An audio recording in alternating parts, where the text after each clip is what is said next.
Aloha. All right, I'm about to hit record. We are live.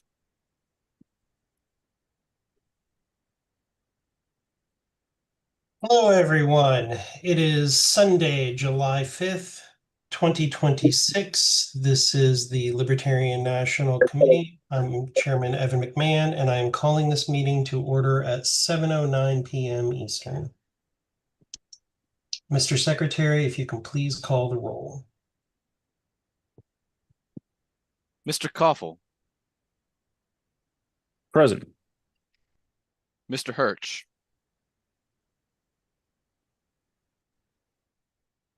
Mr. Hirsch,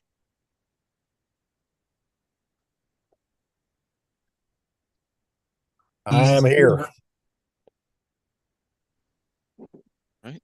I'm here. Can you hear me? I can hear you now. Mr. Danke, Alive and well. Miss Leatherman, Here. Mr. Flores, I am here. Mr. Phillips, I'm here. Vice Chair Griffiths, I am here on my phone right now. I'm going to keep trying to join with my computer. understood. Mr. Hanoush, Present. Mr. Requero, Present.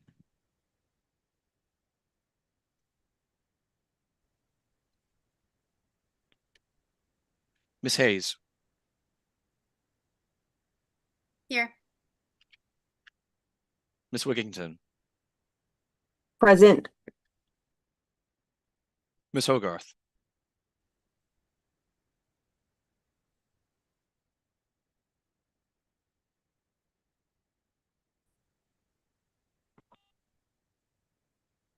Miss Hogarth.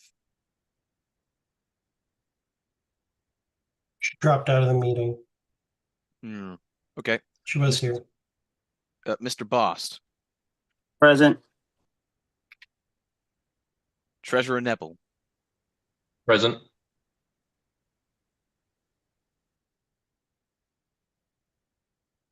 Miss Hogarth, Here, sorry. Mr. Longstrap. Ahoy. Ahoy hoy. Mr. Martin, Aloha. I'm present. Miss Fintish. Here. I am present. Mr. Nikela, Present. Miss Nguyen,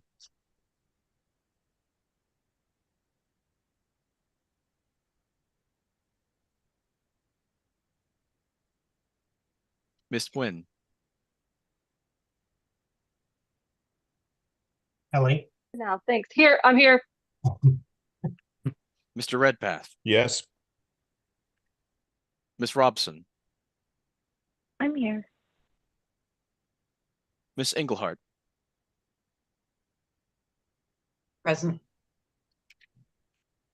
Mr. Shaw, Present. Mr. Ford, Briefly here. Mr. Thompson, I'm here. Chair McMahon. I'm here. Can you change Mr. Thompson from his phone number to his name? Yes, give me a moment. Thank you. I'm in the Gulf of Alaska, so I couldn't video call.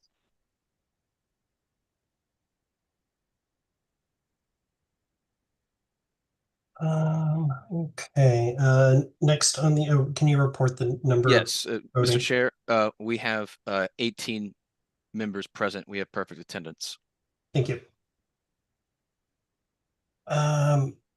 Madam Vice Chair, can you keep time? I can, yes. Okay, thank you. Moving on to opportunity for public comment. This is from non-members of the board. Please raise your hands. Mr. Ford, you're a member of the board. Starting with Mr. Bowen. On deck, I have Mr. Bowen, then Miss Patrick, Miss McElroy, and then Mr. Tone, and then Mr. Todd. Mr. Chair, briefly, is it 10 minutes? I can't see the agenda right now. It is 10 minutes, but it's 2 minutes. Two per speaker. Thank you. Go ahead, Mr. Bowen. Thank you, Mr. Chair. Can everyone hear me okay? Yes. All right. Good evening, everyone. For those of you who don't know me, my name is Rich Bowen, and I happen to be the sole remaining member of the Audit Subcommittee from last term. I noted that you will be nominating Audit Committee members tonight and just wanted to inform the board that I am not seeking to be reappointed to the Audit Subcommittee for this upcoming term. It's been an honor to serve. I've been on the subcommittee for the last few terms, but I think it's always a good idea to put some fresh eyes on the independent audit every few years. However, I want to make sure that whoever is on the subcommittee for the next term knows that I am available to help with the transition or answer any questions that arise or anything else that might come up. I am available to do that. I know many of you on this board already have my contact information, so feel free to forward it to the new subcommittee at the appropriate time if there are any questions or issues. And with that, I'll yield my time. Thank you. Thank you, Mr. Bowen. Miss Addison Patrick from Florida. Hello. Good evening, everyone. As he mentioned, my name is Addison Patrick. I am the Libertarian candidate for Jacksonville City Council at-large Group 1. I am pleased to report that I recently won a lawsuit brought by the Republican Party seeking to remove me from the ballot. I want to thank Evan for all of his encouragement and support, not only in my case, but also for other Libertarian candidates facing Republican efforts to limit voter choice and remove us from elections. Because of this victory, I will appear on the upcoming ballot. The case has generated substantial earned media and created a real opportunity to introduce libertarian ideas to Jacksonville voters. I now need help turning that attention into voter outreach and campaign support. I would ask the LNC to support a broader challenge to Florida's 365-day party registration rule. The law threatens criminal and financial penalties when our party recruits otherwise qualified candidates who did not register Libertarian more than 18 months before Election Day, even when the Libertarian Party recognizes them as their member and candidate. If the LNC cannot assist in that area, I hope others listening can consider helping us challenge this law and defend the Libertarian Party's right to recruit candidates in the third largest state in the country. Thank you. Thank you, Ms. Patrick. Ms. McElroy. You're muted. Hi, I'm Kat McElroy. There you go. I just wanted to speak on my own behalf. I am seeking appointment to the LNC Audit Subcommittee. I just wanted to give a little background. I know that there was, I had some difficulty attaching my resume when I applied, but it was forwarded by Ms. Robson on June 7th, and I received an email on June 15th saying that I didn't need to reply again, so hopefully everything got through okay. I'm a second-generation Libertarian. I've been active in the party since 2020. At which time, starting 2021, helped reboot my county party and have been a chair and vice chair in the county since then in Fresno County, California. I have experience as the sole bookkeeper and office manager for an architecture firm in the past where I used QuickBooks, did all the profit and loss and income and expense reports, accounts payable, payroll, taxes, corporate filing docs. Basically, I did it all for that firm. I've been on the budget committee in California for Libertarian Party of California for 3 terms, working alongside Ms. Robson and others, putting together a net zero budget every time. I've been a campaign manager, so working actually twice, and working with a treasurer on those campaigns and also for my county party. My other background is that I have a PhD in biochemistry and I work as a scientist, so I'm very good with numbers. And as part of my professional experience day to day, I sign NDAs with my clients for my profession. I'm accustomed to conforming to confidentiality requirements. And just like I did with the budget committee and with all my other activities, I would take this very seriously. Thanks for your consideration. Thank you, Ms. McElroy. Mr. Tone. Can everyone hear me okay? Yes. Okay. I would just like to, I'll be very brief. I would just like to take the committee's time tonight to remind them of a unfortunate situation that occurred last term with the membership data breach that occurred. I'm hoping that we will get an update as to measures that are going to be taken place to deal with that.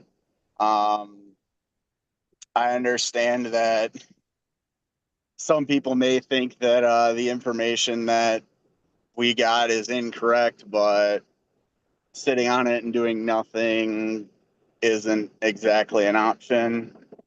So I'm hoping that something gets done about that in the near future, no matter how inconvenient it may be for some members of the board. Thank you. Thank you, Mr. Tone. Mr. Todd, wonderful candidate from Kentucky. Yeah, District 4. thank you, Mr. Chair. My name is Jeremy Todd. I'm the candidate for Congressional House in Kentucky 4, which is the seat, unfortunately, recently lost by Thomas Massey.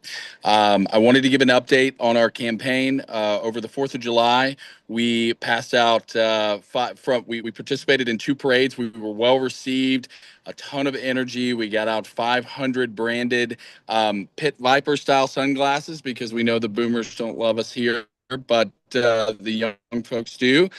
We also were able to get approved by the health department to throw out 200 hot dogs that were filled with stickers, and it was a great event. The energy here is high tonight.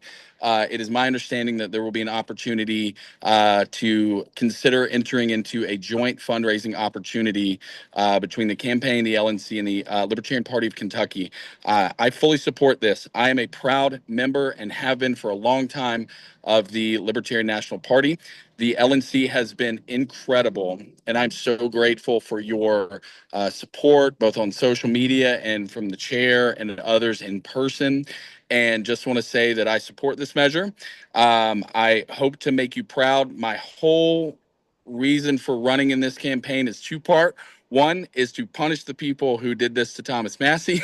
And number 2 is to raise and continue the liberty movement here in Kentucky, where it is very, very alive. I have elected Republican lawmakers here in the state approaching me and saying they are on our side. We are building bridges and continuing the liberty movement here. And so my time tonight, I just want to say thank you all so much, but we can't wait for the opportunity. We have to be prepared in advance. And so this joint fundraising opportunity allows us to take advantage of the opportunities that come up in this campaign. And thank you so much for your time tonight, and I hope to enter into this venture. Thank you, Mr. Todd. Mr. Roos from Florida. Thank you, Mr. Chair. I repeat and echo all the sentiments that have been shared tonight. I wanted to say thank you to Mr. Daspat for a great detailed report. I'm glad to see that we're going to have access to the great speeches from the National Convention, especially from our candidates, like the one you just heard. I wanted to share quick updates. I don't know if anybody paid attention to a recent Supreme Court decision that basically said that the party is now allowed to make unlimited coordinated expenditures for our candidates. So that's a great deal and a great enlargement of the authority of our party. A couple suggestions from here. The LNC secretary is attempting to publish the updated policy manual. I just suggest that the LNC review the version that is being considered and version control notes and actually ratify the version that is being published. That will resolve concerns whether the policy manual is accurate or not. Lastly, I wanted to support our volunteers and the rules that they have to follow to ensure that party members are protected should volunteers go rogue. For instance, it's a great thing that the party has now instituted buffer to allow social media posting without giving away access. However, it concerns me that when volunteers do go rogue and there are no consequences, at that point, what are the point of the rules? So I understand that some members have been involved or volunteers who have been involved in certain issues regarding information security are still being allowed to serve on LNC committees. I think that's not fair to members who expect the board to ensure that the management of our assets are being done and improved in better ways. In any case, thank you so much for your time, and I yield my time. Thank you, Mr. Roos. Mr. Sims. Yes, from Texas. Good morning, good afternoon, good evening. Aloha for y'all in Hawaii. I just have 2 quick points. The first would be, I know that we are going to have an in-person meeting at some point in the future. I would advocate that the next in-person LNC meeting be in October to coincide with Mr. Todd's campaign so that we can run a fundraiser and possibly get more attention to Mr. Todd's campaign. Not that it needs more, but it would be, I think, advantageous and beneficial for us to do that if it's at all possible. We could serve it as a fundraiser and promote his campaign. The second thing I would like to bring up is I would like to advocate that our region alts have full member rights. I know that might be controversial, and I love my region rep, Ms. Hayes. She's amazing. I also love our alt, Michelle. She's from our state, but I would just like to advocate that they have full member rights. Thank you. I yield the rest of my time. Thank you so much for all your hard work. Thank you, Mr. Sims. Ms. Chair, Harlow. we are at time, but I know Ms. Harlow still has her hand up, so. Yep, I'm going to recognize Ms. Harlows, who's I'll the keep last this. speaker. Thank you. I'll keep this really brief. I'm sure the chair has really good reasons for this. So I'm just saying that I'm a bit hesitant about the motion to eliminate the FSC, but I haven't heard the chair's arguments for it. But I ask you guys to really carefully consider that, considering the circumstances under which that committee was created. But again, I haven't heard arguments for or against. I just urge caution. Thank you. Thank you. Moving on, next item on the agenda, adoption of the agenda. Is there a motion to approve the agenda? Mr. Chair, public comment, please. Nope, Mr. Starchild. Not Mr. Starchild. Or Starchild, sorry. Move to adopt the agenda. Thank you, Mr. Dinky. Is there a second? Second. Second. Thank you. I would seek a motion to amend one thing if somebody would be so inclined. The staff reports was actually zeroed out. That should have been 5 minutes.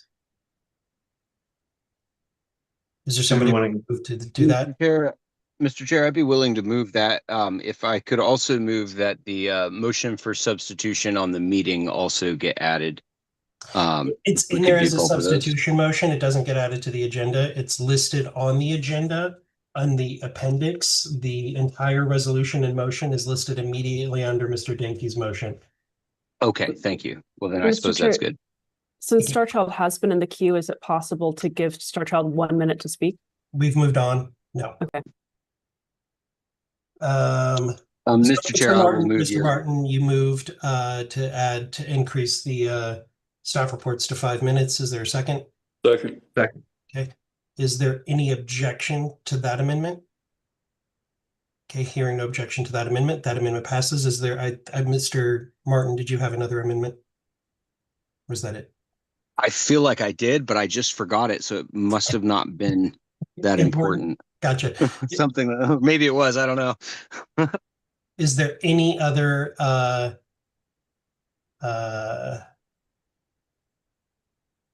amendments to the agenda? Okay, hearing none. Is there any objection to the agenda as amended? Hearing no objection, the agenda is adopted. Moving on to the next item of business, financial report from Mr. Treasurer Neville. You have 5 minutes, sir. Thank you, Mr. Chair. Let me know if my audio gets spotty. I'll turn my video off, but hopefully you can hear me all right. So I'm always going to start these every month with thanking Hannah Kennedy, Canyon Gargan, Patrick Mitchell, Joseph Siacunso, and his team at All-in-One Accounting. The news this month is Joseph has been on our account for multiple years now, but he's passing the torch to a new controller named Melissa Cardoso. Joseph's not leaving All-in-One, but we'd like to thank him for his years of service here, and we look forward to working with Melissa. I'm looking ahead to the July and August calendar, and July 31st falls on a Friday. I expect that we'll have the August special meeting on Sunday, August 2nd, which means there's no business days in between that meeting and the end of the month. Hannah has raised concern that asking All-in-One to generate a preliminary report and then an amended report later when QuickBooks has completed its bookkeeping, which is on average the second business day, and all checks have been received and accounted for, it doubles their work and therefore their fee to us. So Hannah's come up with a great idea to generate financial statements from QuickBooks ourselves on day one, so that I have something to deliver here to most of the meetings. I guess the July meeting, the August 2nd meeting would be an exception to that because there's literally no business days in between the end of the month and the meeting. But and then that way, All-in-One is only doing the work one time, which is between the 11th and the 15th. So we're still working through Hannah's idea. We're going to strive for continuous improvement as we go. But onto the financials, convention numbers aren't final yet, as we expect final activity to hit in July. But as of now, the tally on it was a loss of 11,400. Last month, when I told you that May was profitable if you remove the loss sustained by the convention, that's still true. May's final number without the convention was a profit of $4,000. June's preliminary result is a loss of $34,000, and the breakdown is $62,000 of income against $96,000 of expenses. So to put that in perspective, our income for June ranked 4th this year so far, behind April, February, and May in that order. Our June expenses are the 4th best, behind February, January, and May in that order. Year to date, we're at a loss of $87,000, and we have burned $64,000 of cash. If we stop collecting donations on July 1st and never collected another penny, and we kept up our same level of spending, we'd reach $0 of unrestricted cash in 196 days. So that's actually up from 175 last month. And that's, so May numbers do tend to get skewed because of the convention, but that's a good step. So I'll close every time with email me at treasurer@lp.org or doug.neville@lp.org with questions and comments. So please reach out to me if you have any questions that are specific to the financials. And you can expect reports to come out probably this week. Mr. Treasurer, since the policy of within the first 5 days is set by me, because I believe in the policy manual, it's by the end of the next month. So it's technically not due until the end of July.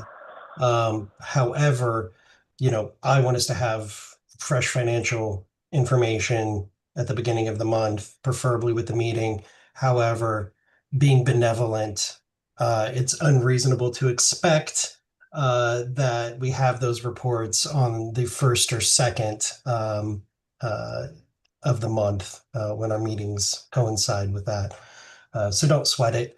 I did review the policy that you and the proposal that you and Hannah had talked about. I think that's adequate. I don't think we need to do a double bill with our accounting firm to try to get 2 reports done in a very quick amount of time. So I support that.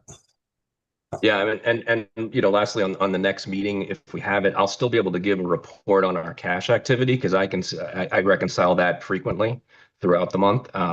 It's just that the accounting numbers that are all done on the accrual basis, that takes a little bit more time. And so that's where All-in-One Accounting and Patrick Mitchell and Canyon and Hannah all come into play, but they're all doing a great job. And so I really appreciate everything that they do. Any questions for the treasurer? Okay, seeing none, thank you, Mr. Treasurer. We will move on to staff reports. Mr. Dosbach. Okay, I distributed the director's report to LNC Public, so hopefully you all have received it. And would just like to, if you have any questions, I'll be happy to address them.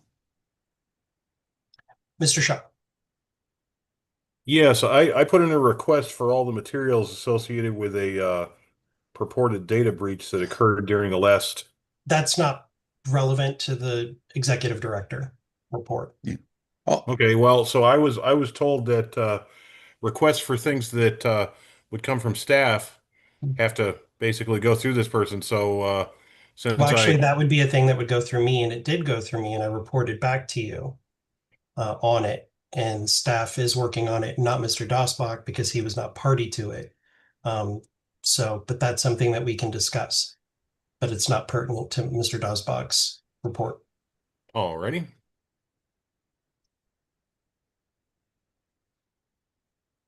Any other questions for Mr. Dosbach? Okay, hearing none, moving on to Convention Oversight Committee report and update. Mr. Ford. Is he still here?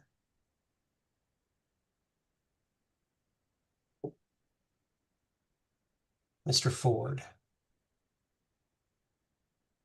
He may have dropped off. It looks like he did. Okay, I actually spoke with Mr. Ford earlier today. He is in the final round of discussion on the attrition rate with the hotels. He does expect to have the final report done and those bills for us to pay finalized within the next couple of weeks, definitely before the end of the month. So we should be able to close that out and then reconstitute a new convention committee. And I want to thank him for his continuing effort with Mr. Hall in negotiating with the hotels to undo some of our attrition rate.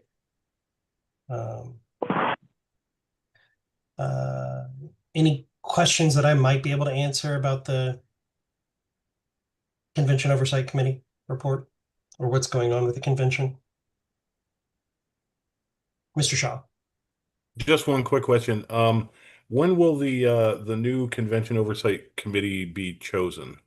After the final report is given by the current Convention Oversight Committee, then we can move to appoint new Convention Oversight Committee members at that point. And I would say pretty quickly thereafter. We might even do it via, depending on when, we have applicants to the Convention Oversight Committee. That was part of this round of the last several rounds of applications. So we could do it fairly quickly. Does that answer your question, Mr. Shaw? It does. Thank you. Okay. Any other questions about convention? Okay, hearing none, I would accept a motion to move into executive session to discuss legal matters with Mr. Oliver Hall. So moved. Moved by Mr. Nicola. Is there a second? Second. All those in favor say aye. Aye. Aye. Aye. All those opposed say nay. Okay, we will move into executive session. Mr. Secretary, if you want to go ahead and create the breakout room and make Ms. Harlos your better. Please turn on the chat for the main room.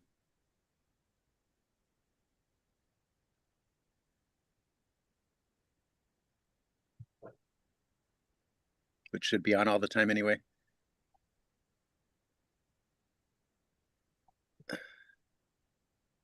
Pause the recording too.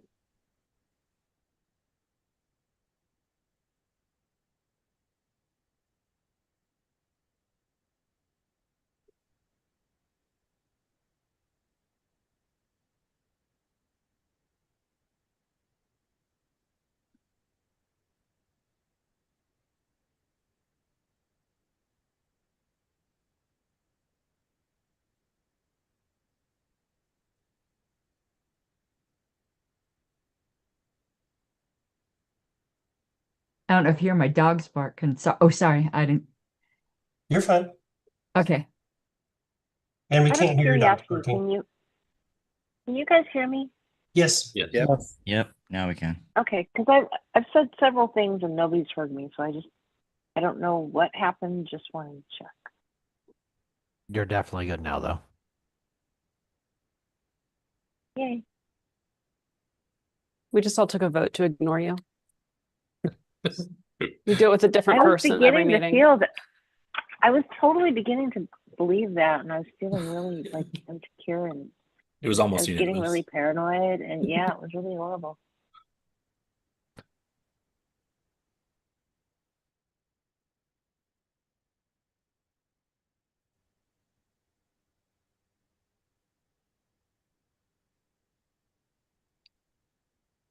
Can the chat please be turned on for the main room while people are waiting?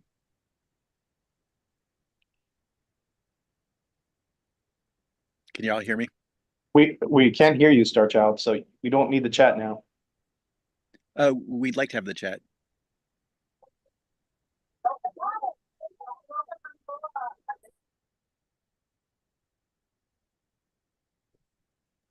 Would you amuse me by describing what your public comment would have been?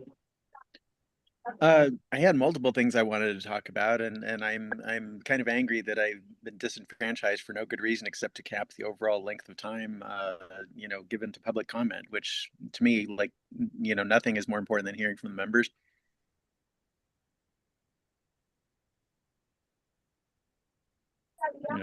I mean, people on the committee have responsibility to be here, but everybody else is volunteering and taking time out of their day when they have no responsibility to be there, and to just disenfranchise people like that is wrong.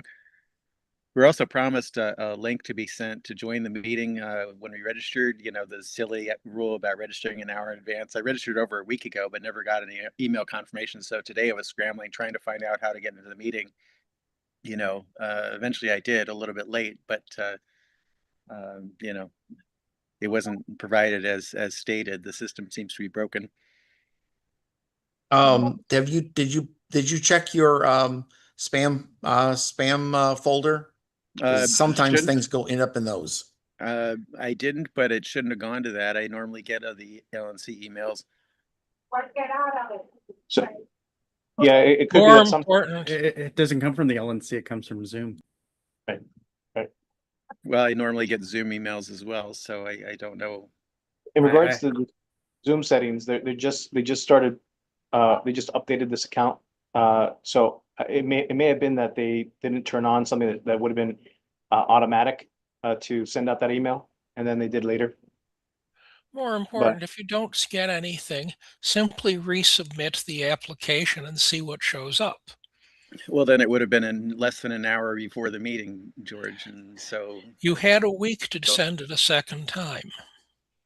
It didn't say when the message would be sent. It might have only been sent, right before the meeting or something. It wasn't clear.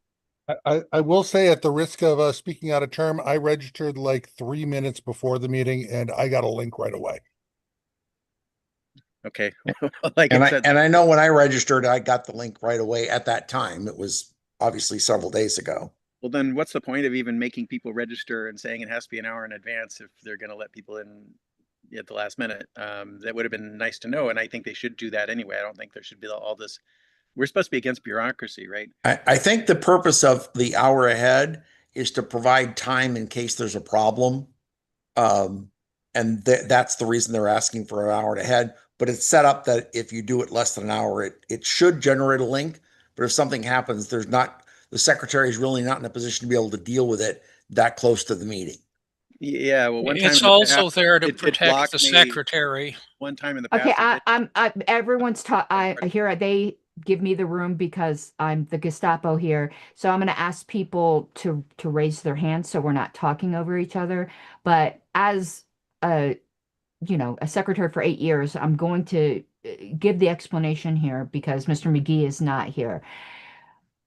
A lot of you guys don't know what happens on the back end.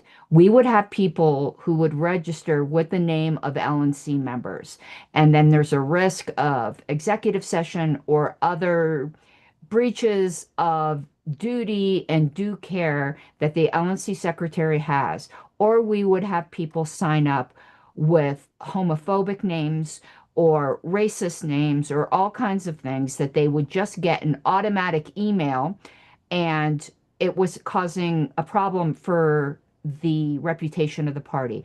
That has since stopped. So McGee has it sent to automatically send out an email. If you don't get it within 5 minutes, you should be contacting the secretary. But they do it for the hour before in case they start having problems because he reviews the attendance list, that it can be put on manual review. And if there's obscene names or people trying to impersonate LNC members, that can be handled. It's so easy to look on the outside and go this, this, and this. But I can just tell you, it's a big job for the secretary to manage this. And I don't think the requirements are unreasonable. Quite obviously, I don't. But those are the reasonings behind it. So I think Starchild was next. Yeah. Governments also come up with lots of reasonable sounding, explanations for their restrictions and rules. Like, oh, well, the mass shootings are harming the reputation of our country and killing people and so forth. So we need more regulations. I don't think that's a good enough rationale. I think requiring people to have their cameras on would make it obvious if somebody is impersonating an LNC member. If somebody wants to register under a racist or homophobic name or whatever, I don't like that, but that's free speech. I don't think the LNC should be trying to police that.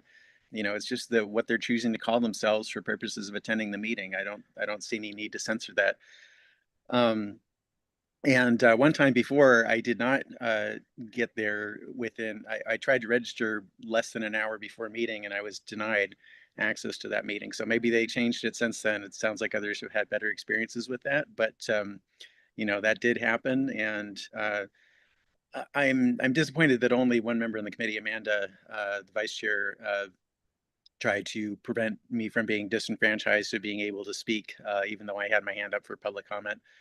It seems like, again, too many people are treating public comment, the rights of members as an afterthought or something that's optional. Or they're just afraid to speak out and say anything against the chair. I don't know, but it's not a good look. Jonathan? Yes, I would add that we've had some situations with corn bombing, especially for JC, and that can be quite disruptive. George, you haven't had a turn. I'd like you to go ahead of me. Oh, thank you, Madam Boss of the group. In any event, I strongly endorse your position on timing of people having to register.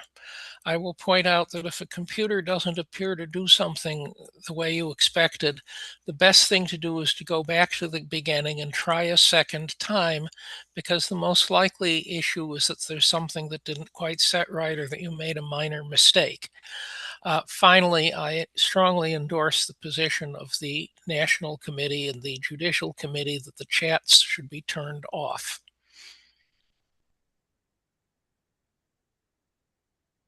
Okay, just before, in case we move on to another topic, I want to say something just quickly in response to Star Child. It's a private group, and private groups, see, there's a thing that's starting to become really obvious in libertarian circles. I used to hear in the past with the platform, oh my God, how can you be against discrimination laws and things like that? And we've always said, the free market will police bigots. But we have turned that completely on its head and go, anyone can say anything you want, and you can't exercise private, not government, private associational boundaries. No, I don't think people should be able to sign up to an LNC meeting with racist or homophobic names, and that is fully within the right of a political party to say that's not acceptable. And frankly, I would just encourage Star Child to realize that constantly haranguing over everything is kind of like the boy that cried wolf. I would say a principle that we should have in this party as well is not to constantly harangue volunteers.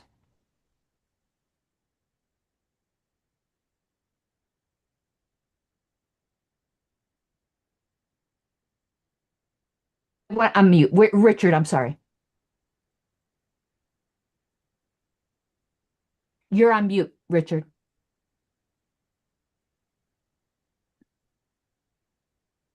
You're still on mute. Can anyone else hear Richard? No. I guess he'll try again. Hector? Thank you, Mrs. Harlos. I was wanted to jump in on a different topic, but I guess I'll just say one last thing is, it seems pretty obvious that an organization that's trying to appeal to the masses should use the language that reaches the masses as opposed to making exceptions. But on that note, I just would, on the new topic, I just wanted to mention, it was mentioned about alts. They're being considered a new policy manual to restrict alts. I don't know what authority the LNC has to restrict free substitution, regardless of regardless, we've seen a lot of problems with alts and how it's been regulated by the chair or the LNC generally. Without instead of saying what's the rep actually say, or what's the chairs of your region actually say. And the first example I've ever seen of it being abused was actually in a deciding vote. It's always typically in the deciding vote involving an out. Going all the way back to 2021, 22, with a vote to remove you, which I kind of vehemently disagree with at the time. There wasn't no indication that an alt was even going to be present, so the rep left without any further instructions. So I think this issue has been abused far too much by the LNC, and I see more rules subject to it. Just adds more gas to this fire that's been going on for years. But thanks. I yield. Darchild? Yeah, Karen Ann, you accused me of haranguing volunteers. Well, guess what? I'm a volunteer and you were haranguing me. And you have probably brought more drama to the LNC than 90% of the people that have ever served in that body. And that's probably an understatement. So I find that a little bit hypocritical coming from you to be saying that.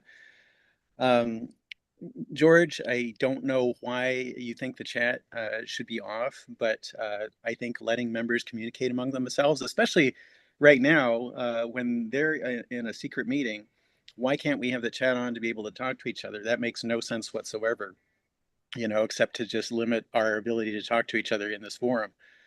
And Karen Ann, yes, as far as private organizations, yeah, they have, of course, the right to set their own rules and so forth. But the Libertarian Party isn't just a private organization.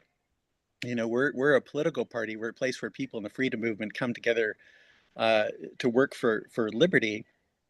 And it behooves us to practice what we preach and to set rules for our own organization the way that we want government to behave, to let our actions and our operations mirror our beliefs so that voters can see that we have credibility and deserve to be entrusted with power.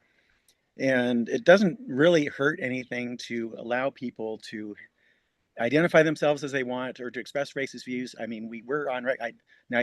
Forgive me if I'm wrong, but I think you actually your position on the language about repugnant, bigotry being irrational, repugnant. Wasn't that to support removing that from the platform? Absolutely not. Okay, well, I'm glad you're at least consistent then. But I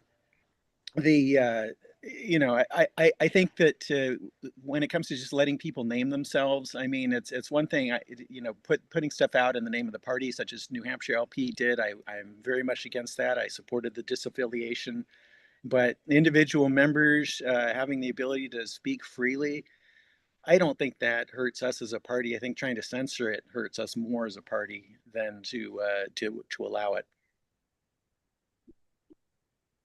So I'd like to address 2 points. Hector, on the thing with the alts, I did a whole show on that, but one thing to go back to 2021, that alternate vote was perfectly valid. That was within the rules. While I do think that was a regional issue because the primary was not told that the alt would show up, that wasn't an LNC issue. That would have been between the primary and the alt and whether they were honest with each other or anything like that. The regional left, the alt could drive all night and show up the next day. Somebody might think that was a dirty move, but it certainly wasn't against the rules.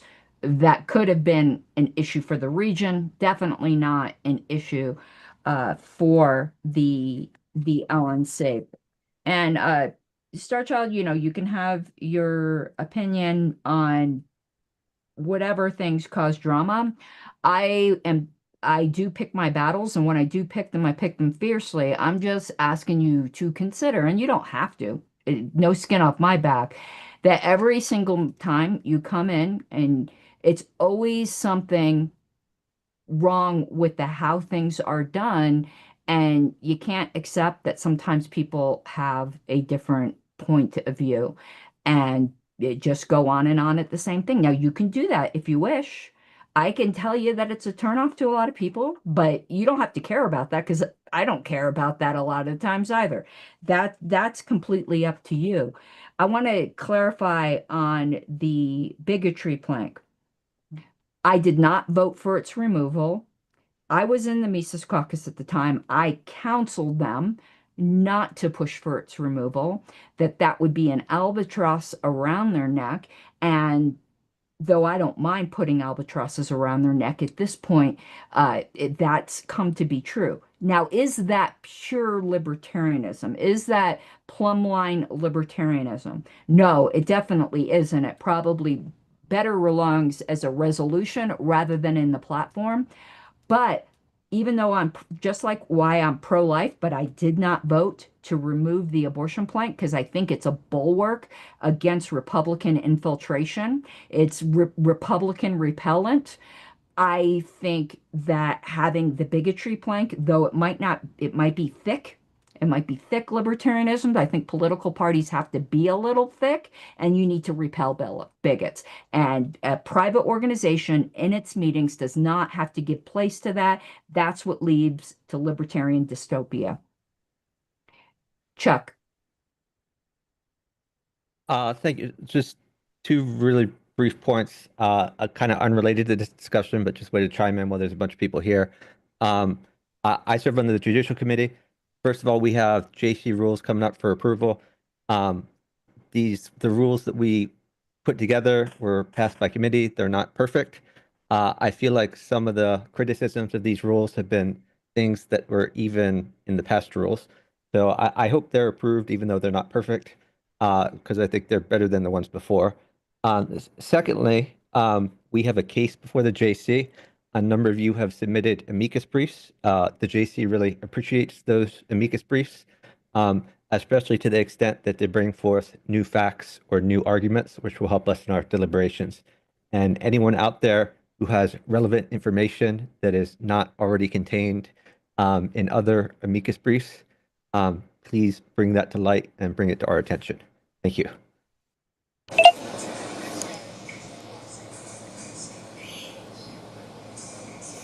Keep muting myself. George, then Richard.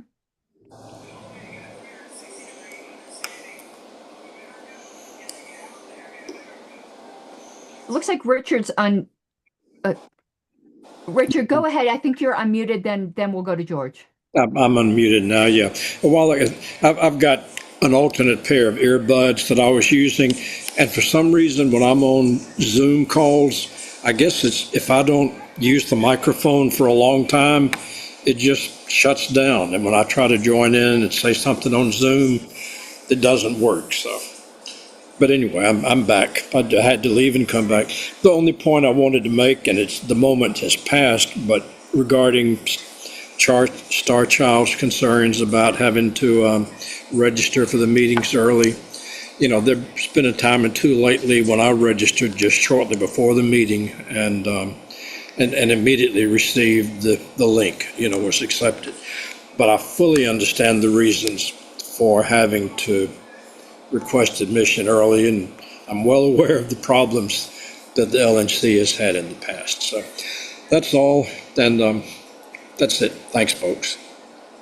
Thank you, Richard. George, I don't know if you heard me before. I heard you. Okay, thank you. To change the topic to something that Chuck referred to, as most of you know, there is an appeal before the Judicial Committee. I am aware of 5 amicus briefs. They have all appeared on Third Party Watch. I did correct the link I dropped. I apologize to you, Karen Ann. I would point out that there is an immediate link from Mike Seebeck, who was the past secretary, which to my eyes was quite definitive. There is a completely different link from Justin O'Donnell, who was active inside the Mises Etc. group and has much inside information on how that group actually functioned in New Hampshire. I will also remind people that Justin is busy collecting signatures for the Libertarian candidate for governor of New Hampshire. As some of you may know, the only way you get major party status, the only practical way you get major party status in New Hampshire is to run a candidate who can get 4% of the vote. And this is our shot at doing this for the next 2 years. So send him donations. No, I do not have his link. Sorry.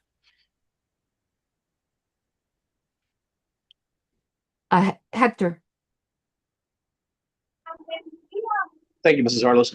I had a question for the minds in the room. The rules that the Judicial Committee has adopted, waiting for approval from the LNC. Are they waiting for approval from the LNC, or are they active now and those are what they're operating under?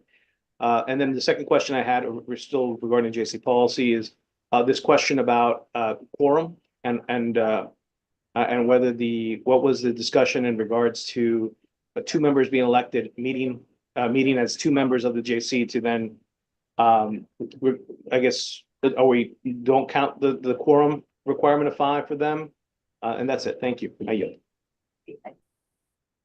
I'd like to answer the rules question. I'm not going to touch upon the quorum issue because that may turn out to be a legal issue, and I'm not getting into that, except to say the delegates at convention, there was an appeal from the ruling of the chair on that issue of whether the 2 could appoint the others, whether anyone agrees with that ruling of the chair or not. The convention is the superior body, and I have better things to do than to get into that until it's another convention. But on the rules, that's a really interesting question. Maybe Richard could opine. I think the old rules are operative until the 90 days elapse. But I could probably argue both ways. The LNC doesn't approve the JC rules. They can disapprove them, and they have a 90-day window to do that. So I'd be really interested as to opinions on that. I could tell you my knee-jerk opinion, which I'm willing to be persuaded, is that the old rules are in effect until that 90-day window passes. It's a really interesting question. I think Star Child was next. I'll let Jonathan go ahead actually, because he hasn't spoken yet. If he wants to. Jonathan? I have spoken, but not on this particular issue. Oh, yes, sorry. I would agree that the new rules are not in effect until after there has been a chance for basically adjudication of them by the LNC for adoption or rejection. If they are rejected, which I believe takes a 2/3 vote, then they would revert to the old rules automatically. But I think the new rules will not be in effect until after an LNC has adopted, or until after the LNC has had a chance to approve or reject it.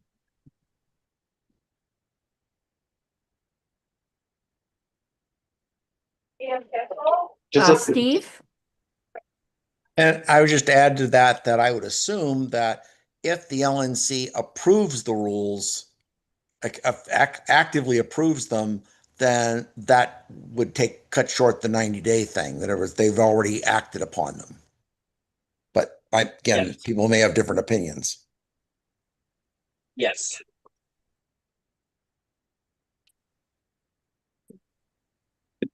Under those same rules, can the JC simply take the notes that they're getting and reissue their rules within the 90 days? Star Child, are you wanting to talk on this, or may I answer Hector and Steve? Go ahead. I was going to go back to some of the other points. Okay. That's another interesting question. The LNC can disapprove them.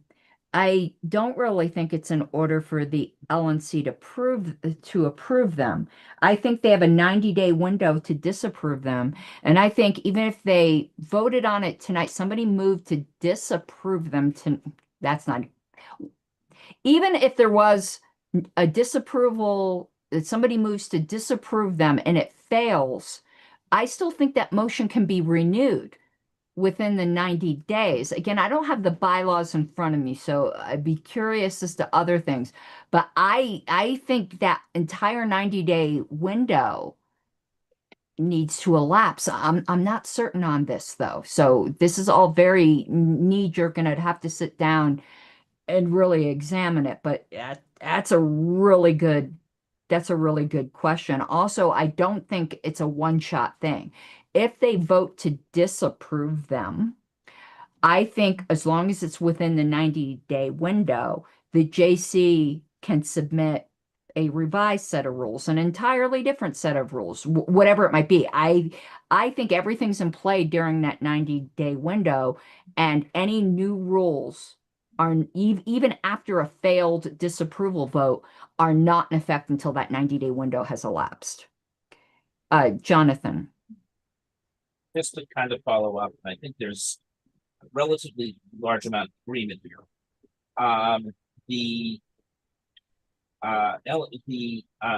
Judicial Committee could, within that 90 days time, take the recommendations of the LNC or even the recommendations of individual members and decide to alter the rules and basically submit an updated rule set if they so wish.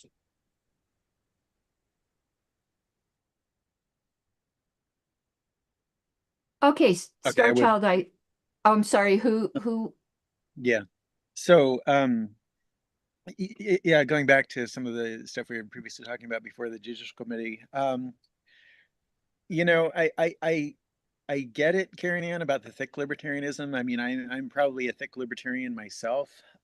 As I said, I'm very much opposed to bigotry and homophobia and you know, all the various aspects of that kind of prejudice. But my concern is not so much if they're able to narrowly, you know, just say like, okay, well, this person came into the meeting with a really offensive name, you know, and just narrowly deal with that issue, have them rename themselves or something. But one of the problems we know with censorship is it doesn't stop at that. You know, it always ends up leading to more censorship of other people, more controls that have a negative impact on people who are not offending in that way. And that's exactly what we're seeing here. You know, it's being used to justify this whole extra registration process and everything that ends up infringing on the rights of members. And you know, the disregard for somebody being able to speak who had their hand up in public comment. In the San Francisco Board of Supervisors, where I live in San Francisco, California, lets everybody speak on public comment on each individual agenda item that comes up. We should be at least that good as a libertarian party that believes in liberty and wants to empower individuals.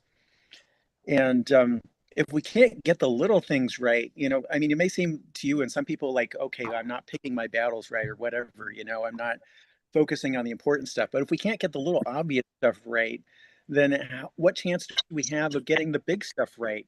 You know, it's very important that we not just sort of sweep this stuff under the rug or act like it's not important to hear from volunteers and people who show up. Okay, Starchild, we're back. Time to be there.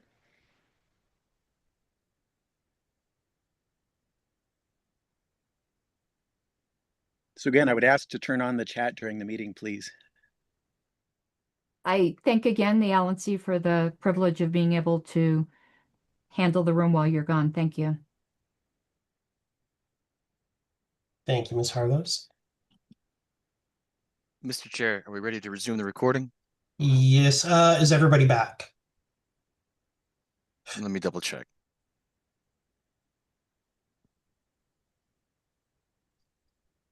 Everyone but Mr. Thompson.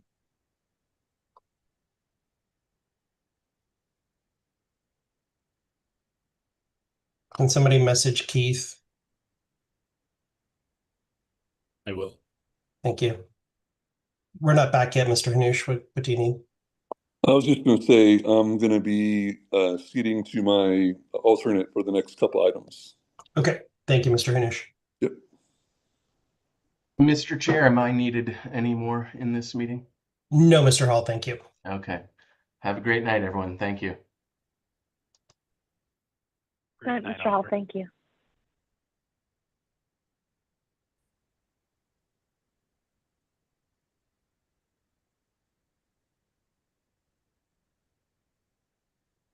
Are you ready? I'm ready, but I don't see Mr. Keith as being back. We'll just move on without him, and he'll come back when he comes back. Understood. Okay, the time is 8:08 p.m. and we are back on the main agenda. Next item of business is a resolution on tribal and national sovereignty, long overdue. Mr. Flores, would you like to move your motion? Or resolution, I'm sorry. Yeah, I'd like to speak to it if I could. Or well, You move it first. Sure. Okay, moved by Mr. Flores. Is there a second? I'll second it. Seconded by Vice Chair Griffiths. Mr. Flores, if you'd like to speak to your motion, your resolution. Sure. Members of the committee, I wanted to take a few minutes to speak to the resolution before us and why I believe it matters. Not just as a political document, but as a statement of who we are as a party. I'll be brief, but I think it's relevant. I have Apache heritage. It's part of why this resolution is personal to me. But personal is why not why I'm bringing it forward. I'm bringing it forward because the history demands it, and because the Libertarian Party has an opportunity that no other party has taken. What we're looking at is not a grievance; it's a pattern. The Haudenosaunee Confederacy provided the blueprint for a democratic federation. Benjamin Franklin pointed to it directly, and Congress formally acknowledged its influence in 1988. And yet, tribes were never invited to the table where the framework was built. The Cherokee proposed the state of Sequoia through proper channels and were simply ignored. Treaties were signed as nation-to-nation agreements, the supreme law of the land under the U.S. Constitution, and broken almost from the moment the ink dried. This is not ancient history. Alaska Native communities are fighting for subsistence rights right now. The Hawaiian Kingdom never relinquished its sovereignty. Congress said so itself in 1993. The kingdom is trying to assert its independence right now. These are live, unresolved questions the federal government has addressed through imposition rather than respect. And it's still happening just south of where I live right now in Oak Flat. Chichil Bilgotil is a sacred Apache site about 40 miles east of Phoenix. In the Treaty of 1852, the same treaty this resolution cites, the United States promised to protect that land in perpetuity. President Eisenhower reaffirmed that protection in 1955, and then in 2014, a last-minute rider slipped into a must-pass defense bill, ordered the land be transferred to a foreign-owned mining company that intends to turn it into a crater 2 miles wide. That transfer was finalized just 3 months ago. The promise made in 1852 is being broken as we speak. So it's not, that's the pattern. It's not history. This is now. What this resolution asks the Libertarian Party to do is simple and radical at the same time, to refuse to repeat that pattern. Not to invite tribal nations to a table where the framework is already set, but to ask them how they want to show up and build around that answer on their own terms. This is not a departure from libertarian principle. This is libertarian principle applied honestly and completely. I ask for your support and yield the remainder of my time for discussion. Thank you, Mr. Flores. Mr. Martin. Aloha, everybody. Thank you, Mr. Flores. I really want to just thank you for bringing this really important issue. I'd like to speak in support of this resolution. In addition to what Mr. Flores says, there's a systematic pattern in the U.S. government that goes way beyond just in how we treat this or that group, but in systematic disregard for the highest laws of the land, from the provisions of the Constitution to treaties. And we're standing on solid ground when we ask the government to follow its own law in the direction of our principles. And that's why localism and sovereignty matters, the ability of a community to make up its own mind about its political destiny. And it's why I'm happy to support this measure. And I just hope that people will understand this is not just a mere symbolic resolution that has no effect, but in fact, it's us using our voice as libertarians to show the way. And importantly, it will have ramifications, not just optically, but down the line for what we can do in these areas that right now we are not effectively reaching or organizing. And I'd like to see more in that regard. So thank you, Mr. Flores, for bringing this, and thank you to those who support it. Thank you, Mr. Martin. Vice Chair Griffiths. I just briefly would like to rise in support of this resolution, and I would hope that it leads to eventually the chartering of Indigenous affiliates as well. I'd like to see us move toward that. Thank you, Ms. Griffiths. I just want to say that, thank you, Mr. Flores, for bringing this resolution forward. As somebody who also has First People heritage, I think it's important. I think that this is a small first step for bigger things that we should do. But while it is a small first step, it is still monumental because we're also going to be the first. And I think that we're going to have responsibility to continue pushing forward.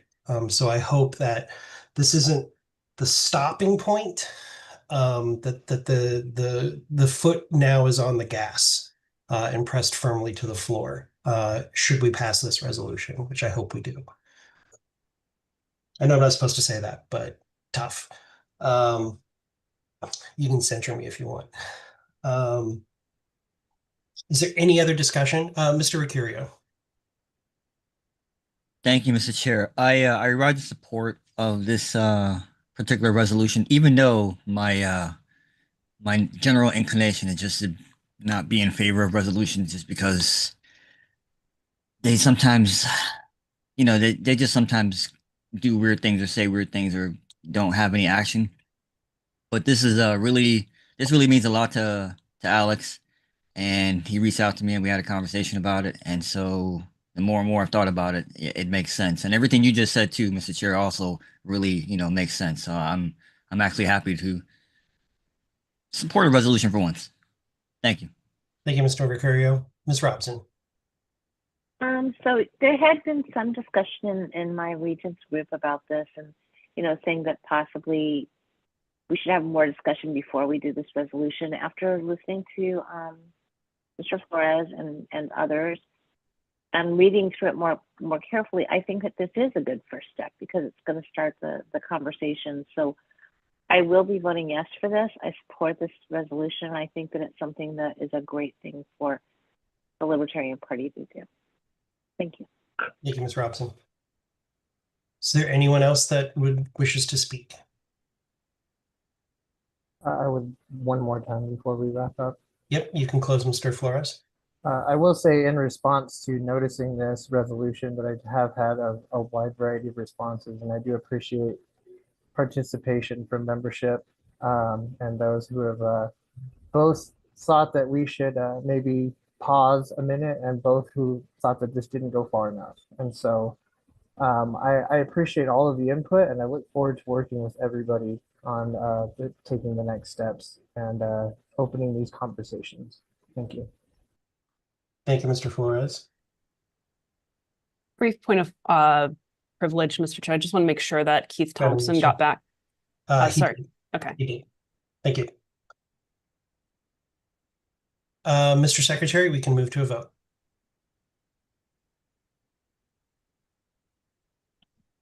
All right. Mr. Koffel.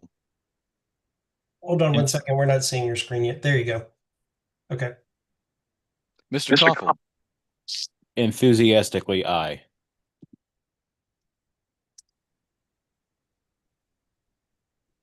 I'm sorry you cut off. He said aye. Aye. Enthusiastically. Thank you. Mr. Danke. Absolutely, yes. Mr. Flores. For this vote, I will defer to my alternate, Mr. Phillips.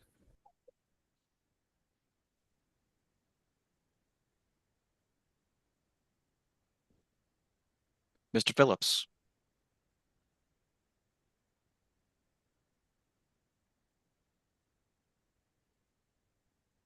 Mr. Phillips. You're muted, Mr. Phillips. Vote for yes. Thank you.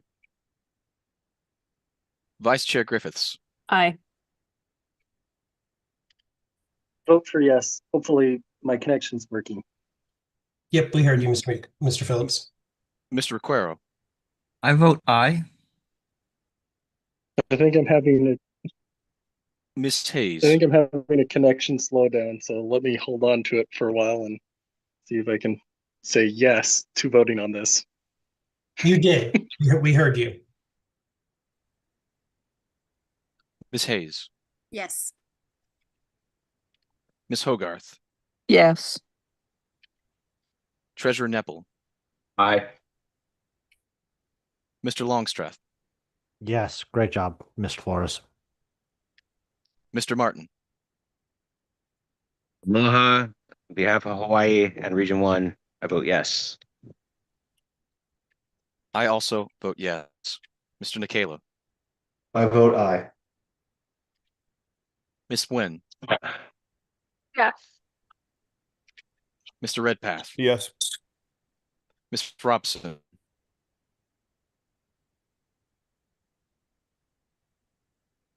Ms. Robson. 100% yes. Yes, I'm sorry. Did you hear me now?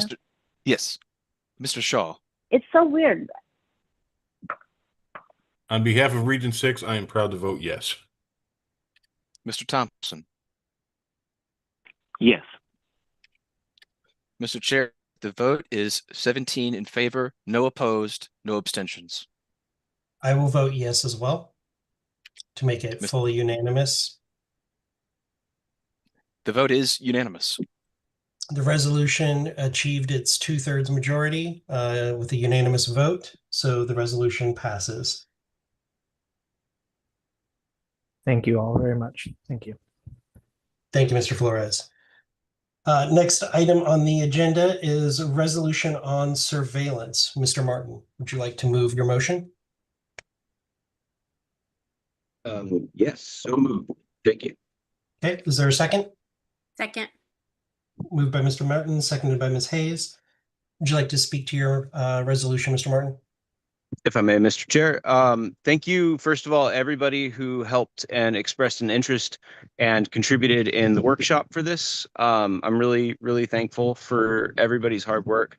And I really wanted to give a shout out to the Arizona Libertarian Party, who has done a really good job leading the charge on this. There's other state parties who've also done a great job. And I just want to thank the people who are leading the charge. It makes it really easy to pick something up like this.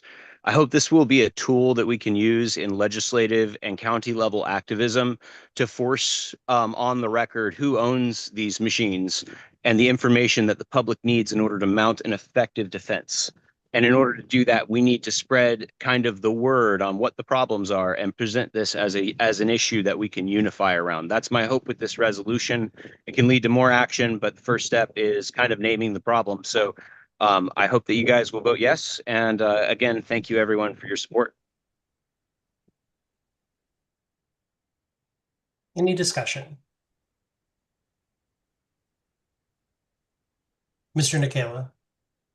Thank you. I read the resolution. I think it's a timely resolution. I know flock cameras are a big hot topic right now. We've actually got a few in the Keys, which you really can't avoid because there's only one road in and one road out. I will remind folks that in Florida and in other states where we're within 100 miles of the border, the federal government can actually pull somebody over if that vehicle is not registered to a U.S. citizen and use that as probable cause to check their papers, amongst other things that flock cameras have been used for. So it's an easy way to get into people's to violate our Fourth Amendment, just like canines and other methods of pulling people over. So I think that the Libertarian Party should absolutely be very vocal on the flock camera issue, and they have been around for some time, but the prevalence in their existence is becoming much more of a hot topic recently. So for those reasons, I support this resolution. Thank you. Thank you, Mr. Nikela. Ms. Hayes. Yeah, I'll just speak to since I seconded it. So living where I do outside of Wichita, Kansas, I mean, the surveillance state and what WPD has been able to build quietly over the past few years. I mean, we started with just a test program of drones. Now we have entire drone nests that are put up all over downtown. You cannot escape these. They're putting the poles on the cars where they're able to track our cell phone data, not just our locations. I live like outside of the city limits on purpose, and they just put a flock camera out in an unincorporated area for no reason, right? The county did. So yeah, we also just passed that they just bought a robot dog because it's not bad enough in Wichita, right? So this is the forefront. This is even like the gunshot detecting technology. They are targeting, in my opinion, Black and brown neighborhoods, and it's a problem, and it's been a problem. Not only that, but we have more than one officer who has already been proven guilty for using just the flock, just the sorry, not the flock, just the license plate technology to track ex-girlfriends that they didn't want to be dumped by, right? And so it is a problem. It's something that's very real for us every single day, which is why I was happy to second this, and I do hope we pass it. I think this is just the beginning of how bad it could get, and it's important that we take this stand early. Okay. Thank you. Mr. Martin, I'm going to come back to you because there's other people who want to speak, and I'll let you close out. Mr. Flores, Mr. Longstreth, please keep it brief, guys, so we can let Mr. Martin close out. Yeah, briefly, I just wanted to rise in support of this resolution. The AZLP helped in drafting of the resolution. We've been successful with the AZLP in getting some of these cameras removed in communities around our state, and we highly encourage other state affiliates to take up this cause. So, thank you. Thank you, Mr. Flores. Mr. Longstreth. Yes, Mr. Chair. I really like this, except for one small piece of it. So I'm going to move to amend in the second "be it further resolved" paragraph that we remove two words. And those two words are "and affiliates." Second. It's been moved and seconded. May I speak on behalf, Mr. Chair? You can. I see where you're going with this. We can't direct affiliates to do anything. Thank you, Mr. Go Chair. ahead, go ahead and speak on it. Yeah, you've kind of previewed my argument. Actually, was there a second to your amendment? Yes. Okay, thank you. Yeah, you've already kind of previewed the argument, Mr. Chair. I like the spirit. I think that we can absolutely push the message. I think that as national, we can send out all sorts of communications, make resources available. But in the spirit of state autonomy, I'd like states to be encouraged to take this up, but I don't want us to direct the states to do anything. I want them to take our lead and hopefully take this up, and they are encouraged to do so. So for that reason, I urge fellow members of the committee to support this amendment and then support the resolution. I would like to see an amendment to your amendment that says "and encourage affiliates." So moved. Thank you. I appreciate the point. You're right. Directed is way too strong of a word, and maybe it would just be a little easier to say encouraged, and then that way we can transmit this and encourage our affiliates to do that. Thank you, Mr. Longstreth and Mr. Danke, for catching that. I will support that amendment to the amendment as a second if I can, or if we can do this a little cleaner way. If not, I'll second it. Seconded it. Is there any objection to the amendment of changing Mr. Longstreth's amendment from striking "and affiliates" to instead being adding encouraging in front of affiliates? Is there any objection? Hearing no objection, that becomes the main amendment. So the amendment now would be to change the line to read that the Libertarian National Committee directs its communication staff and encourages affiliates to educate communities about surveillance threats. That's the amendment. Is there any objection to that amendment? Hearing no objection, that becomes the main resolution.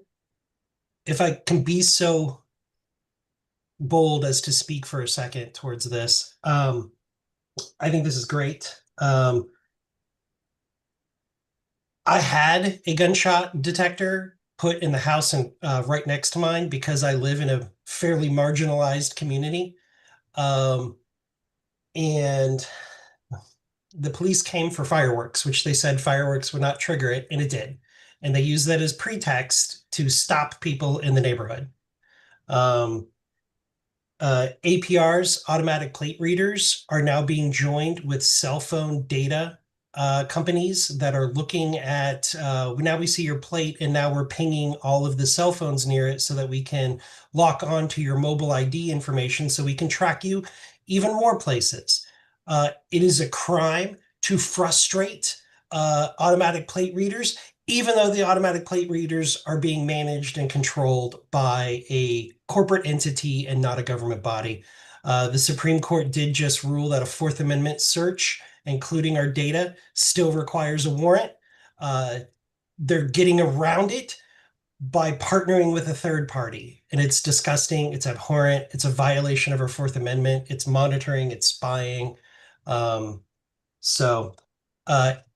As a side note, there are a few states and a few of us in the party who have set up deflock websites for individual states that list the map. I set up the one for deflock Indiana, deflockin.org.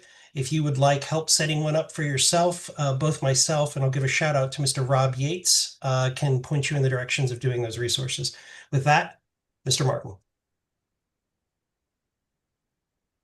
Thank you, Mr. Chair. I appreciate all your comments on that 100%. One thing I should have just said in my opening, I learned something while we were crafting this resolution, that when they issue a lookout for this person alert, right, that they have a error rate that seems really low. It's like 0.02%, right? When you look into what this means, it means that like if one person is suspected, then 0.2% of the 100,000 people pool, might result in an error rate. So you end up with like a pool of 200 or 300 people that end up with unfair warrants to stop them when they've done nothing wrong, because that's the error rate. So it's not like, oh, they only get the wrong guy 0.02% of the time. It's actually like that 0.02% is like a 200-person pool of wrongly identified targets that could have law enforcement action initiated against them. So this is like it's an absolutely terrible situation as far as what I've understood about it. And I just want to thank everybody again for contributing, including the most recent amendment. That was a really good catch. And I feel like the resolution is better because of it. I'll stop talking and thank you guys. This is a subject that I'm very passionate about. I won't give you more points of information right now, but I think it might end up being my first X live space. Might be a video about the surveillance state. Okay, is there any other discussion? Hearing none, Mr. Secretary, we can move to a vote.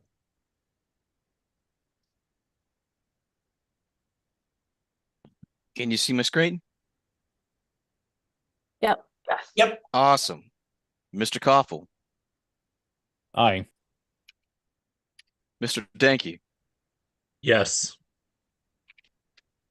Mr. Flores. Aye. Vice Chair Griffiths. Aye. Mr. Requero. I will vote no.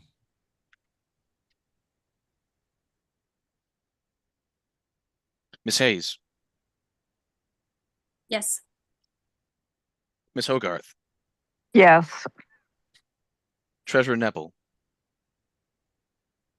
Aye. Mr. Longstreth.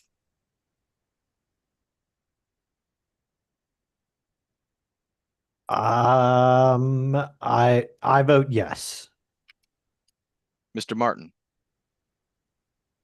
Aloha, I vote yes. Thank you. I also vote yes. Mr. Nikela. I vote yes. Ms. Nguyen. Yes. Mr. Redpath. Yes. Ms. Robson. Yes. Mr. Shaw. Yes. Mr. Thompson. Block yeah. Mr. Chair, the vote is 16 ayes, 1 nay. I will cast a vote. I'm going to vote yes. All right. Well, then the final vote is 17 ayes and 1 nay. Okay. Thank you, sir. Mr. Martin, would you like to cede to Ms. Fintish for the next item? If she wishes to take it up, yes. Otherwise, I will happily do so for her. Okay. Yep. Ms. Fintish? Yeah, I'll take that. Hold That's on. fine. So the next item on the agenda is motion to set the place and date of the next in-person LNC meeting. Mr. Danke, would you like to move your motion? I move that an in-person LNC meeting take place the weekend of December 4th through 6th, 2026 in El Paso, Texas. Okay, is there a second? Second. Second. Okay, I'll let you speak to your motion. I believe that we should be having our budget meeting in person. I also believe that we should not specifically tie our in-person meeting to one specific candidate, but be a organization that has many candidates. Just speak to your motion. Yes. I think we should meet in December for El Paso. Okay, thank you, Mr. Danke. Ms. Fintesh, would you like to motion your amendment, substitute motion, motion/resolution? Yes, I have a substitute motion. So I'm moving that the LNC hold its next regular meeting the weekend of October 9th through 11th, 2026. I'm not going to read the whole thing out loud. We've got it all. I can summarize it though. This is in response to the El Hold on. Paso. You move Yeah. it first. Is there Okay, a second? that's You move it that's and then we fine. second it. Is there? Second. Okay, it's been moved and seconded. Now you can speak to your amendment. Okay, Briefly. awesome. Yes, so yeah, I really appreciate Mr. Danke wanting to have an in-person regular meeting, especially for the budget in El Paso. I'm glad that that he was moving that, but it gave me the opportunity to look at how reasonable it is to go to El Paso. You know, typically we go and visit the site 6 to 12 months before we have our convention. And also, right now our budget's like a little bit prohibitive. Right now we have a $0 line on that, which is also why I brought up that other motion that we'll get to after this one. And so for the sake of finances, like when we go to El Paso, it should be something that we can really explore the convention center and have the full experience there and really vet the place for our next convention. So with that understood, I said, well, in October would be a great time to be able to support a candidate. We have like a massive congressional run with Jeremy Todd. It's a great opportunity to support someone. We can also fundraise off it. And so we can use that money with our limited budget right now to help pay for this meeting, but then also be able to budget, not have a $0 line for next year's meetings as well, so that those can all be really, really productive. October, in speaking to Libertarian Party of Kentucky, as well as Jeremy Todd's campaign, I proposed the 9th to the 11th because that was a weekend that worked for all of them. You know, and it can just be a fundraising event. I also have in there that we could explore a JFC if the LNC so wishes, but there's a lot of opportunities with this. We could just make it a meeting and support Todd and go to one of his events, or we could also help fundraise. Like, it kind of opens us up for a lot of opportunities. It feels like it would be a missed opportunity to just disregard a big opportunity for the LNC and engaging with one of our candidates. And I don't really see the use for going to El Paso right now. We should go to El Paso, not right now. Okay. Hands raised for speaking towards the substitute motion. Making sure that's what Mr. everybody's Chair, I doing. object to the consideration of the question, actually. Objecting to consideration is not debatable and would move directly to a vote. Point of order. I would encourage you not to do that, Mr. Danke. Okay, I will. Yeah, point of order. Point of order. Objection is only for main motions. That's true. That is true. It's not for amendments. I thank you, Mr. Secretary. I have on deck to speak to the amendment, and do remember we have a time consideration here. Mr. Nikela, Mr. Martin, Ms. Hogarth, Mr. Actually, I'll have to come back to you, Mr. Martin, Mr. Nicola, Ms. Hogarth, Mr. Hanush, Mr. Jacobs, you're not going to be recognized, and Mr. Redpath. Thank you, Mr. Chair. I appreciate Ms. Fintish's desire to have us go meet in Kentucky. However, there's a few reasons why I don't think it would be the wisest course of action for us this year. I know that we're trying to minimize our budget meetings or meetings in general, which means we only meet once for an LNC meeting this year, and it should be in December at the end of our 2026 financial year, so we can make a proper budget for 2027. There's certain considerations. That's why it's in December. So if we were to do 2 meetings, that means we have to spend twice. I also know that by the time we get to December, February 2027 is only 2 months away. So either we have a third meeting or a second meeting then to get into Texas and figure out the space. But I know it's the chair's desire to want to start selling tickets and packages by the end of this year. So I think we should meet in El Paso in December. Now, what I would be happy to support is for the LNC to sponsor a fundraiser or a joint fundraiser of some type or some kind of event in Kentucky with Jeremy Todd and his team, and to support the amazing work that they're doing there. They have so much momentum, and I think that would be a better use of our time and resources if we were to support Mr. Todd that way, rather than having our LNC meeting in Kentucky. So for those reasons, I will not be supporting this substitute, but I would support doing something Kentucky during that same time period. Thank you, Mr. Nicola. Again, members briefly, Ms. Hogarth, Mr. Hanush, Mr. Redpath, Mr. Shaw, and then Mr. Martin, then Mr. Denke. Mr. Chair, I apologize. I have a point of information. Yes, sir. Mr. Arcario. Is this being treated like a substitute motion? Yes. Aren't you allowed to speak to either or? And then the question at the end is, shall the committee adopt a substitute motion? Yes, because it happens like an amendment. So yes, technically. Okay, I just wanted to clarify that because specifying we're only talking to the substitute. I didn't want to raise a point of order, but I'm like in between. I think you are technically correct. Yes. Nicola, put your hand down. Ms. Hogarth, Mr. Hanush, Mr. Redpath, Mr. Shaw, Mr. Martin, and then Mr. Denke, and then Ms. Fintish to close out. Ms. Hogarth. I do think a budget meeting is vital. So, and while I like the idea of supporting candidates, I don't think an LNC meeting is very exciting press for supporting a candidate. And the idea of trying to fundraise for a candidate and fundraise for the national party at the same time, I think is a bad one. So I'm against the amendment. Thank you, Ms. Hogarth. Mr. Hanush. Yeah, thank you.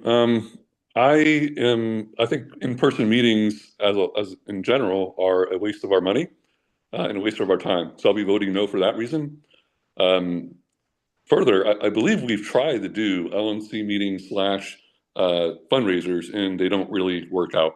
So we can do a fundraiser whenever we want. It doesn't have to be connected to the LNC meeting. So I would suggest doing a fundraiser anyway, but it doesn't have to be connected to the LNC meeting. Thank you. Thank you, Mr. Hanush. Mr. Redpath. Yes, I will vote no on the amendment. I am the U.S. Senate candidate in Ohio this year. And please don't put me in a position of having to choose between going to an LNC meeting and campaign activities in a toss-up U.S. Senate race. Please vote no on this. Thank you. Thank you, Mr. Redpath. Mr. Shaw, and then Mr. Denke, then Mr. Martin, and then Ms. Fintish, if you want to close out. Mr. Shaw. Yeah, I guess my thinking on this is that, due to the circumstances surrounding that particular campaign, there's a lot of eyeballs on that. The idea of us supporting Mr. Todd is one thing. The idea of us gaining a little bit more notoriety by going down there and being near something that all those eyeballs are on, it has a certain amount of value. So I would like to see us go to Kentucky. Thank you, Mr. Shaw. Mr. Martin. Thank you, Mr. Chair. Let me really quickly clarify some things because there appears to be a little bit of confusion on the committee. Number one, this would be the budget committee. we would just be holding it or the budget meeting. We would just be doing it a little bit early. I realize that may be problematic. And if it necessitates another meeting, I think that's okay. I think we can be flexible. Second, the substitute proposes a way for us to make money. And there are actually viable ways for us to turn what would normally be an expense into a net positive for us and for a symbolic candidate. For those who don't know, Massey lost the primary in this race. There is money that is seeking Liberty candidates that will not donate to the APEC crowd that would love to have another option. And that district, that's a place that we should be collecting from, right? It was one of the most funded races in US history, right? And it's sitting there right now in the middle of this incredible historic defeat. And if we step in, we have a moment to seize. So I think that doing this is a really good idea. It gives our candidate a little bit of extra visibility, gives us incredible fundraising opportunity. And there are opportunities in this. It's not a bad idea at all. And coordination and collaboration between national and state parties to support each other, especially in key races, that's a formula for success. And I strongly urge members to seriously consider that we could go and spend money in El Paso doing a survey trip too early, which we're going to need another one. And we normally don't do that right away.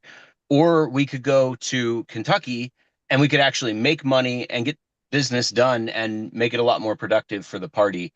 I totally support this substitution. Thanks, guys. Thank you, Mr. Martin. Mr. Secretary, make sure you have ready a vote. Shall the substitute motion be adopted? That's the thing. Mr. Danke, I'm going to come back to you. I want to let other members speak before we do the closeouts. Ms. Hayes. Yeah, I just want to mention, I like either idea, honestly, but I think that no matter where we go, we should always be turning it into some kind of a fundraiser, right? Whether it's for the party or a candidate. I've just been speaking with my alt, and El Paso is a pretty strong chapter or a pretty strong affiliate in Texas. So, I mean, I think that they'd be willing to help. And if we wanted a fundraising option at that meeting, I think it could be doable with some help from the state party. Just as a point of information for you, Ms. Hayes, since you're new, we do always have a fundraising component to every in-person meeting, just FYI. Doesn't mean they're always successful, but we always have one. Mr. Danke and then Ms. Fintish, do you want to, because you don't have your hand up, but I figure you want to close out. Is that correct? Okay. Mr. Danke and then Mr. Fintish. Ms. Fintish, I apologize. So I think it should be clarified, spoken out that this has be it further resolved that the LNC expresses its intent to explore participation in a joint fundraising committee. So this does not only substitute where we have it or that we have this with a candidate, but it also declares an intent to enter into a joint finance committee with this candidate. And I, as a libertarian, believe that laws should be one issue at a time. I also believe our resolutions should as well. So thank you.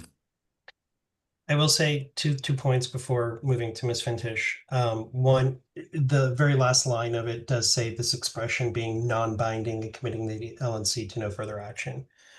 So it would be, I think it would probably fall to the executive committee to explore and decide to do something like that with council. The second thing is it is perfectly legal for us to form joint fundraising committees with our actual nominees, and that includes federal candidates as well. It's a little dicey since we don't have a congressional campaign committee or a senatorial campaign committee, but we still can do it, which is something that I think we should explore more often, honestly. Ms. Fintish. Yeah, thank you everyone for your input on that. Yeah, I just want everyone to know that my main motivation for this was one, that El Paso, I think it's way too soon to go to El Paso. I think it'll be a little bit of waste of money and time. And I know that, we have a $0 budget right now for in-person meetings. And in a past meeting, it was brought up that we had effectively eliminated those. It sounds like maybe that was something that was said incorrectly because they can't be eliminated without, changing huge section of the policy manual. So this was in response to that, you know, wanting to make sure that we did something that was going to be viable for the LNC and not jumping the gun too soon on El Paso. What Mr. Martin said is correct. We will have to go back there probably. And while it sounds like we have a robust, you know, affiliate in El Paso, that's awesome. I just felt like it was a little bit too soon. It needed to be, you know, a better option. And this is a really special opportunity with the Jeremy Todd campaign that I wanted to work out with them. So I appreciate everyone's input on this, and thank you. Thank you.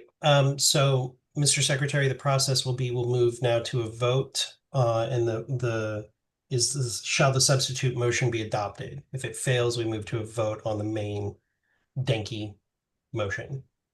But we would not have any further discussion on it. Understood. Thank you. Please go ahead and go to the roll.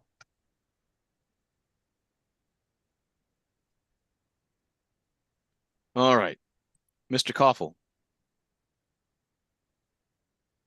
No.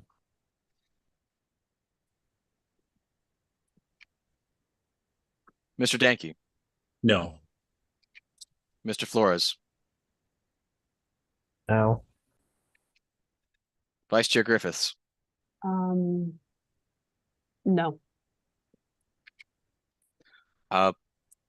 Mr. Hanush or Mr. Requero, who is voting on You this? didn't see the seat back prior to, so it'll be Mr. Requero. Well, prior to that, I set it for the next two resolutions. So I did set it in time. Okay.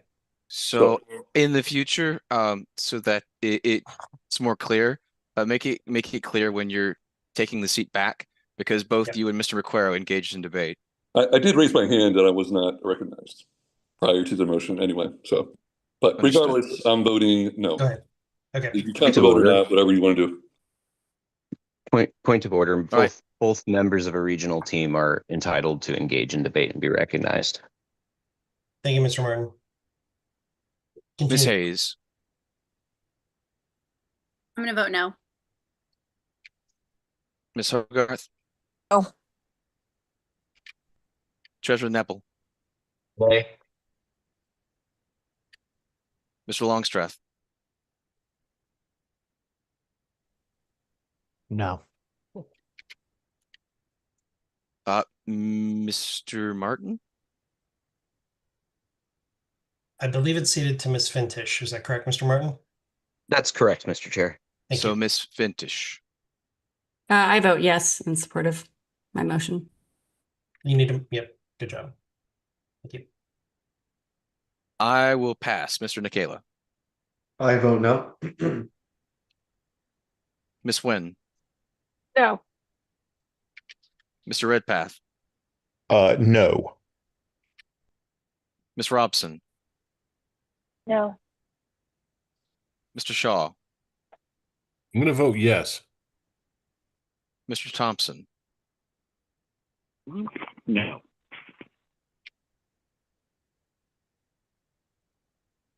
I will abstain. Mr. Chair, the vote is 2 ayes, 14 nays, and 1 abstention. I will abstain as well. So the substitute motion is not adopted. We move on to a vote for the main Denki motion. All right. Mr. Koff. Aye. Mr. Danke. Yes. Mr. Flores. Yes. Vice Chair Griffiths.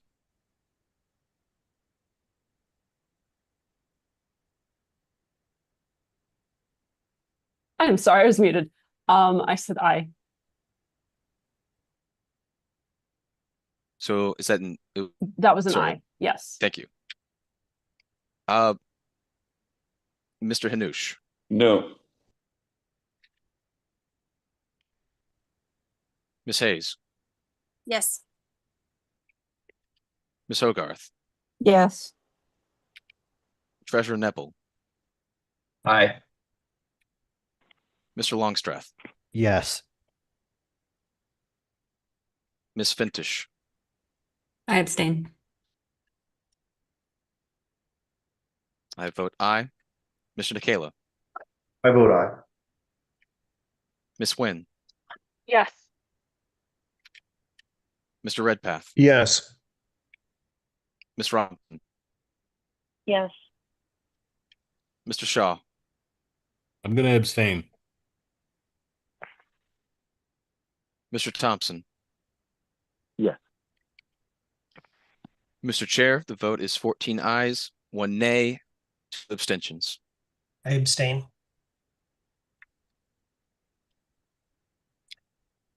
So the vote is 14-1-3. The motion passes.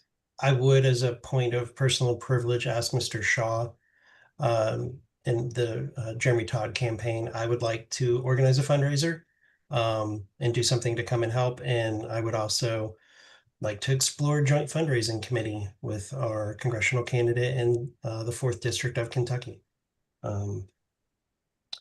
I will, because time was of the essence of that, I will let you bother me with it while I'm at Freedom Fest. Let's see if we can schedule some time this week to have a discussion and see if we can get the ball moving as quickly as possible.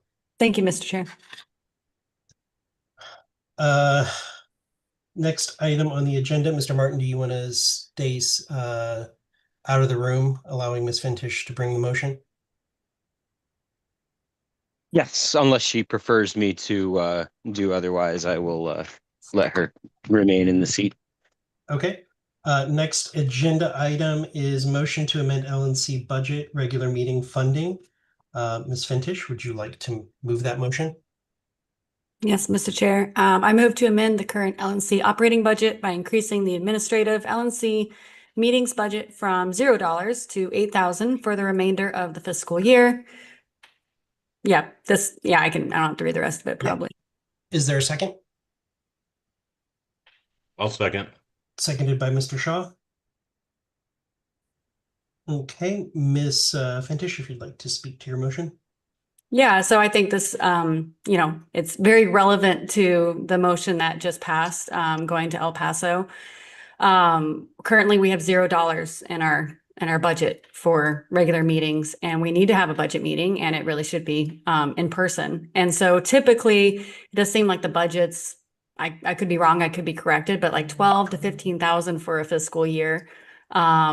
This is one meeting for the very end of the year. I think we could get by with something under $8,000. In reviewing the budget, we do have the 3,000 from voter gravity. And then there is 5,000 that could be freed up from general fundraising. I'm open to changes for where we get the funding from within our constricted budget.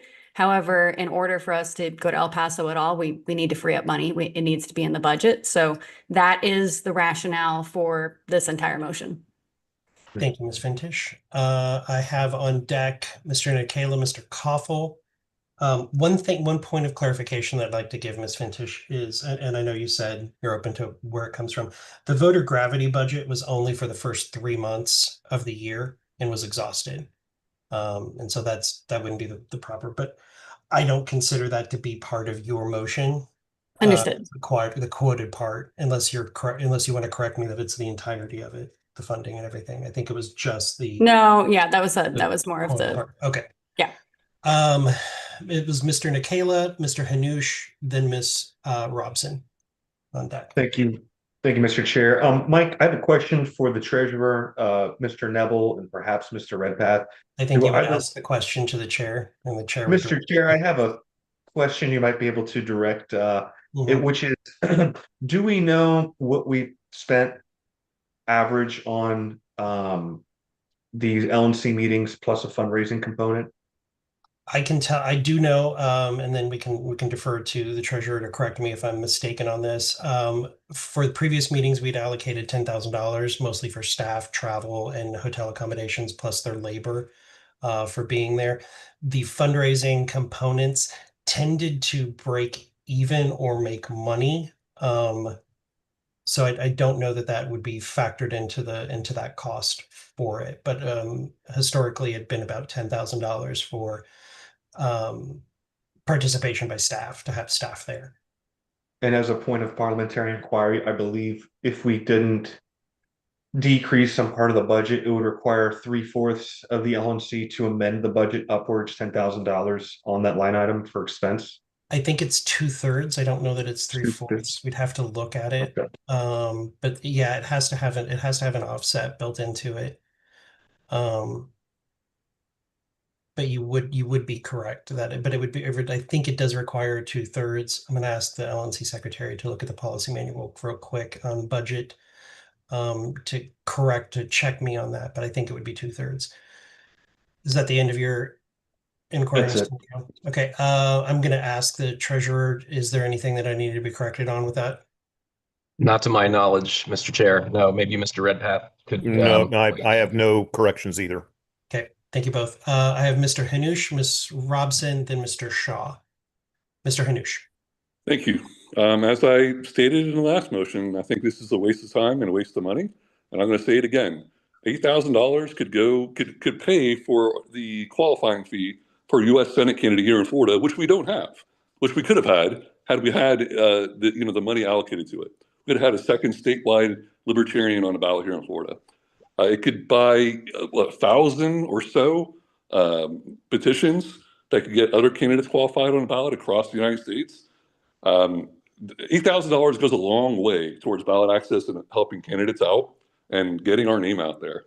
I don't think we should blow it on a weekend budget where we could just do it over the phone. I know it's not a popular opinion. I'm probably going to be the only no vote on this, but I don't care. It needs to be said. Thank you.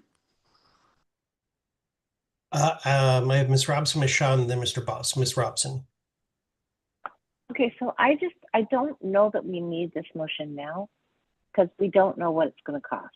I think that we can do it for less than $8,000 because I don't think that we need staff there. I think that we can do it for far less. I don't think that we need to do this at all until we know how much it's going to cost. So my opinion is that we already have said we're going to do it, but there's no reason to do anything with the budget, so that we're taking it from one place, putting it to another, saying we're going to spend money, because we have no idea how much it's going to cost. So I'm going to vote no to this because I want us to have this meeting, but I don't think we need to do this now. Okay, thank you. Thank you, Ms. Robson. Mr. Shaw, then Mr. Boss, then Ms. Fintish. Yeah, so I mean, we committed ourselves to a meeting, and of course, whenever that happens, people like myself that are on the other end of the country need to be able to make plans.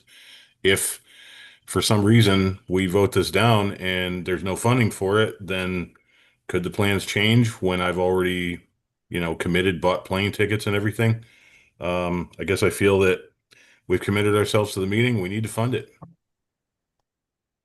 Thank you, Mr. Shaw. Just as a point of clarification, a meeting could technically be canceled at any time. Budget, no budget. If something catastrophic happened, it technically could be canceled.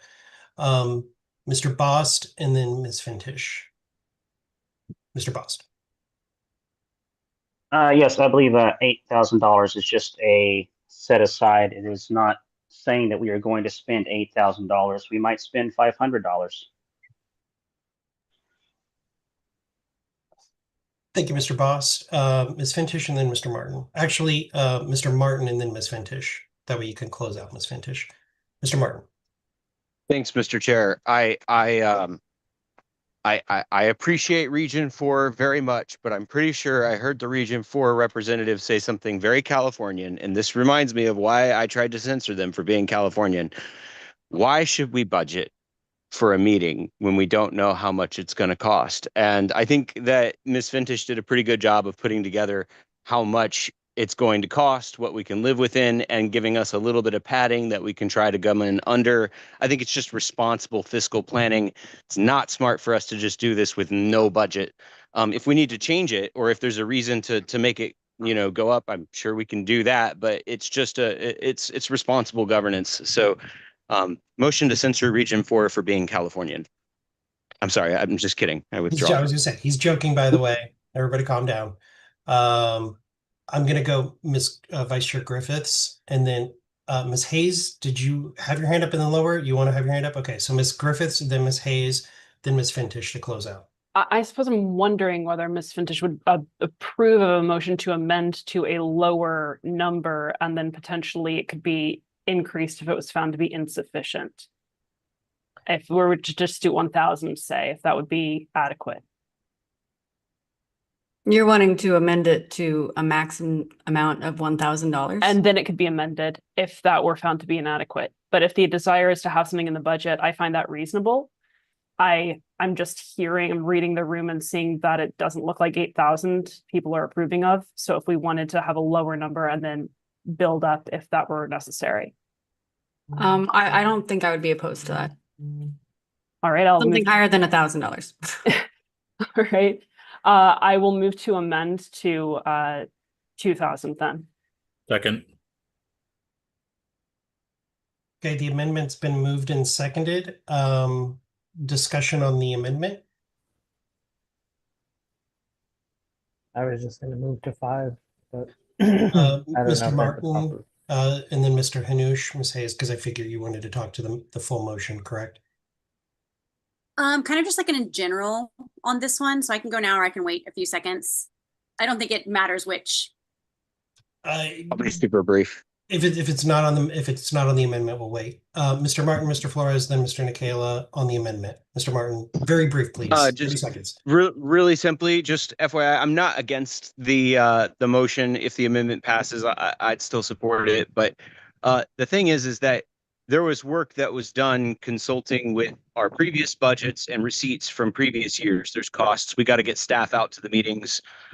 We look at what this costs. Things like coffee. These are non-negotiable essentials that we all need to factor in. So I would just urge you all to think of the coffee and be reasonable, please.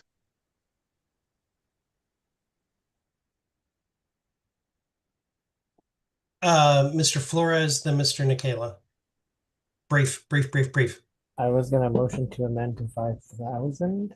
Motion to amend the amendment to 5,000. I think that sounds okay. Is there a second? Reasonable. I second that. Second. Okay, it's been moved and seconded. So now we're moving to, is there any objection to the $5,000 amendment? Hearing none, the amendment is for 5,000. Let me ask this. Is there any objection to the $5,000, the number being changed in the main motion from 8,000 to 5,000? Is there any objection to that? Hearing no objection, the main motion is amended to 5,000. So we're back on the main motion. I'm going to recognize Ms. Hayes first because she wanted to speak on the main motion, then Mr. Nicola, and then Ms. Fintish. Ms. Hayes. Okay, yeah. So, and this could just be me, like you said, being called out for being new, but it's strange to me to see a budget item request without a plan for the budget. So is this primarily for like staff and tech and like coffee, which I agree is important, or is this for different costs that I'm just not aware of? Like what actually are we doing with this money? So I'll answer your question. It would encompass the entire thing. It would encompass staff travel, hotel rooms for the staff, any incurred overtime for the staff. It would include the muffin bar, and the food and beverage for the meeting itself, which they are 2-day meetings, by the way. So it would encompass all of that would be in there. And typically staff deals with that and tries to stay within the full budget for those meetings. With this example, we would probably get a budget request from staff. Mr. Nicola, Mr. Redpath, Mr. Hanush, and then close out with Ms. Fintish. Mr. Nicola. I think 5,000 is the floor. I would have liked to see 8 or even 10. Hopefully we don't go that high, but I think 5,000 is a good number. That way we can at least start planning and locking a date. Thank you. Mr. Redpath. I move the previous question. The question has been called and seconded. Any objection to calling the question? Okay, hearing no objection to calling the question, we'll proceed to a vote. Point of clarification, Mr. Chair. Yes, Mr. Calling Martin. the previous question calls the $5,000 amendment to vote, correct? The amendment was already adopted. It was main motion. Okay. So this Thank moves, you. this moves to the vote, to the full vote. Yes, sir. but Thank you, for Mr. the Chair. clarification. Mr. Secretary, is it amended? Is it everything is correct? Yes. Okay. I would request that you remove the funding and the rationale because that's not part of the motion. Understood.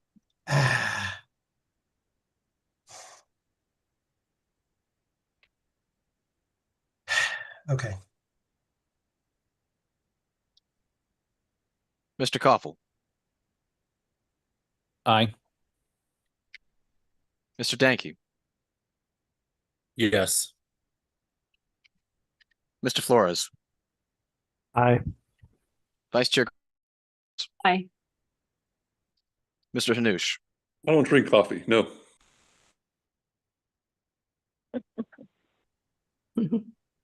Ms. Hayes. Yes.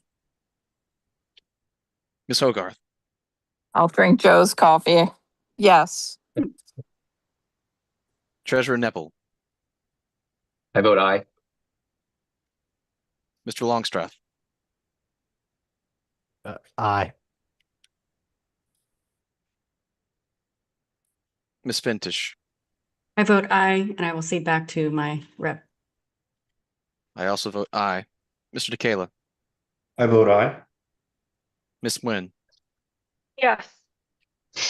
Mr. Redpath. Yes, sir. Ms. Robson. I'm gonna vote no. Mr. Shaw. Yes. Mr. Thompson. No. Mr. Chair, the vote is 14 ayes, 3 nays. I'm going to abstain because my vote wouldn't matter and I don't feel passionately about this. Understood. So the final vote is 14 ayes, 3 nays, and 1 abstention. The motion passes.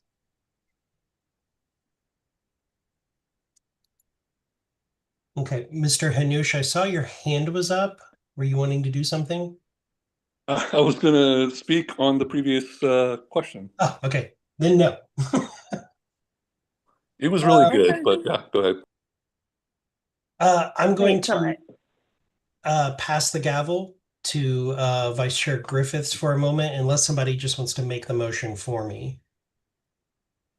I don't plan to debate on this, but I need Mr. Chair, just to confirm, I'm pulling up my agenda on the screen. Which motion are you about to move?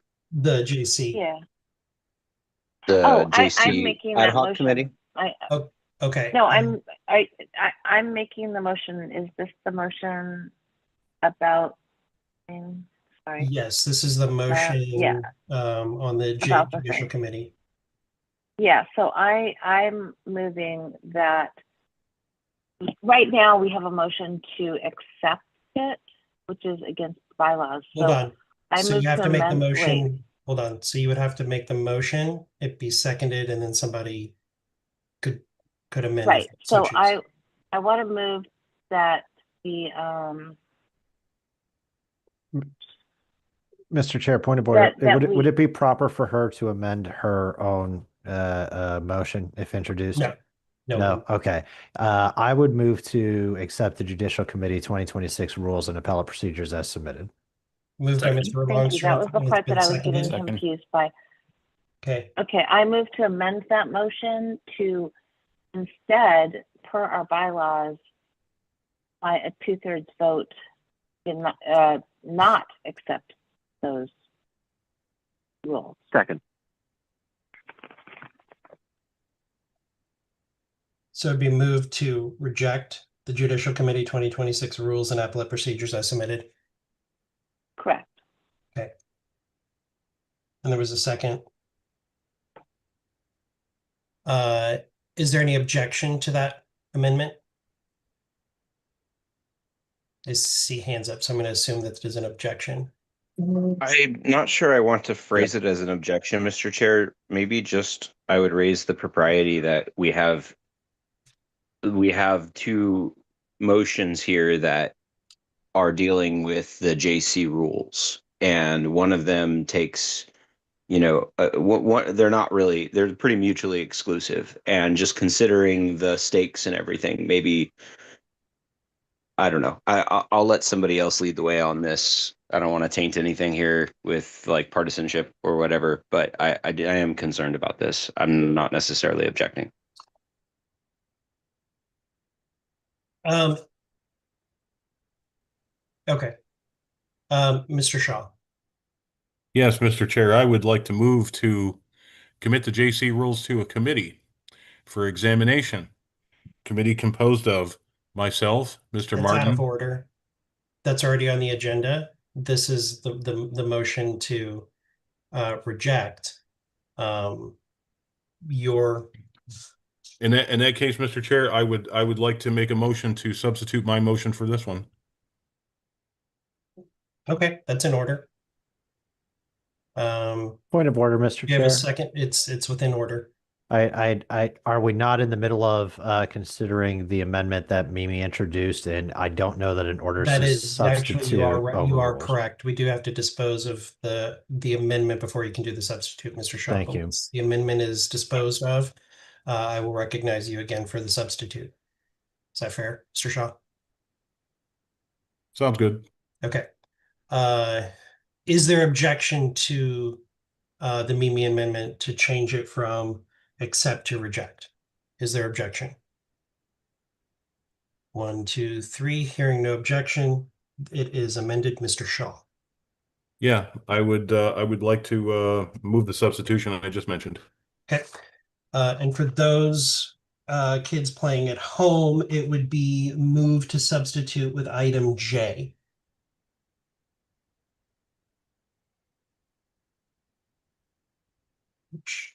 To find my, there it is. Okay. Point of order, I'm you sorry, mean it's item not Mr. M. J. I'm sorry, it's not item J. It is item M. Secretary, help me out. M.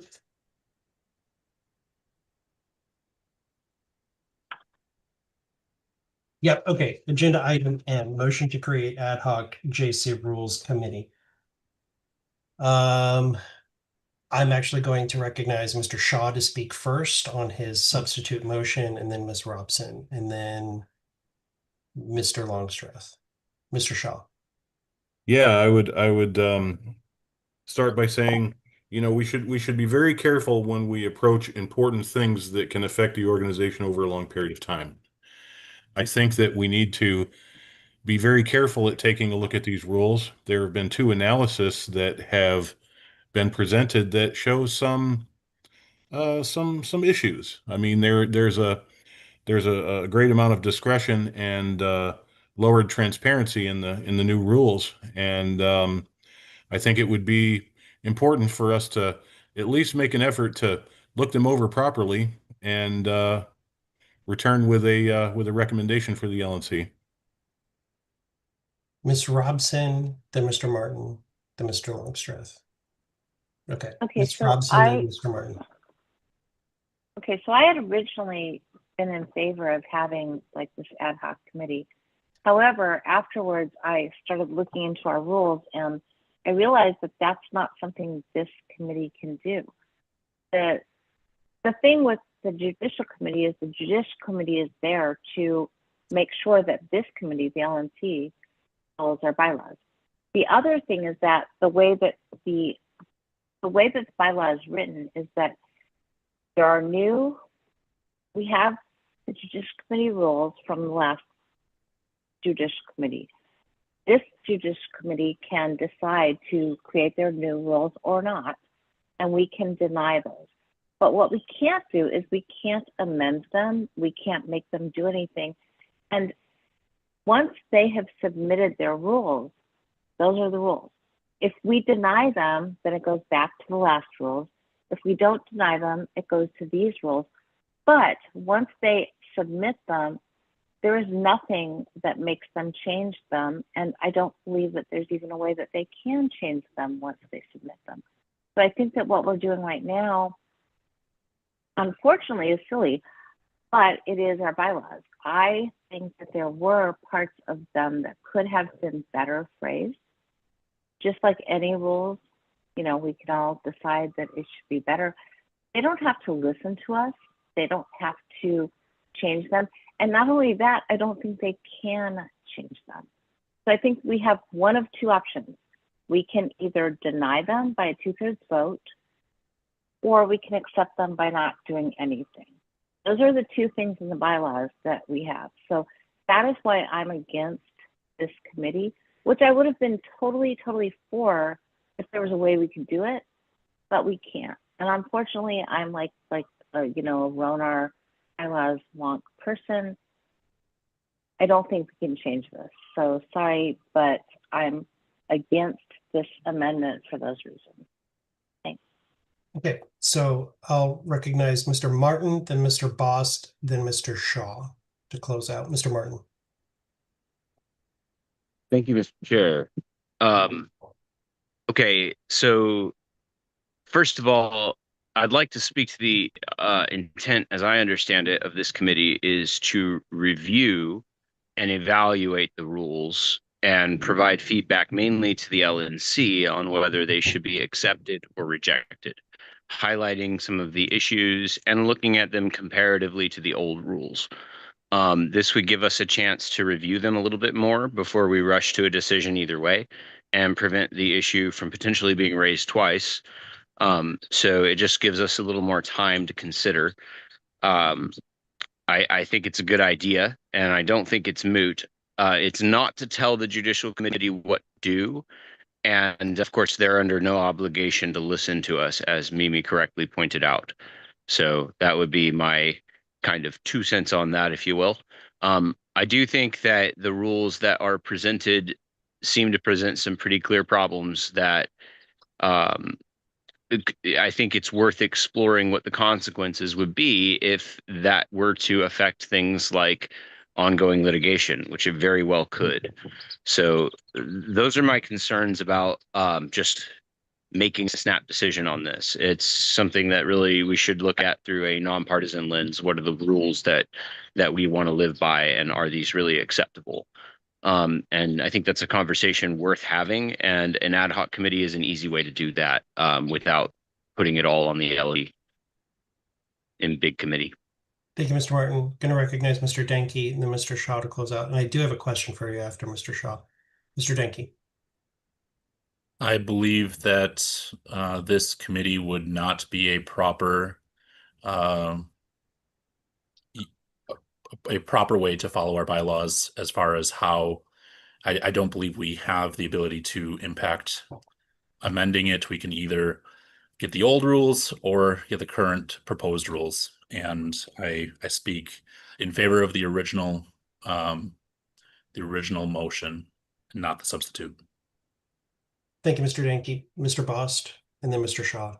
Sorry, Mr. Shaw.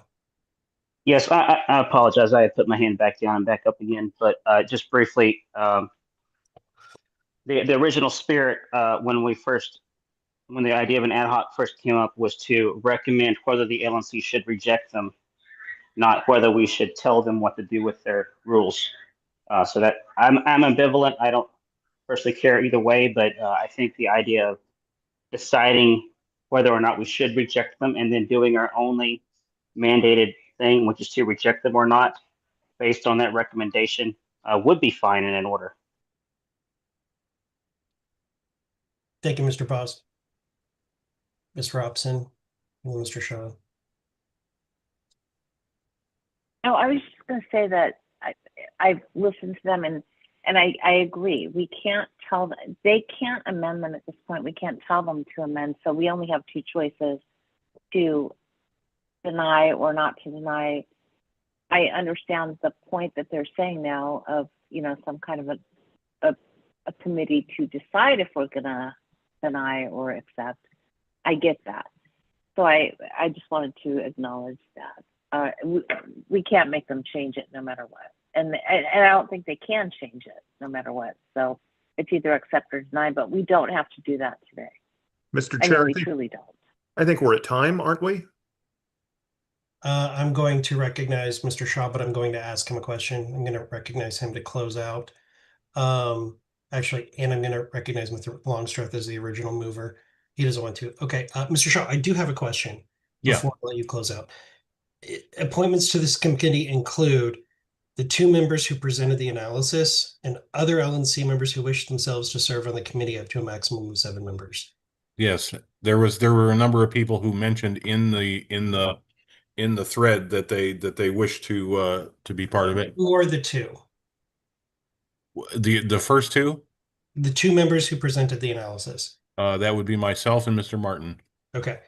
And then do we have a mechanism for adding in this ad hoc? Because it's up to 7. Yeah. So that means that there would be a choice. Like if 11 members right now decided they wanted to be on there, it would only be 7. How do we Right. choose? I would imagine it would have to go to a vote.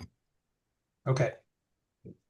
So this would also include a nomination Yes. that we would have to hold an election for. Yes. Okay. I mean, originally when I put it up there, I figured some people would put their names up and we'd just go forward. I mean, Well, that's a discussion for, if it passes, then we can discuss, maybe not tonight, but maybe over email, we can discuss nominations to the committee.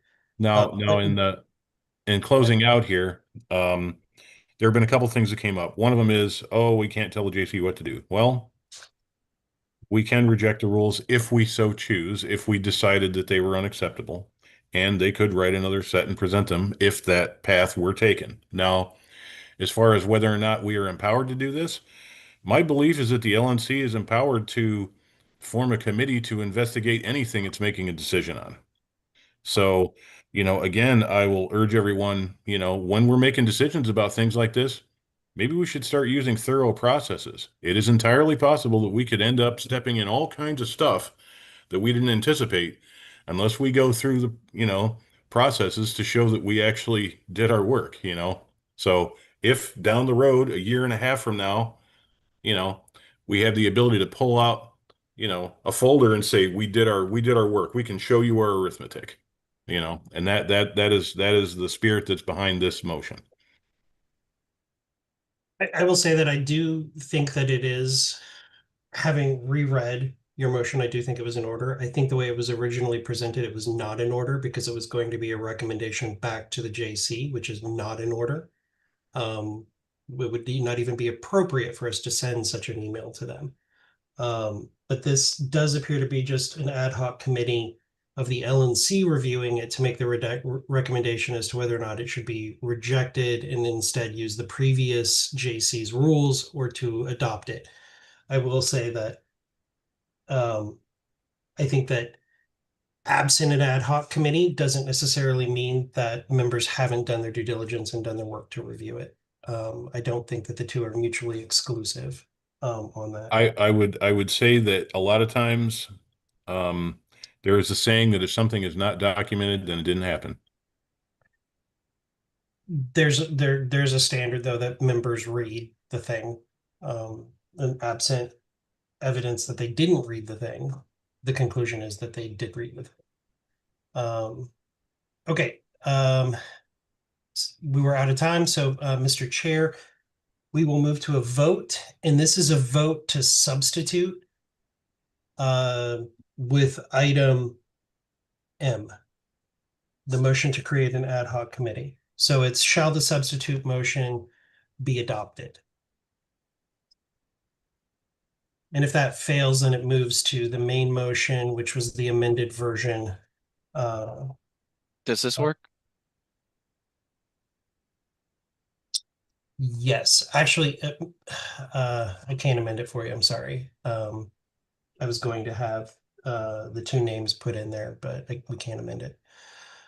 Yes, proceed to a vote, calling the roll, Mr. Secretary. Understood. Mr. Koffel. No.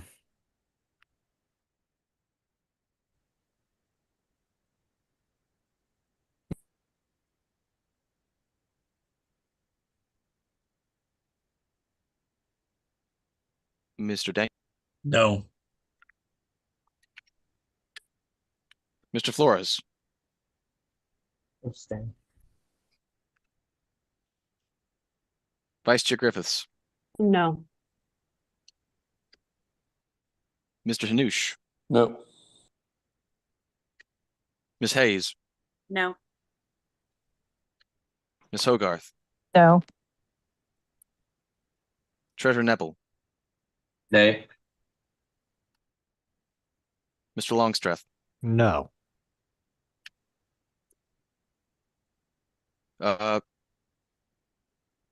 Mr. I vote yes. I'm sorry, Mr. I vote yes.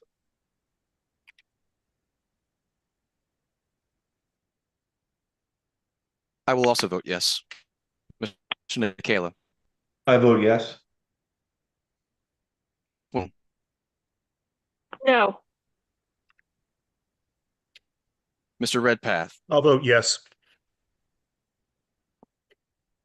Ms. Robson, I vote yes. Mr. Shaw, Yes. Mr. Thompson, No.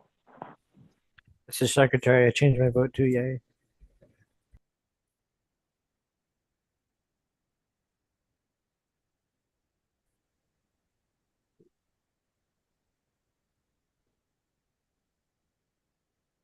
Mr. Chair, the vote is 7 ayes, 10 nays, 0 abstentions. I abstain.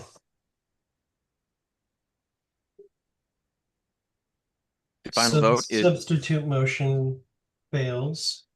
correct. We move to the main motion as amended.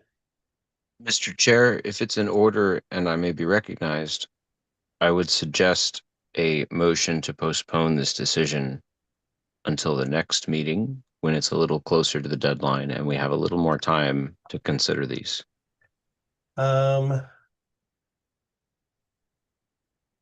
We technically are into a vote now, so the motion would be out of order, Mr. Martin, Understood, Mr. Chair. Thank you. but I appreciate it. Point Yes, of sir, no information. worries. Mr. Boss, point of information. Yes, if we were to fail to reject them tonight, could we revisit it at the next meeting? It would have to be a member of the prevailing a motion to reconsider.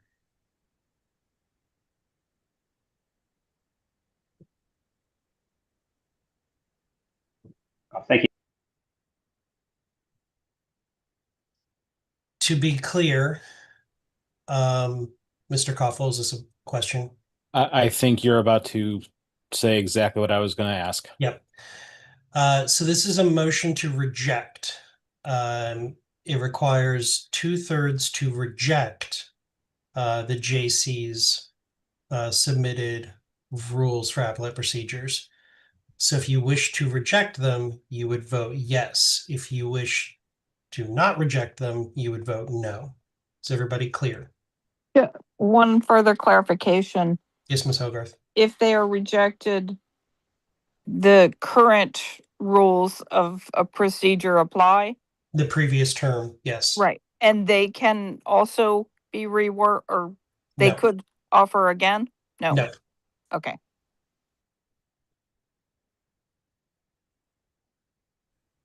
Any other point of informations or clarifications needed before vote?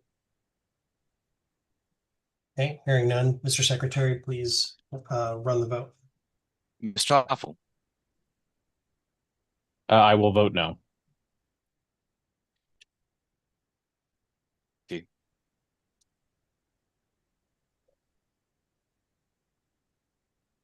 You cut out. He didn't hear you say his name, Mr. Danke.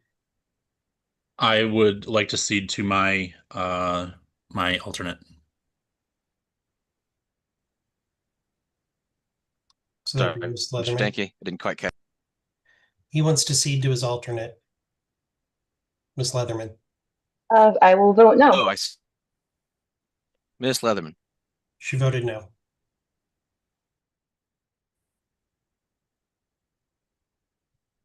She voted no.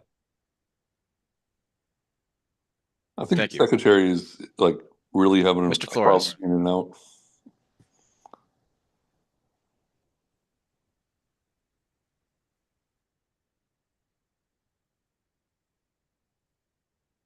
Mr. Flores? Sorry, I cut out there on my end. I abstain. Vice Chair Griffiths, No. Mr. Hanu, No. Ms. Hayes, No. Ms. Hogarth, No. Treasurer Neville, Nay. Mr. Longstreth, No. Mr. Martin, I'll pass. What's up? Can you hear me? I will vote nay. Mr. Nikela, I'm gonna vote nay. Ms. Nguyen, No. Mr. Redpath, I'll abstain.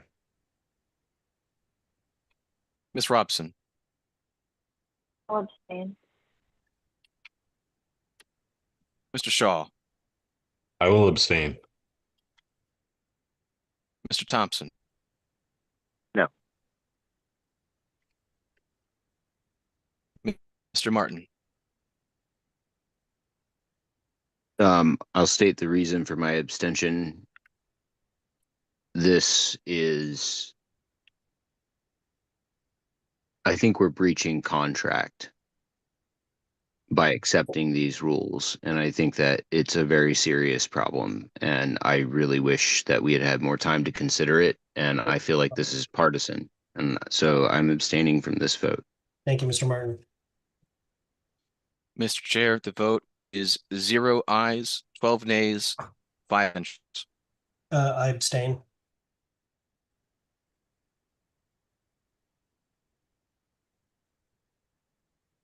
I abstain.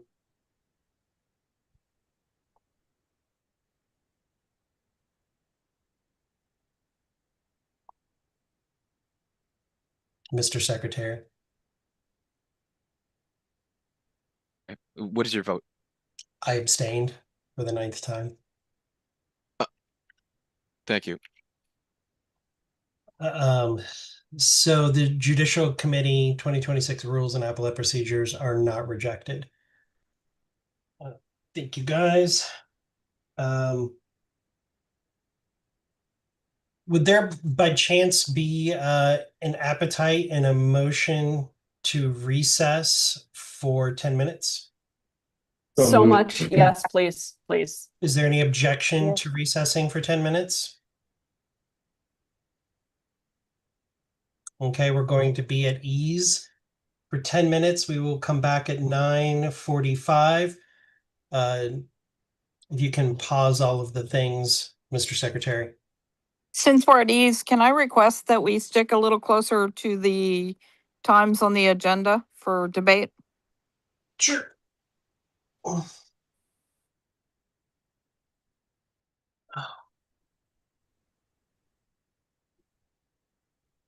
I think there's a way that we can do a thing where there's like a time clock thing.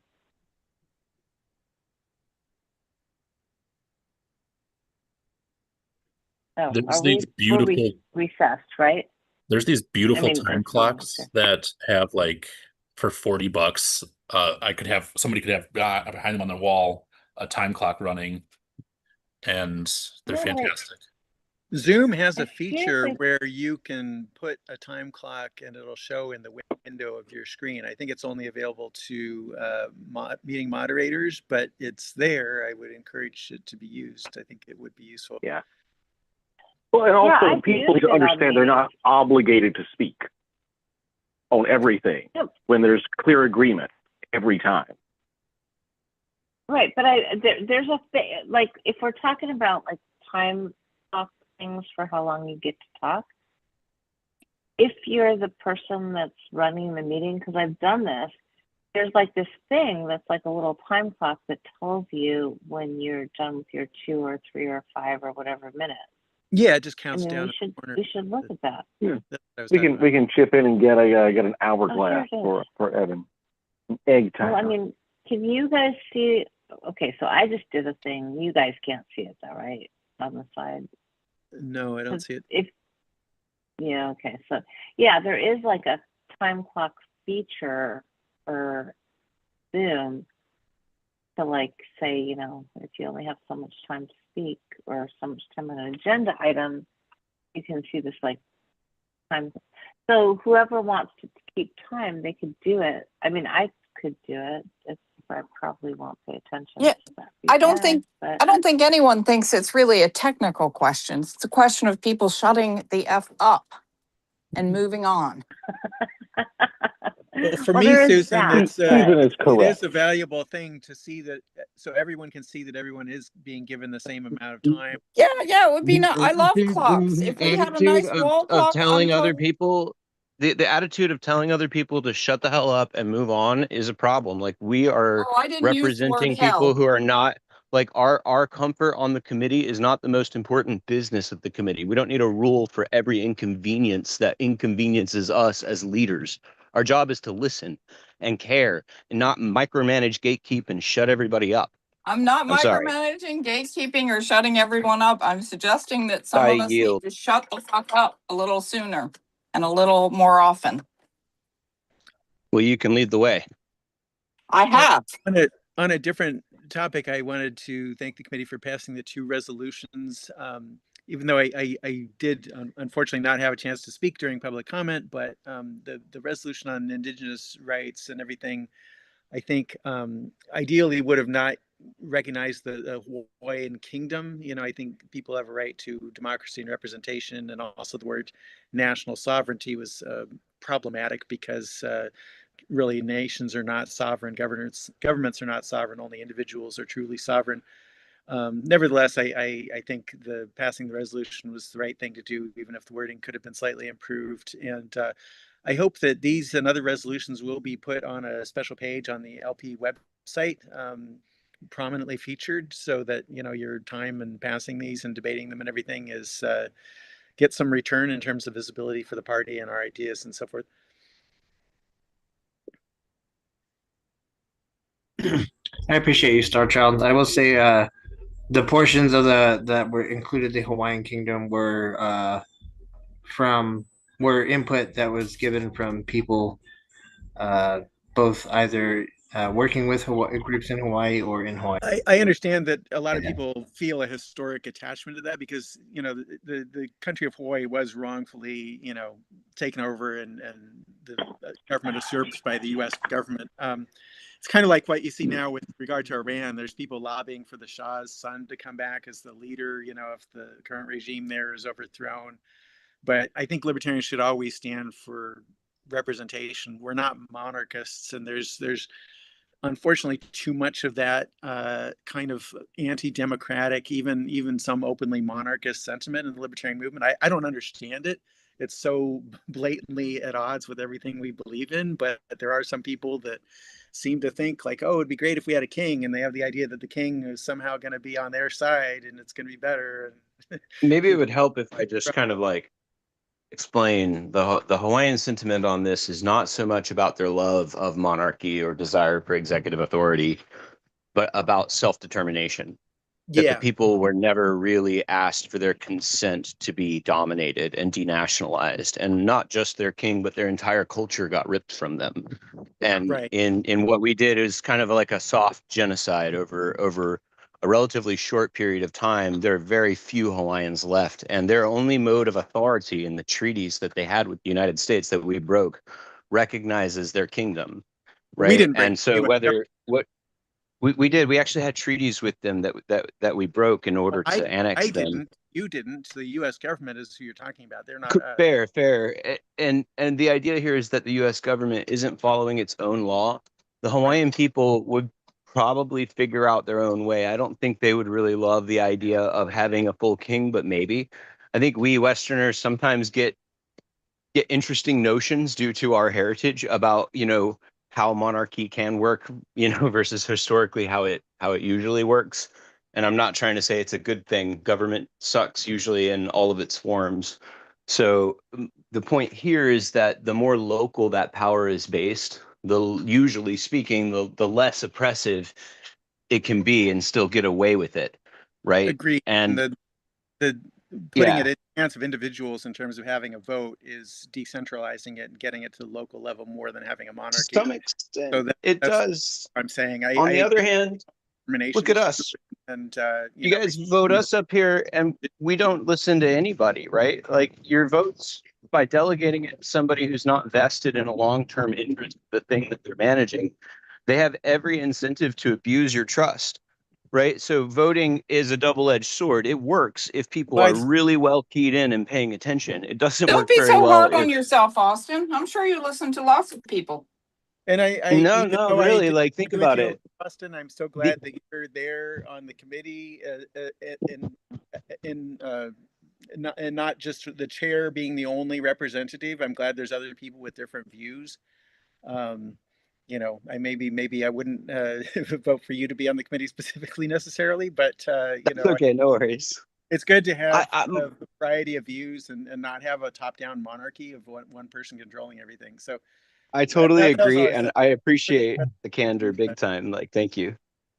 You're welcome. Someone with a computer screen. About how many items do we have left? 1, 2, 3, 4. At least 5. 5, 6, 7. My God. I just beg that we don't. I had a Can we feeling move this would this be a shit long along? one. I beg that we don't continue debating on things we agree with is the main thing. Right? I know everybody agrees on this resolution, but I want to talk about it for 45 minutes. We don't need to do that. Well, we haven't done that. We've Hey, I know actually I been very tagged good in on twice time. to agree with you guys, but I'm going to speak full time to agree again. Okay, we're going to be coming back to order in 1 minute. I hope someone will also direct staff to look for free meeting locations so that you don't unnecessarily waste $5,000 on that. And there's no reason to fly staff or pay a lot away from El their work. Paso has been extremely on top of things. I think that the town itself or whatever commission we're working with, and I think they might be pretty big on that. We're going to come back to order now.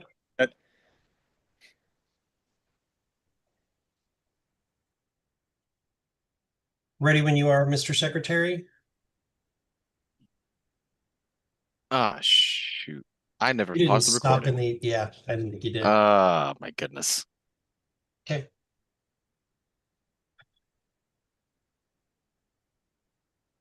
Is everybody back?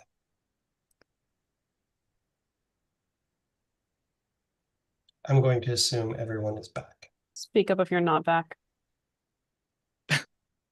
Yeah, could you raise your hand if you're not here? Mentally vacant doesn't count. I'm not here. Okay, it is 7:45 p.m. Eastern time, and I'm calling us back to order. The next item on the agenda is nomination and election to Affiliate Support Committee, Candidate Support Committee, and Audit Committee. Mr. Chair, Yes, Mr. Ricciario. 9:45, What did I say? 7:45. Wishful thinking. We're back at 9:45 p.m. Thank you. So the process would be to open nominations for one committee at a time. I move to open Hold on for one audit second, committee Miss first. Robson. Hold on one second, Miss Robson. Please wait to be recognized. So we would open nominations one at a time, one committee at a time, and then move to close nominations. My recommendation would be, if the body would allow it, assuming that there's more people nominated than there are seats, that we then move to an OPA vote for those. That would open Monday morning at 9 a.m. and would close Friday at 11:59 p.m. Pacific time. Is there any objection to that process? Okay, hearing none, we'll move forward. It's Mr. Shaw first and then Ms. Robson. Mr. Shaw. Yeah, I'd like to nominate Dane Cortas for affiliate support. Okay, so we'll start by opening nominations to affiliate support. And I move to open nominations. we already did. I implicitly took that into. into that. So we're on affiliate support.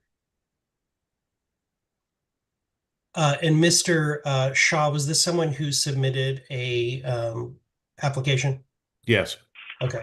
And it was, what was the name? That's Dane Cortaz, Courtois. Secretary can get it from that. Miss Robson, then Miss Hanoush, Mr. Hanoush, then Mr. Longstreth, then Miss Hogarth. Miss Robson. I nominate Amanda Griffiths. I'm sorry, what is this for? I just walked away from my computer. I just You'll find nominated out you for later. affiliate Oh, gosh. support committee. All right, Affiliate that's cool. support. I like that one. Mr. Hanoush. I nominate Tony DiRazio. Tony D. And Tony submitted an application. Yeah, that's where I got the name from. Thank you. Just double checking. Mr. Longstreth. Mr. Hanoush stole one of mine, so the other one I'd like to nominate is Valerie Sarwark. Okay. Did she submit an application? She did. Okay. She did. I've got Miss Robson, then Miss Griffiths, then Mr. Denke, then Mr. Redpath. Miss Robson. Wait, I nominated. Okay, then your Ms. hair was, Griffiths, then your hand didn't I? was still up. Let me lower. I'm your- sorry, I didn't lower my, I'm sorry, I apologize. Mr. Secretary, can you also remind me how many seats there are, how many we elect, and how many have to be LNC members for the affiliate support? Ms. While you're Mr. looking. Chair, can I tell you that? Yes, yes, you can. Yeah, so for affiliate support, it is 3 people that are on the LNC and 4 others for a total of 7 members of this committee. Thank you. Ms. Griffiths. I nominate Mimi Robson. Thank you. Mr. Redpath. I'd like to nominate Omar. Okay. Omar Mercurio. Mr. Koffel, your hand was up. That was a mistake. Sorry. Thank you. Ms. Griffiths. Do I just nominate one at a time? Is that Yes. correct? Okay.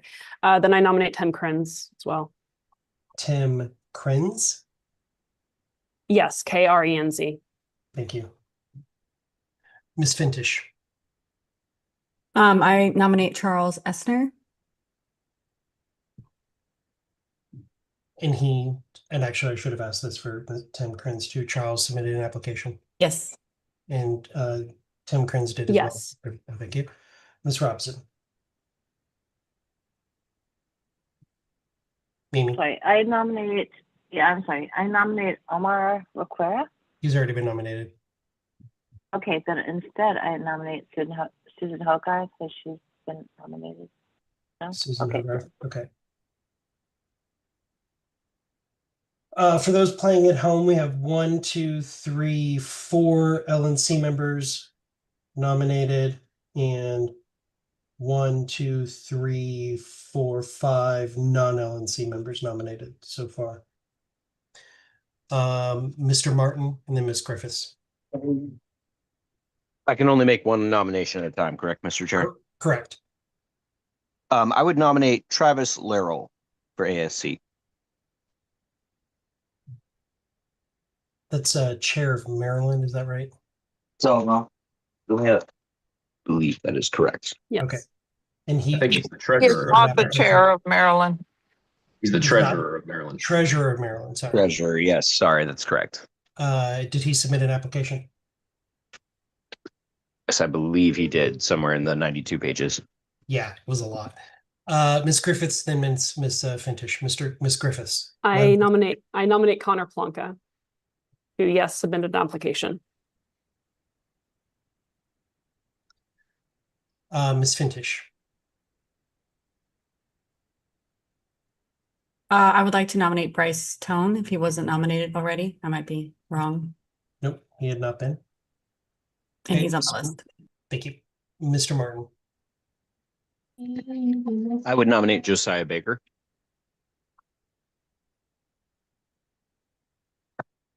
And he submitted an application. I believe he did. I don't think I remember seeing it. Yes, sir. I believe so. Okay. I tried rifling through the pages, but I admit I'm struggling. Okay. I'm going to put your hand down. And then so you can re-put it up if you need to. Madam Vice Chair. I nominate Brittany Cozen. Did Brittany? Yes, she did. It might speed things along faster if you just say if they're not an LNC member. Oh, if you know for sure that they submitted an application, that'd be great. Yes. See no other hands up. Is that it for nominations? Mr. Martin.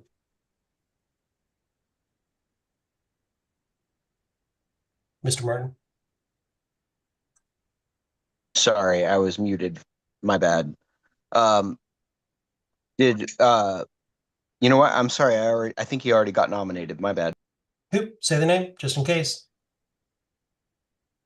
Courtois. I think Mr. Shaw already nominated him. Dane Courtois. Yeah, he was the first. Yep.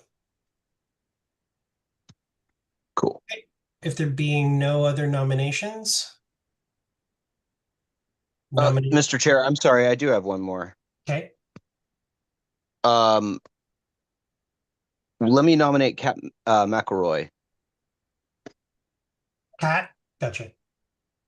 I don't believe that she actually put in She submitted. She didn't submit for She only affiliate support wanted. committee. I'm sorry. Yeah, she No, submitted she only wanted to committee. be audit committee, Miss and I Robson? will be nominating her. Yeah, no, I'm just sorry. I'll put the nominating her papers for down. that. No. But wait to be recognized, please, Miss Robson. Because that one I did. My apologies, Mr. Chair. I apologize. I'll put the papers down. You're fine. Okay, so I'm gonna go through this. I'm just kind of wrote the names down. Please don't anybody scream at me. LNC members, I have Amanda Griffiths, Mimi Robeson, Omar Mercurio, Susan Hogarth. And that, I believe, is it for LNC members. For non-LNC, I have Dane Cortez. And again, please, I know I'm going to butcher these. The secretary will fix it with the applications. Tony Durazio, Valerie Sarwark, Tim Krenz, Charles Esther, Travis Laurel, Connor Plumpkin, Bryce Tone, Josiah Baker, and Josiah Baker and Brittany Cosen. Am I missing anybody? Mr. Martin, am I missing anyone that you named? Did you mention Travis Laurel? Yes. Okay, then I think you got them all. Miss Robson? I just have a question. So we are nominating, or we have to have a certain number of LNC members. They'll be others. separate. There'll be separate votes. So there'll be one Okay, vote that was for my the question. LNC members for the affiliate support and one for the non-LNC members. So there'll be two votes for the affiliate support committee, two separate votes.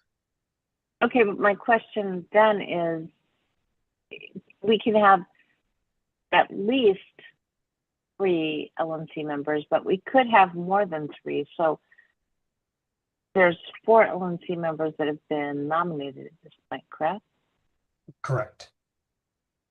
So What how does does the that work? actual policy manual say? Does it say 3? It says at least 3.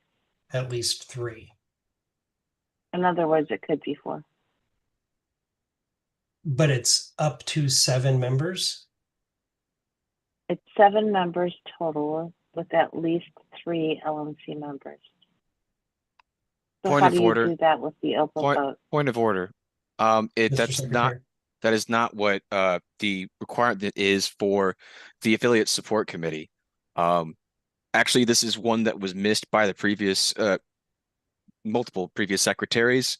At the LNC meeting in Miami in 2024, a policy manual amendment was made to that section. So it says a minimum of 7 members, not up to 7 members. Okay, what does it say for non-LNC members? A minimum of 2. No, I believe, well, on what I saw, it's a minimum of, okay. I For thought it was non-LNC. 3 for affiliate. Okay, so the vote for this, and everybody please be quiet. So the vote for this, there's a minimum of 3 LNC and a minimum of 2 non-LNCs. That doesn't make any sense. That doesn't get us No, to it's not 7. no, he said it's at least 7 total, which sounds like it could be more than 7. Ms. Correct. Robson. If I'm not mistaken. Mr. Chair, if I may. Yes, Madam Vice Chair. So the minimum of 3, minimum of Hold 2 on, doesn't mean. Hold on one second. Mr. Secretary, I accidentally muted you trying to let Addison in. Sorry. Minimum of 3, minimum of 2 doesn't mean minimum of 5. You can still have minimum of 7 with it because it could be minimum of 3, which would then require at least 4, or you could have minimum of 2 non-members, which would require then at least 5 LNC members. So there's a minimum of 7, but of that 7, at least 3 need to be LNC members and at least 2 need to be non, but it can be 4 and 3, 5 and 2, etc. How about this? For the vote, we put all of them together in one vote.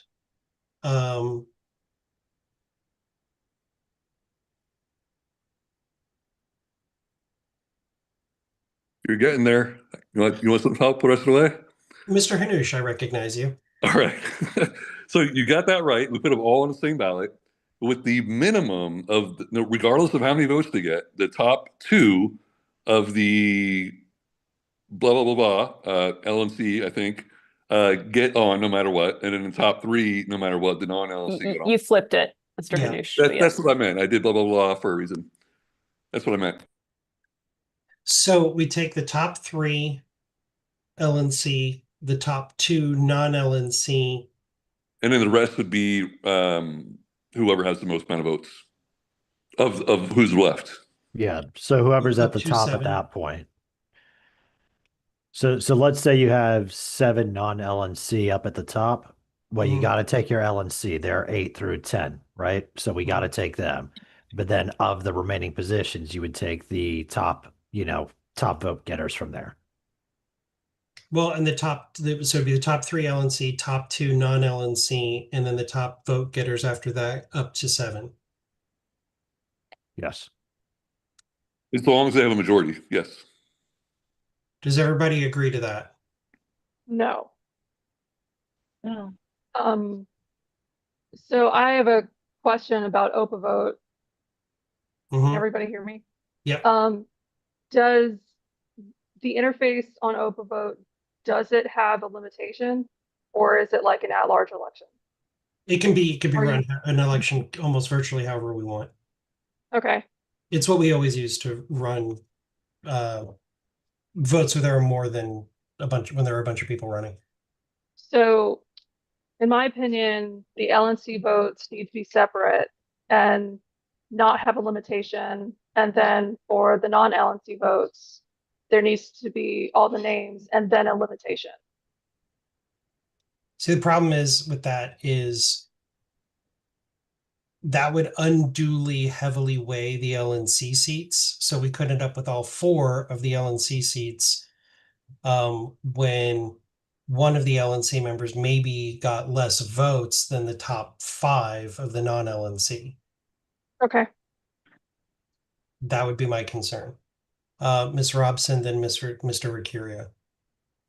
Okay, so I'm still a little confused because I think I read it wrongly. So the secretary said that it's at least 7 members total.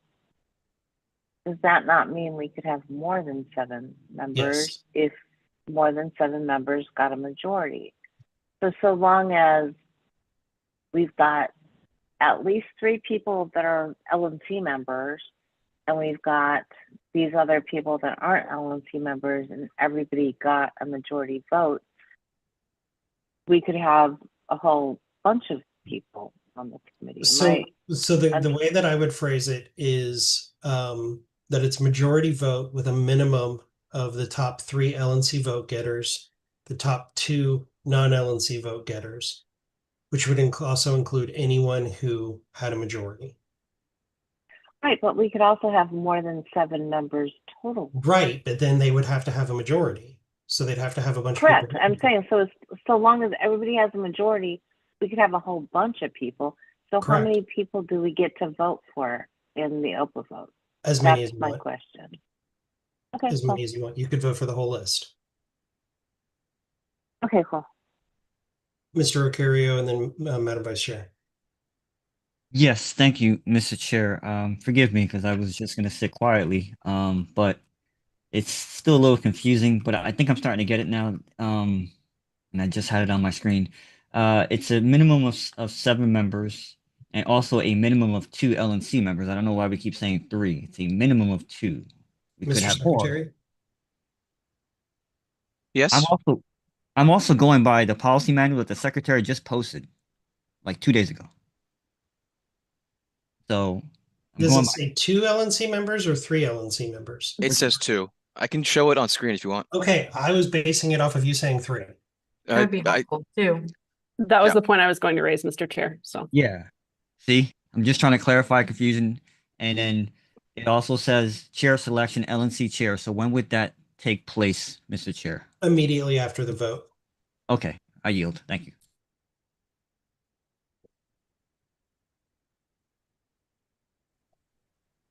So does that make it clear? Oh, okay. Yeah, it's just majority vote and a minimum of 2 have to be LNCs. So we take whatever the we guarantee that we will take at least 2 LNC members. If they don't cross the majority threshold to be the highest vote getters on the LNC. Okay. Correct. Yeah, and then once the vote is passed, then I'll appoint one of them to be the chair. Okay, is everybody clear on that? Everybody good on it? There'll be instructions when you vote. You can take that off your screen, Mr. Secretary. Okay. Mr. Shaw. Oh, I was gonna motion that we open nominations for candidate support. Okay. Candidate support, I believe, is we only elect the 2 LNC members. And then the chair under advisement of the committee appoints the rest of the members. Is that correct, Mr. Secretary? That is correct. Okay. So Mr. Shaw, you would like to open nominations for candidate support? That's correct. Okay, did you have a nomination? I do. Travis Laurel. He's not an LNC member. It's only Oh, LNC members. okay. Mr. Hanoush. I nominate Olivia Hayes. Okay.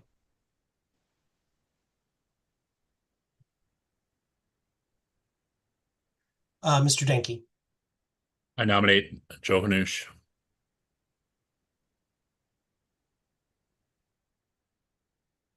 Mr. Shaw. Barbara Engelhard.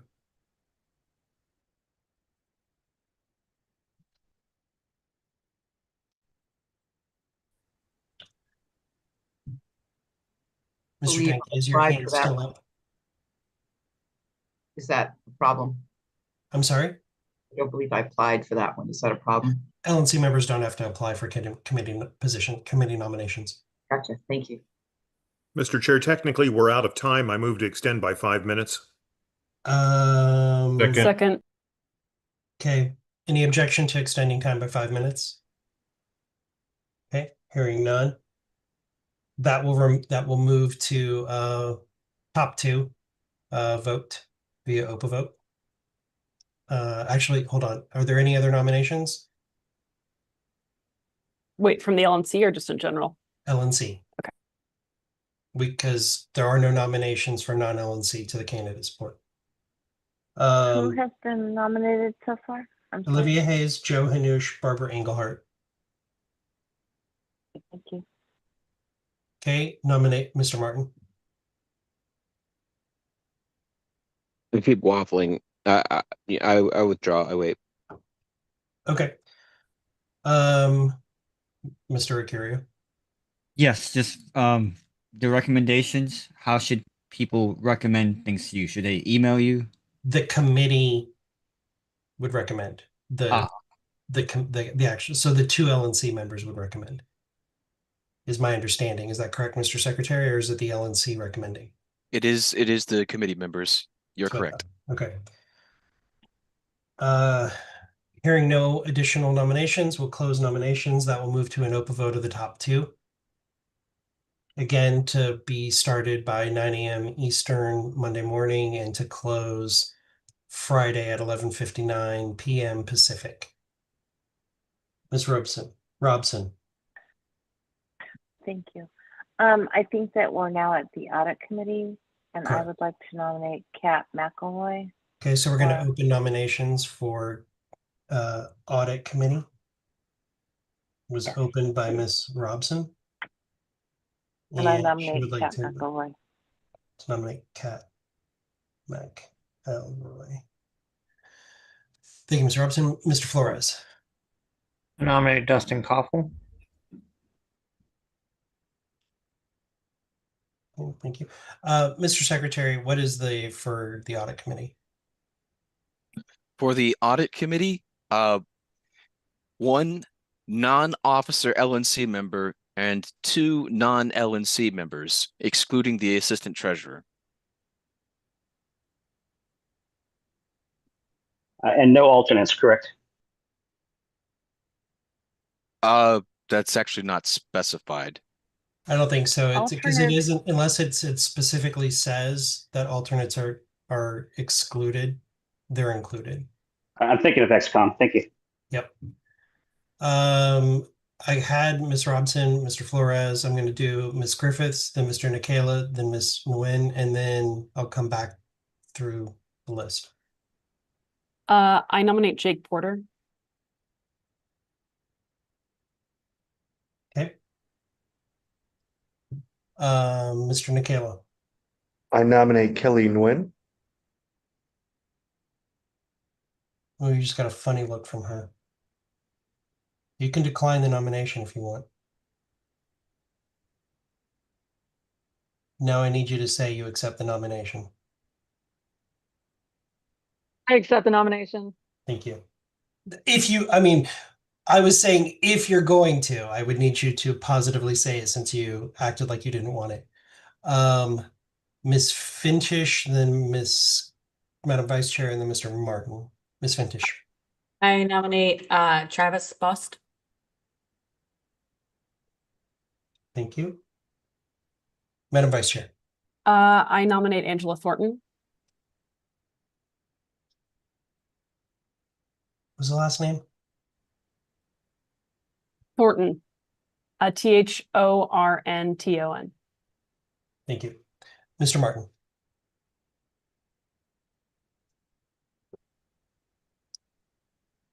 My mute did not want to unmute. Sorry about that, Mr. Chair. I nominate Travis Larrell. Okay.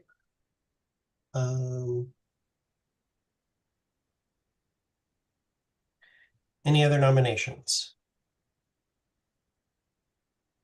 Since there is a fixed number of LNC and a fixed number of non-LNC, and those are fixed, 1 and 2, those will be separate. Does that make sense to everybody? Okay. Nominations are closed.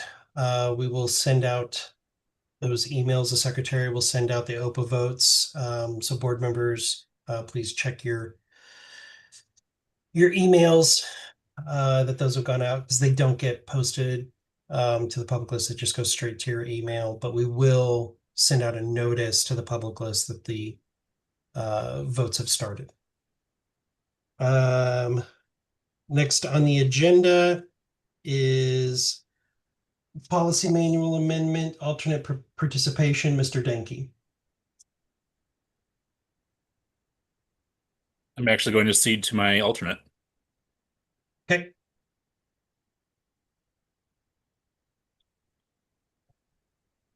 Ms. Leatherman. Yeah, so motion to amend the motion to add when, or I'm sorry. Motion to add when the regional representative is absent or cedes their seat to their alternate for the entirety of an agenda item. Alternates are free to debate on email business, and alternates may vote on email ballots, but are only counted when regional representative has not voted or expressed an abstention. To the current rule, which is free substitution of alternates for regional representatives at LNC meetings is permitted. So I think this would just add Hold on. some very. You gotta wait. So that was, you moved your motion, then it's got to be seconded, and then we do discussion. So it was moved by Ms. Leatherman. Is there Second. Okay, it's been moved by Ms. Leatherman. Go ahead and speak to your motion, Ms. Leatherman. Oh, right. So I think this would just add some needed clarification to like under which circumstances alternates may debate or make motions. That's pretty much it.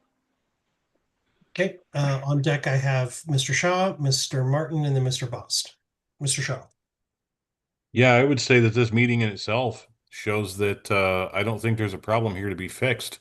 I mean, this meeting is run fairly smoothly. The alternates have been, participating. I don't see any problem with the participation, basically outside of voting, as long as we know, that who's voting for a particular region. I can't imagine any good reason why we'd want to limit other participation. It seems a little silly to me. Thank you, Mr. Shaw. Mr. Martin. Thank you, Mr. Chair. Okay, first of all, I just want to say that I believe that if this motion were passed, it would have no effect because it would violate member rights without due process and would violate the bylaws. So it's not something that we can actually do because alternates are members of the LNC and there are member rights that attach to them by virtue of their election. We don't just need a double or a second to stand in for us, right? They're elected by the state chairs that form the region, and they are part of a team, and that team is regionally autonomous from the LNC. You can't tell us who can stand up and say what. In some regions, they may choose to put an alternate and a representative that disagree with each other, right? And that disagreement would be part of their robust representation as a region. For us to say you don't have a right to speak unless you're specifically being ceded to it violates their rights. It's absurd. It departs with past practice. And I believe it's like Mr. Shaw said, who are we protecting here?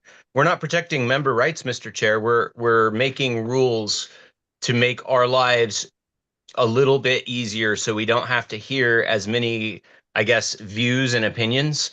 And I think it's a terrible attitude to have, to say that these people who are trusted by their states to carry their representation cannot do so in the way that any ordinary member should. And we demonstrate that they are members of the LNC. For instance, an entire membership vote of the LNC would usually include alts, right?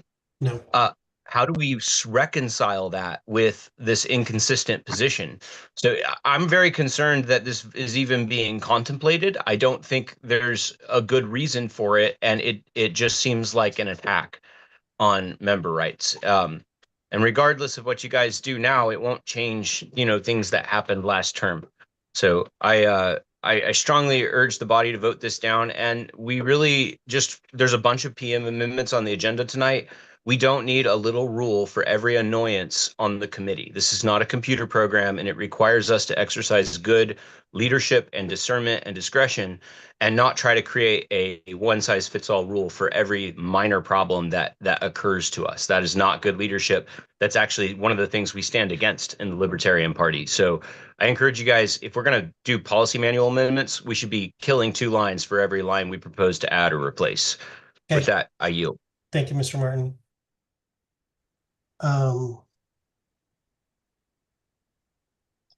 As a point of correction, when we vote as the committee at large, it does not include the alts. The language for that is specifically to mean that it has to include the body, including counting abstentions and absences. So it would require 18 votes, essentially. Mr. Boss, Ms. Fintish, then Mr. Hanush.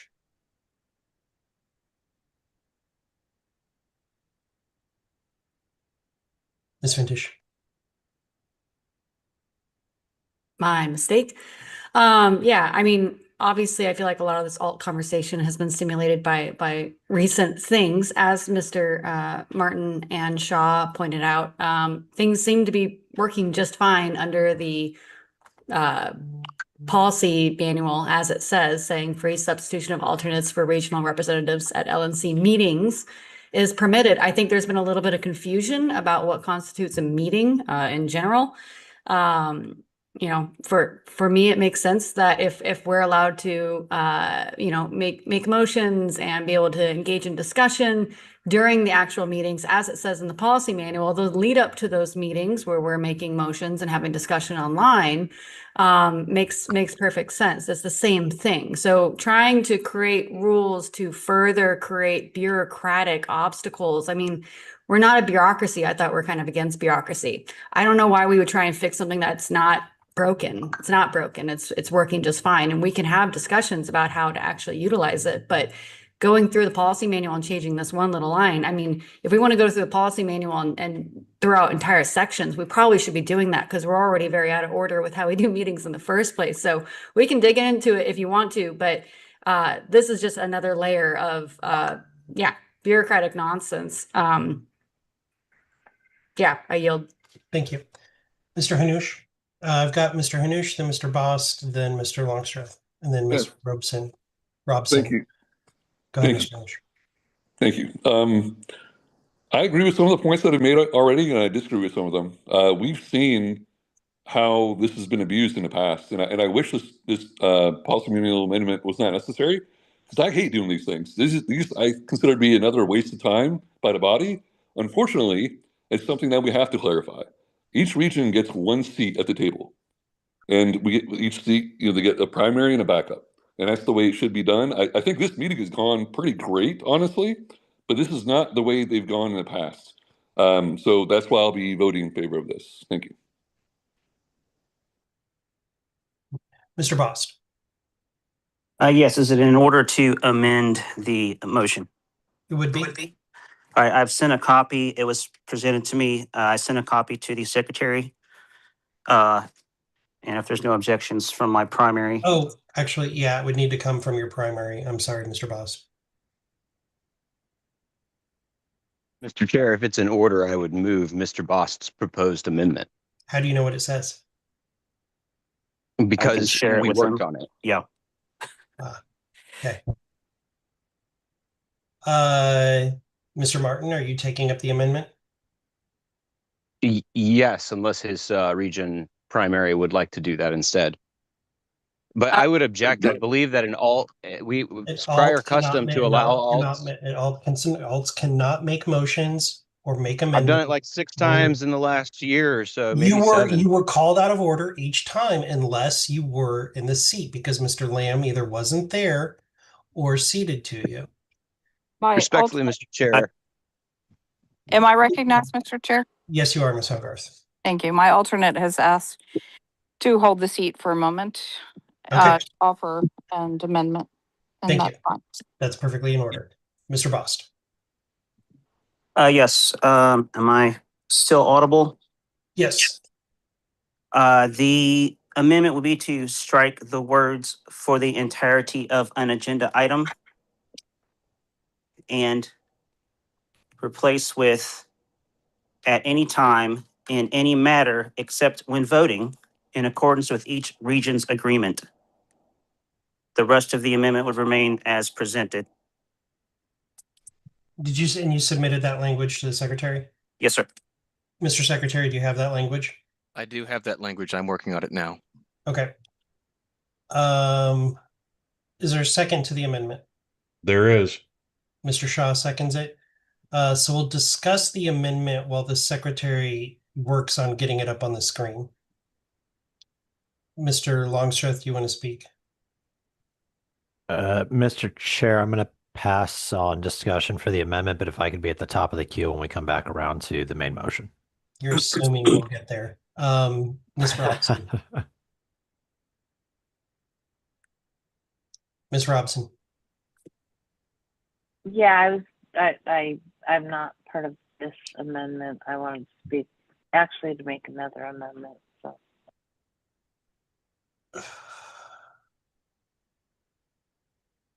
Do you want to make an amendment right now to amend their amendment, or are you wanting to amend the? I'm not sure where we're at this moment, so I'm not sure what I'm supposed to, or what I want to do, actually. So Okay. I'd like to hear what he's trying to do, I guess. I don't know. Secretary, It's can you kind get of it up on the confusing. clock? I'm going to stop time until the secretary can get the language up on the screen. That way, that's not eating into time, but we're also not going to have any debate or discussion. Can I make a point of order? Sure. I think the last line I heard would be out of order. It's basically the regional agreement telling the LNC how they're going to conduct their seat. Does that make sense? It does, but I'm gonna make a ruling on that and say the point's not well taken. For this reason, there was situations with their regional agreement that they allowed their alternates to. Oh, that was for a super region. I'm gonna say it's within order. Your point's not well taken. You can vote it down if you want. I don't see a reason why it wouldn't be within order for it to be in accordance with the region's agreement. Okay, I hate to ask this, but where exactly are we with what we're trying to do? Because There's an amendment right now, which is on your screen. The red part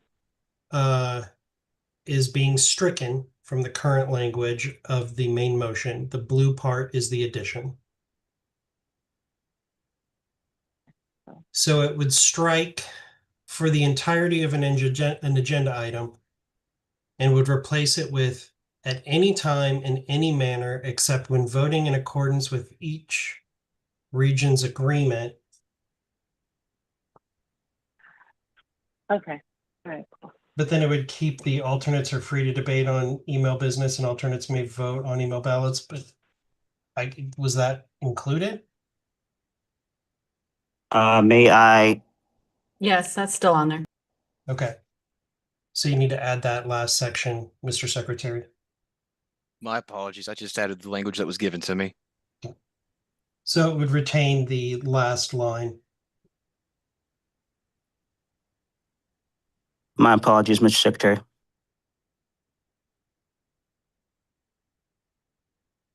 So. Yep, that's correct. Okay.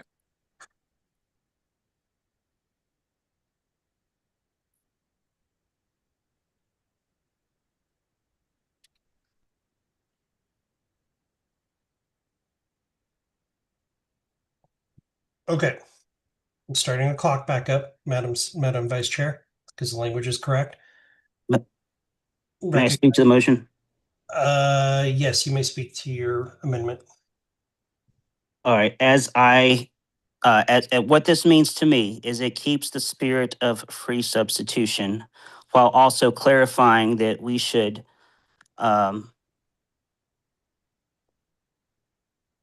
be clear when we are seating our chair to our alternates.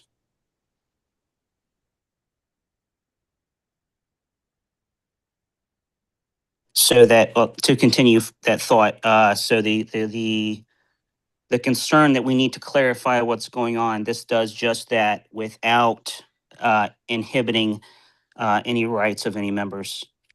As to alternate participation and discussion in the meetings, whether it's 18 people discussing or 25 people, 27 people discussing, that's just a matter of running the meeting. That's not a concern. The alts participate fully in all the committees unless specified otherwise. They're held to the same and anything except what we're talking about right here, which is debate. They're given full participation. I think it should extend here as well. And that it's not a problem to have 9 extra people that have the ability to raise their hands. This is not for voting or making motions. That's for in my viewpoint, that's still for the primary unless seated. Okay, thank you. Again, briefly, everyone, Mr. Martin and then Ms. Fintish. I want to speak. Unfortunately, this is not going to solve the problem because, and I'll give you an example why. If a region rep is in a car accident and is unable to notify the committee, the alternate would be banned from participation because it would be assumed the region rep is present in an email ballot situation, right? So the alt's participation would be impaired all the way up until the vote. And under this, it would basically say that we need to explicitly cede in order for them to have any participation rights. That would result in lawsuits. And it's absolutely egregious to think that we can just suspend member rights I'm going to through the interrupt policy you. manual. I'm going to interrupt you to say that that's not accurate.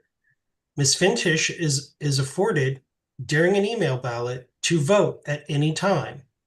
If you fail But to not vote or participate abstain, and not raise a point of order. Sir, if you can't raise a point of order, then our region is losing its representation rights because of an arbitrary distinction that protects no one. There is no confusion as to what's going on. We're not having any difficulties on that. This is solely about suppressing member rights, and it is entirely pretextual, the idea that there's a problem to even solve in the first place. Just like when the government invents reasons to put flock cameras on the briefly, because streets. there's a lot This of is other no people different. talking about member rights. Don't eat up the time. There are other members that want to be heard. So briefly, The alternates, this amendment doesn't change anything. It's exactly the same motion. So when it comes out of this, it won't do anything. I would just move to strike all the language, but then in that case, it would just be voting it back down to free substitution is permitted. The regional agreement governs how alternate teams participate in thank the you, Mr. LNC, Martin. not Thank you, the Mr. Martin. LNC. Mr. Martin, thank you. Ms. Fintish. I was going to say in support of the amendment. I mean, as we can see with this meeting, right? Like it's flowing well and we're seating and everything's working the way that it's supposed to. It does sound like there's like past, I don't know, trauma is the right word, but experiences with the way it's written in the policy manual being misinterpreted or leveraged in ways that people don't agree with or want to fight over. So I feel like this new proposal that we are now amending is departing dramatically from how it's written in the policy manual. This amendment is actually reinforcing the original language, right? It's not actually changing that much. It's just reinforcing what it seems to be that everyone wants in the first place, right? Obviously, alts can't vote at the same time as their reps, right? No one's actually been trying to do that. But it does reinforce the original language, and it's a necessary thing because the original language that we are amending is a massive departure that would really restrict alt rights in the first place. Thank you. Ms. Leatherman. Chair, I believe we're at time. Unless you had something different. We are. Did you stop the clock? That didn't seem like 15 minutes. Sure did stop the clock. Okay, we're at time. So we move to a vote on this amendment, and then we go to, if this fails, we go to the main motion. Mr. Secretary, call the roll on the amendment. Does anybody need clarification? Everybody, please put your hands down. Just to be clear, I'm leaving my, this is Susan. Yeah, I'm leaving it's Region seated. 5 vote to the Yeah, alt. you ceded your participation. So, Ms. Leatherman, why is your hand up? I will lower it for you. Oh, I thought I had lowered it. Lowering your hand, Ms. Robson. No, I want to know what we're voting on. Well, then wait, and I will tell you. This is an amendment to the main motion. The amendment would strike for the entirety of an agenda item and add at any time in any manner except when voting in accordance with each region's agreement That is the amendment. You need to take unblue the rest of that because that's not part of his Mr. Bost's amendment. Yep.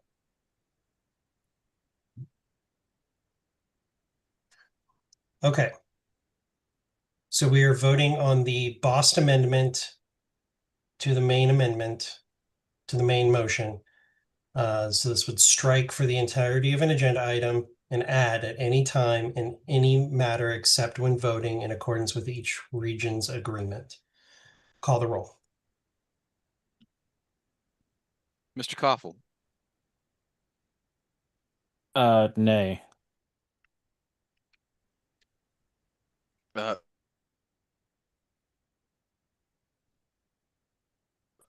Mr. Mr. Danke.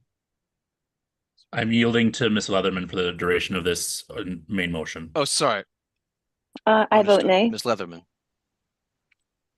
Mr. Nay. Flores. Abstain.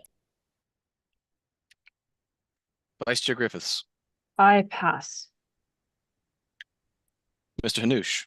No. Ms. Hayes. No.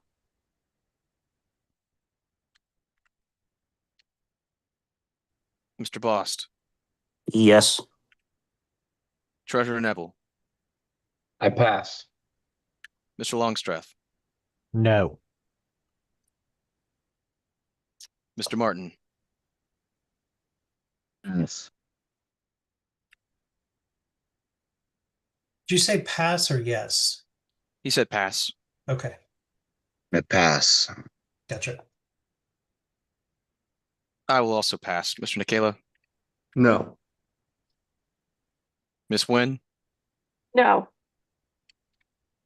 Mr. Redpath. No. Ms. Robson.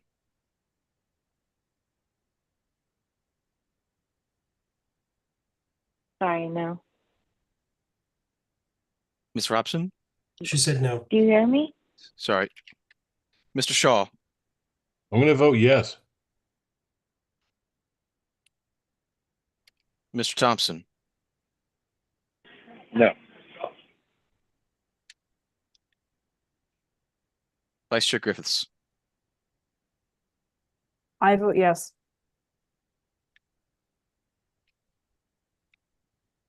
Treasurer Neville. Nay. Mr. Martin. The reason I abstain is I don't want to be part of violating member rights, and I don't feel like this amendment would address that issue adequately. Thank you. I will also abstain. All right, Mr. Chair, the vote is 3 ayes, 11 nays, 3 abstentions. I will abstain. All right.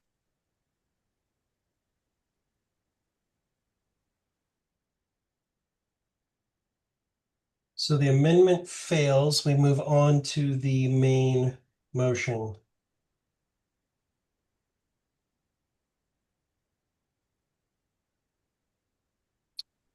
Shall I begin? Yes.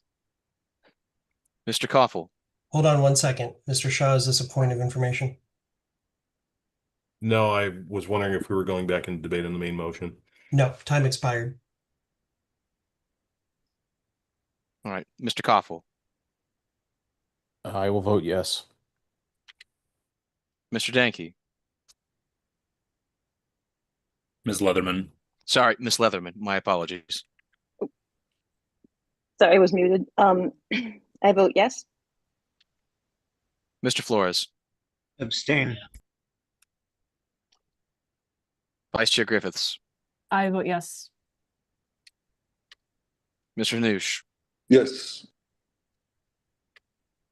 Ms. Hayes. Yes. Would it be Mr. Bost? Yes, it's Mr. Bost. Mr. Bost. No. Treasurer Neville. Aye. Mr. Longstreth. Yes. Mr. Martin. I abstain because it's war on our values. Seriously. Don't, how can you guys do this? How can you fucking do this? Hey, Point of order. come to order, Mr. Martin. Continue the roll. I vote aye. Mr. Nikela. Yes. Miss Nguyen.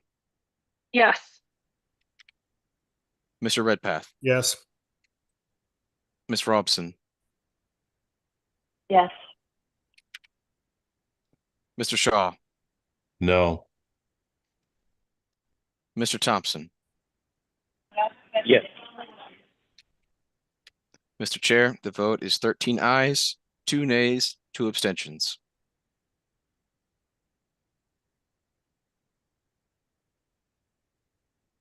Point of order, Mr. Chair. What's your point of order, Mr. Martin? The motion that we just purportedly passed is void because it violates the bylaws and member That is rights. not in order, Mr. Martin. That is not a point of order. And the vote hasn't. It is a point of order. You because can I rule it haven't not well voted. taken. It's not well taken, and you will be quiet. The vote is still going. Yes, sir. I will abstain.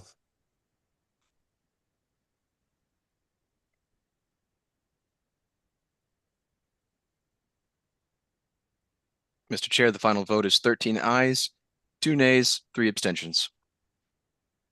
A motion is adopted. Next item on the agenda is another policy manual amendment, affiliate petitions by Vice Chair Griffiths. So, Mr. Chair, I'm going to be a little bit difficult. I know that will shock you. I have I would like to amend or offer a substitute motion for this amendment. What is the best way to go about doing that? Unfortunately, so the motion has to be moved. Okay. And then it would have to be amended, but you can't amend your own motion. All right. Is someone else able to move it so that then I could amend it? I'll go ahead and move it so that you can go ahead and amend your motion so that we can just get this rolling. Thank you, Mr. I'll Flores. second that. Thank you. Okay, so it was moved by Mr. Flores. Mr. Flores, would you like to speak to your motion? I would allow, is it, You can just say no. am I able to allow Ms. Griffiths to speak to it? Ms. Griffiths is already, or should be in queue because she wanted to do something else. Okay, I cede my time to her.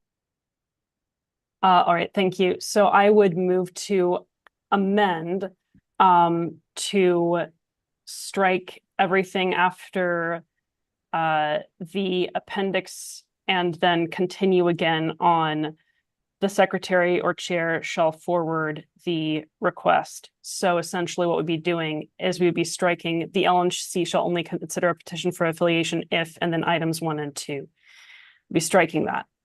And the reason for striking that, or should I wait for someone to second that? Hold on, I'm unclear on what your amendment here is. So the current text right now is affiliate petitions, organizations that wish to become state level affiliates, etc. Shall only consider a petition for the affiliation if 1, the petitioner has held a public, physical, or virtual meeting. 2, reasonable notice shall be sent to all the current National Party members. The secretary or chair shall forward the request to all LNC members. So that's the current original text. I am suggesting that we revert to that text. So it's a substitute motion, but then strike the LNC shall only consider a petition for affiliation if, and items 1 and 2. I can speak to that, or I can wait for a second if there is one. Did you send this language to the secretary? It's already there because that's the current language. But if you would like for me to resend it, then I can. I guess what I'm asking for is, so I've got current here. Yes. Affiliate petitions. I've got 2 sentences and then 2 parts and then a final paragraph, and then proposed is it's 2 paragraphs and then a closing sentence. So correct. I'm unclear what you're amending about. This is an alternate motion. So it's I'm taking the original language and I am reverting back to it, but striking the numbered items and the sentence that precedes the numbered items. So it would only read as organizations that wish to become state level affiliate parties shall apply for such status on the petition form in the appendix. The LNC shall consider a petition. It would take that part out and then it would jump to the bottom paragraph. So it would stop at petition form in the appendix and then it would go to where? It would go to that final one that says the secretary. Yes, I copied it. So I'm going to send it now. I think I heard a second, so I can speak to it if You that's. did, but I wanted to be clear first. Okay. I think I have it. Let me put it up on the screen and you can tell me if I have it incorrect. All right.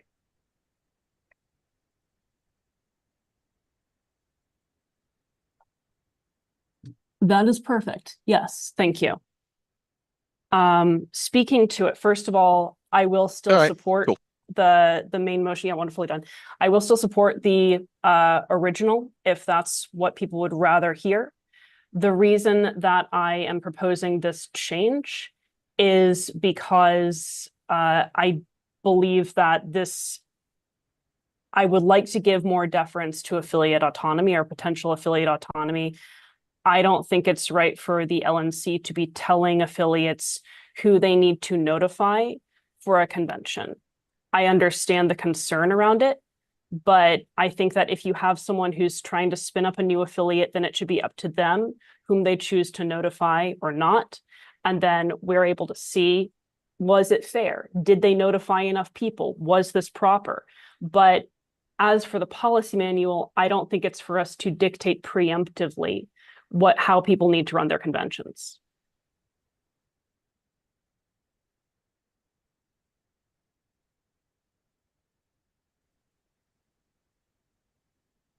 I'm not going to say anything. I may comment towards the end of this. I have issues with it not specifically saying National Party member participation in it. That's always been a standard of an affiliate.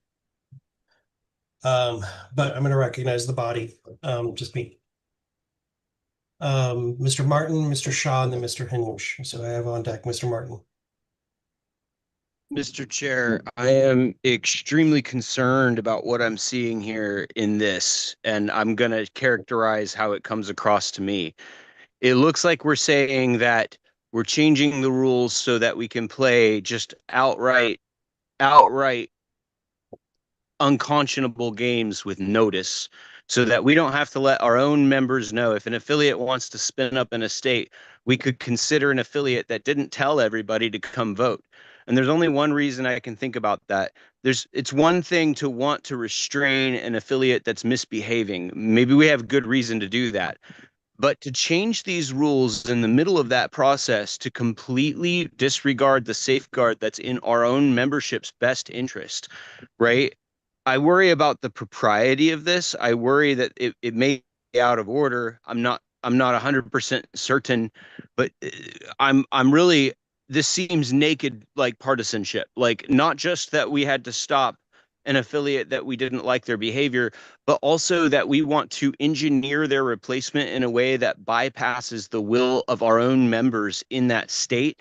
And I worry that doing this could actually open us up to legal liability, like so many other silly proposals. And I'm sorry to keep invoking that, but that's what it seems like. Mr. Chair, I object to the consideration of this. I can't do that to the amendment. I apologize. Yeah. You're a step ahead of me there. But I guess for the record, Mr. Chair, I'm really concerned about this. This goes a big beyond just, this makes the LNC into the evil that everyone has feared for decades, and the arguments against centralized party power. And I would urge the members to think carefully. Yeah. I just want to say I'm waffling on there's a part of me that does not feel like this is in order. I can withdraw, Mr. Chair, since I am fine with the previous one. Anyhow. If you want to rule it out of order, I won't I won't object to the chair's point of order. Point of order. I don't think I have a reason to rule it out of order. I Mr. think I'm Chair, mostly debating here. Mr. point of Secretary. order. I don't believe the motion was seconded. It was. It was. Oh, it was. My apologies. Because I checked the second before I let somebody speak to their motion. I can't engage in debate. I'm sorry, I shouldn't have on this. Mr. Shaw and then Mr. Hinish. Thank you, hold Mr. on. Chair. I need to let Barbara in. Considering what I'm seeing here and the huge implications that something like this could have, I would like to make a motion that we table this whole thing to a future meeting so that this can be properly workshopped and we can figure out the implications. Because trying to figure this out in just a couple minutes for something like this that could have such large implications on, to our organization, I think we're moving a little too fast here. We need to get this workshopped and something that people can look at over a period of time before we show up to vote on it. It is in order. A motion to table would be in order. I'll second that.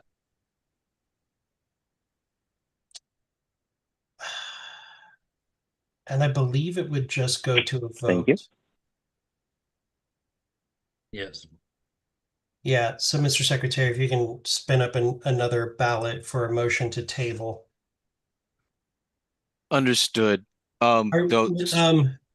Shaw? A table to win. Yeah, that is a problem. Yes, Yeah. Mr. Chair. Does he mean postpone? Yeah.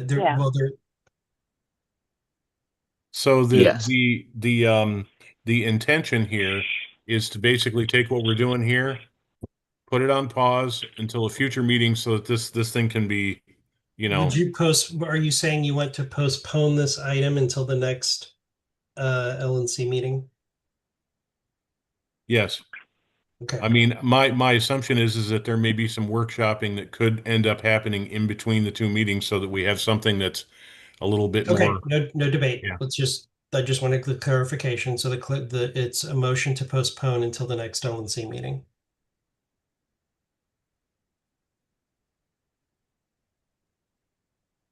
Do you have that, Mr. Secretary? Still working on it. Give me a second. Okay.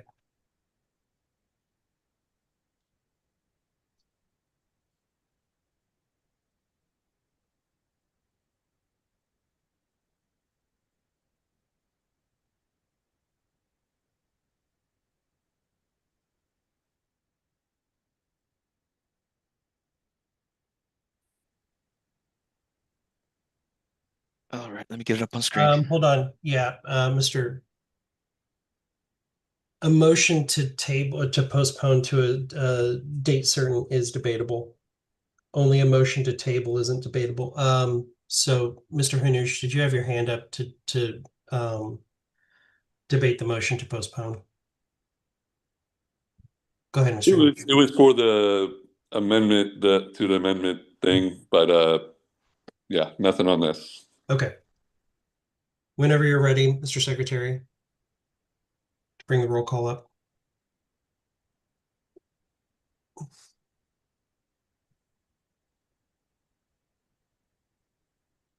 Everybody understand that we're voting to postpone this until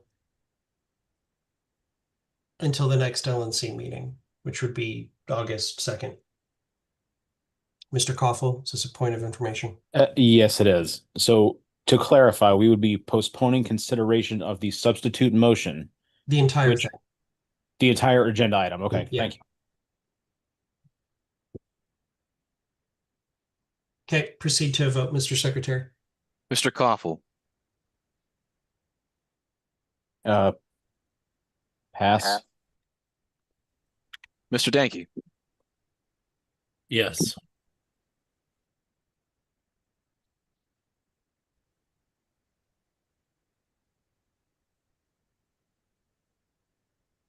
Mr. Flores. Yes. Vice Chair Griffiths, Yes. Mr. Hanoush, Yes. Ms. Hayes, Can I abstain for now? You mean pass? Yeah, she meant pass, not abstain. understood. Thank you. Ms. Hogarth, Yes. Treasurer Neville, Aye. Mr. Longstreth, Abstain. No, you know what? Vote no. I'm sorry.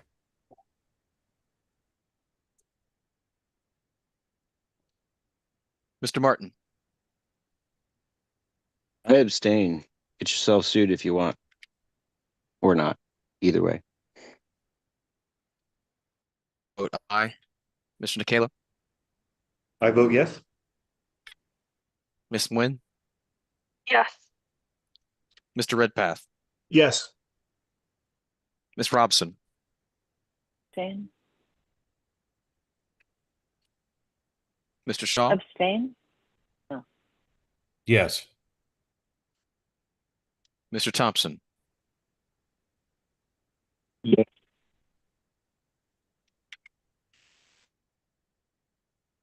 Mr. Koffel, Abstain. Ms. Hayes, I'm gonna say no.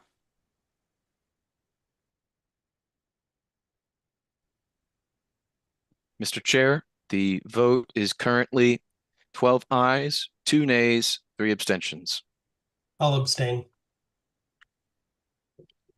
So the final vote is 12 ayes, 2 nays, 4 abstentions. The item is postponed to the next meeting. Okay, so the next item on the agenda is policy manual legal amendments or legal matters.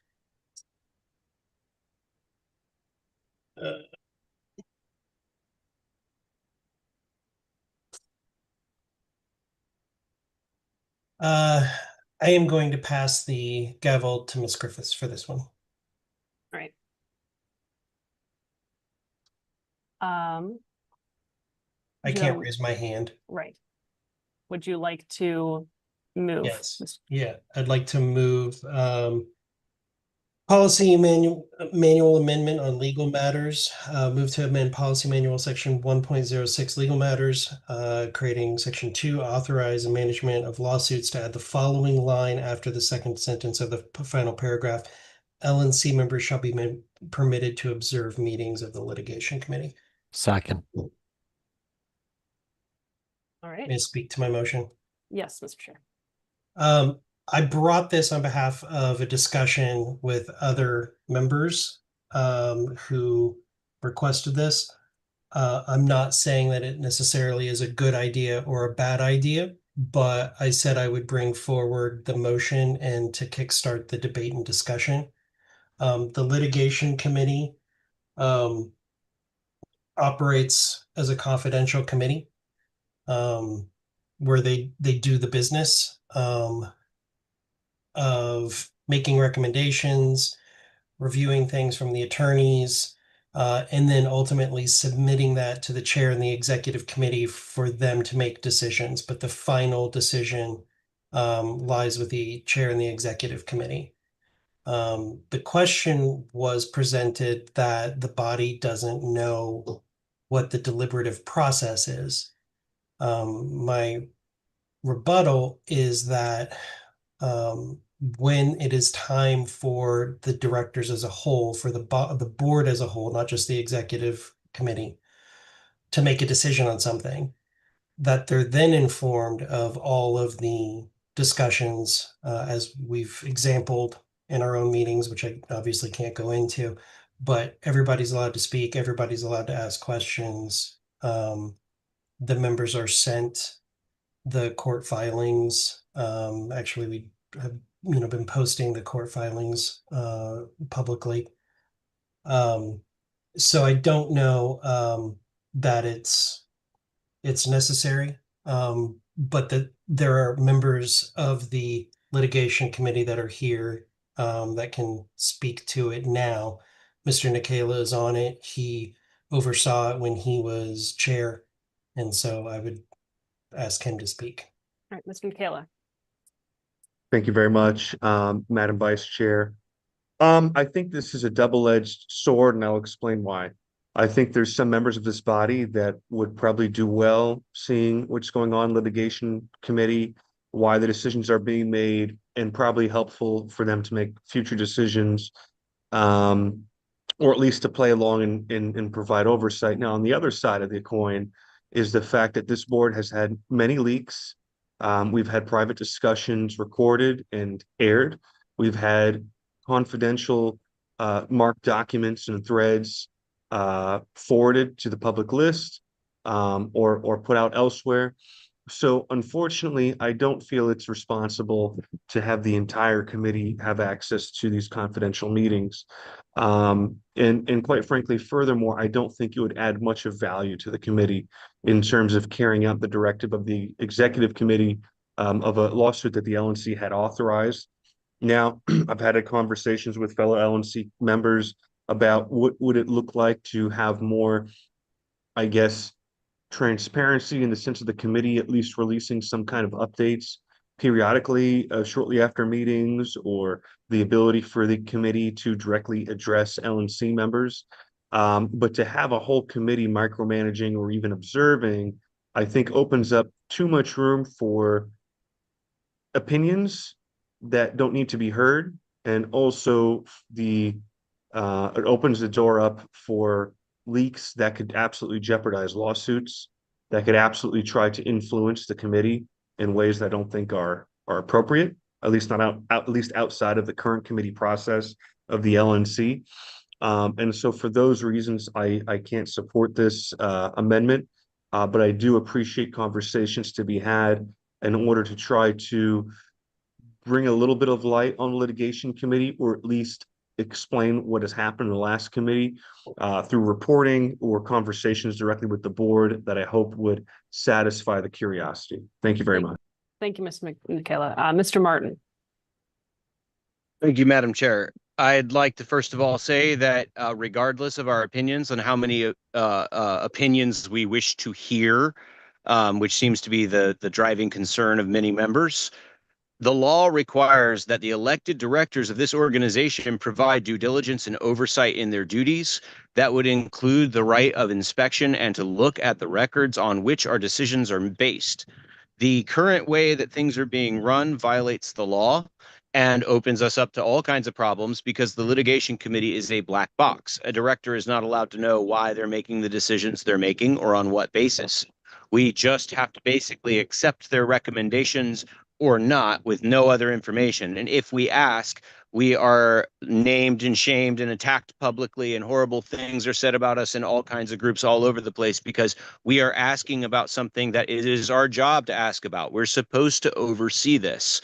So if you're elected to this committee, you don't get to just wall off information from the other directors and say, no, you guys can't see how we got here.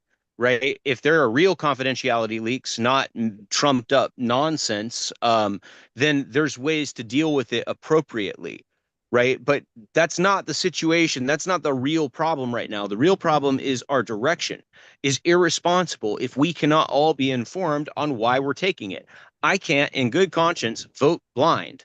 And it's absurd that people want to say you should, Mr. Director, because we don't want to suffer your opinions, even though I would have no right to interrupt a meeting that I'm not a seated member in. I would only be able to observe and understand for my own duty of due diligence. And so this is being construed as like a right to disrupt. It's offensive and it's a problem. Here's the problem. We don't need a rule saying we're permitted to do this because we are already permitted to do it. And as you guys know, this is something that any member could very quickly take the LNC to court over and sue them, and rightly so. And a court would order that the litigation committee needs to be open to directors. This is not even a controversy. So I support the idea and the intent behind this motion to allow directors to do this, but I don't think we need a new special rule in the policy manual telling us what is already our member rights. Thank you, Mr. So Martin. It's something been- you've had is 2 really minutes. wrong here, Thank man. you. Thank you. Mr. Shaw. Yes. So there are a couple things I heard here. One of them is, opinions that are not needed. I gotta say, we're directors of this organization. Our opinions are needed. Secondly, confidentiality. We all signed NDAs. If those are violated, there's consequences. The idea of having something like that blocked away from the rest of the board of directors seems unacceptable to me. I do support the thing that the LNC chair has brought forth. Now, I'm not entirely sure whether or not the organization even has the ability to rightfully keep us out of those, but I certainly will support something that will make it possible for us to observe. Thank you, Mr. Shaw. Mr. Hanush, you're next. Thank you.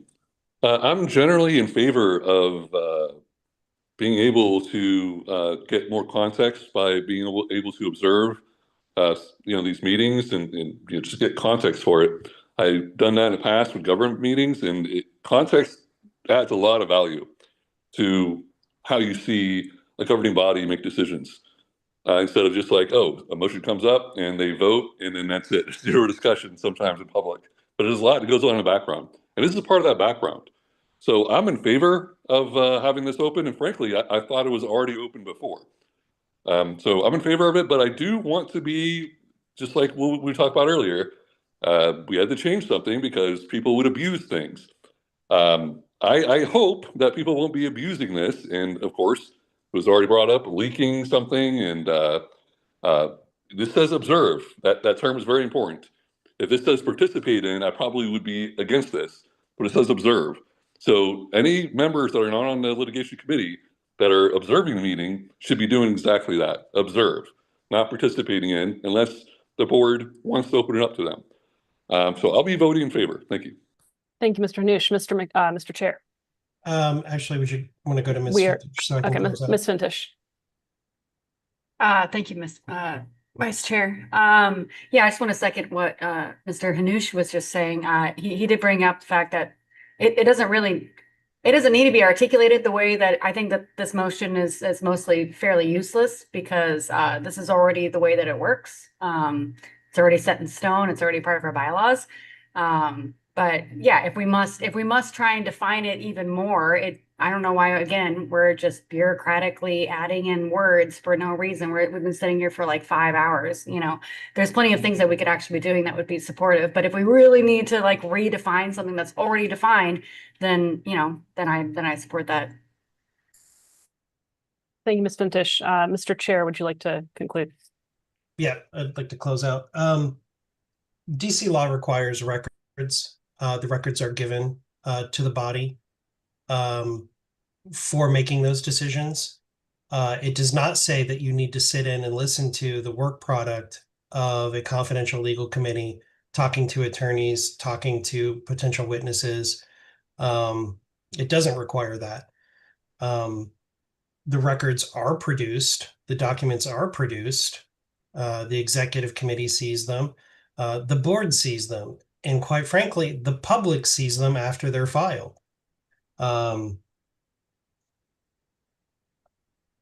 I've tried not to cast aspersions, but I'm gonna say it this way.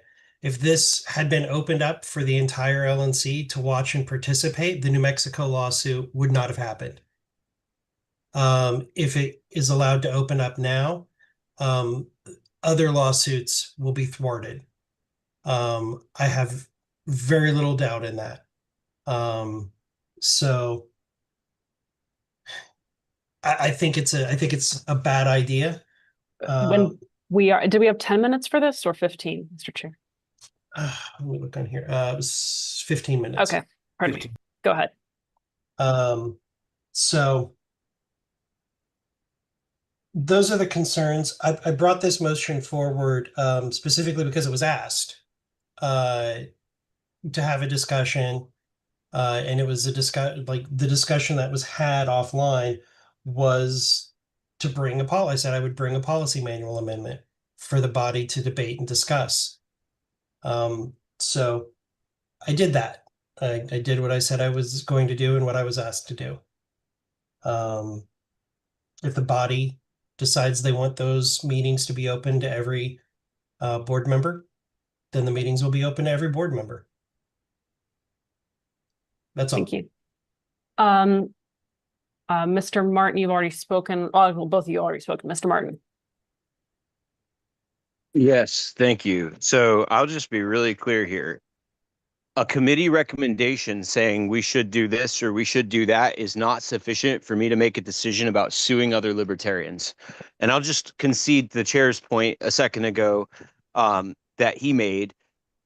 If Sunlight and our members knowing what's going on, not just our broad membership, but directors having access to that information would somehow derail it, then it means we didn't have good merits. We didn't have a good reason, right? This is not about confidentiality. That's, in my opinion, a completely hyperinflated nonsense issue. The real issue is exactly as the chair said it.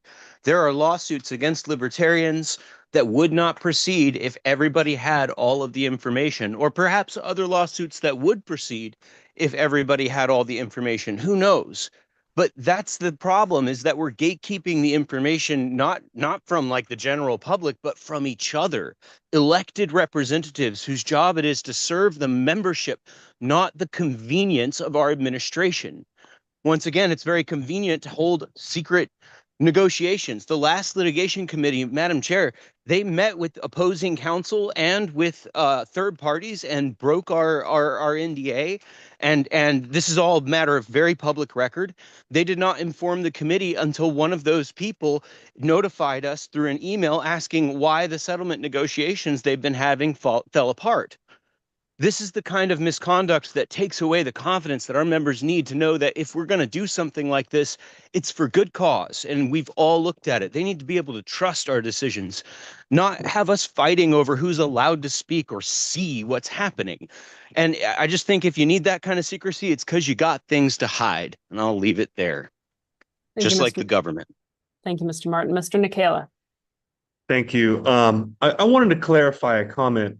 When I say unwanted opinions, it's not that I don't value the opinions of my colleagues. It's that when we have a committee who's working on a project or working on something over a length of time, and somebody comes into that committee brand new, there's a whole set of circumstances, history, and explanations that would have to be brought forward to bring that person up to speed. Does it have 18 people come in, whatever number of people, alternates that are, come in to a committee setting and try to form opinions around just a slice of the pie, not seeing the full picture? That is why I think small committees like this are very important and need to be left alone to some degree, trusted with a very important task. And I'll say that the committee has been nothing but above board. We have real attorneys on the committee. I'm not one of those attorneys, but we have real attorneys on that committee. And I think the committee has made great progress carrying out the executive committee's initiative. Perhaps what this LNC needs is an opportunity to sit down one-to-one with the committee on a committee to LNC basis to perhaps go back and explain some of the backstory and actually answer questions and things like that. That might be more helpful than the LNC coming in during a slice of the pie and then seeing only one part of the whole. And all the other concerns I had about before as well with leaks and everything else, I think are extremely important to consider. But that's all I got. Thank you. We We're are at at our time, 15 minutes. Madam Yes. Chair, yes, Yes. we're time, Thank yeah. you. Thank you. So we'll move to a vote then. Mr. Secretary, if you want to go ahead and prepare the ballot. Understood. Well, point of order. Sorry. Yes. I will be ceding this vote to my alternate. Thank you, Mr. Flores.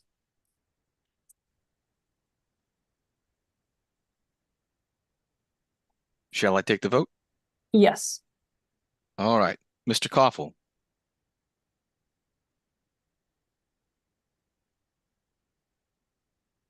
No. Sorry, I was waffling. Mr. Danke. No.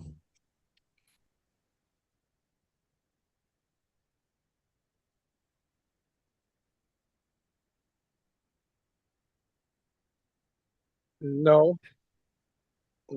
You're asking me? Yeah, skip. Thank you. Mr. Hanush. Yes. Ms. Hayes. No. Ms. Hogarth. Yes. Treasurer Neville. Nay. Mr. Longstreth. Yes. Mr. Martin. Pass. I will be voting nay. Mr. Nikela. I vote nay. Ms. Nguyen. No. Mr. Redpath. No. Ms. Robson.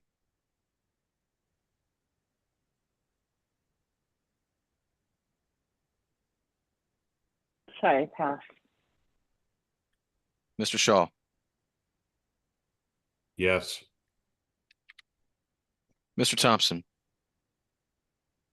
No. Mr. Martin. Mr. Secretary, please note for the record that I cannot participate in this vote. It is absolutely Wait, excuse me, we're in the middle of the vote, Mr. Martin. Mr. Martin, vote on it's it, not to a vote on it monologue, is it's a to vote. legitimize. Mr. It's to Martin, come to order, please. Mr. Martin has indicated he's not participating.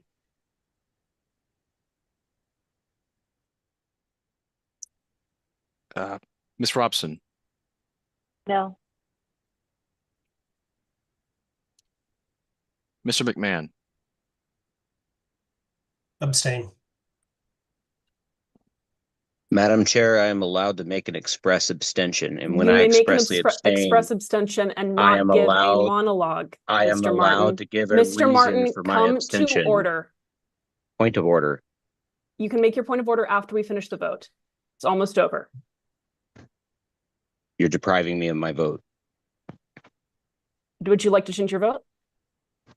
I would like to make a point of order about my ability to abstain. Never mind, I'll leave it. Thank you. All right. I would just, Madam Vice Chair, Yes, I believe he did express an abstention. he did.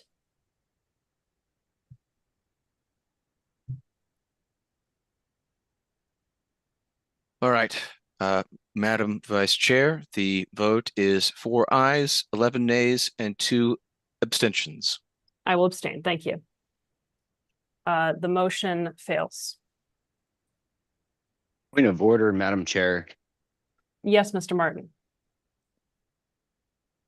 Members must be allowed to exercise the same rights as other members. And while you may find my commentary sometimes inconvenient, Mr. it Martin, really hampers business, ma'am, when we cannot proceed because of silly bickering. you're When it welcome. just take me 5 seconds. I yield. You're welcome to give your commentary, Mr. Martin, and I believe the chair is eager to resume the gavel, I'm sure. You're welcome to give your commentary during debate, not during a vote. That is also in the interest of member rights, so that their votes are not unduly influenced. Madam Chair, I would suggest that you read up on how that you can give a reason for an Call the member abstention. to order. I'm sorry, Mr. Hanush? Please call the member to order. Thank you. Mr. Martin, please come to order. Mr. Chair, would you like to resume your gavel? That sounded like a plea. I also need to plug in yes. my computer, so. Okay. Next item on the agenda is a motion to create an ad hoc records and policy manual committee. Mr. Martin. I think I have that. Yes. I move as written that we create an ad hoc committee. We need to review the minutes. Should I wait for a second before speaking? Yes. There's a second?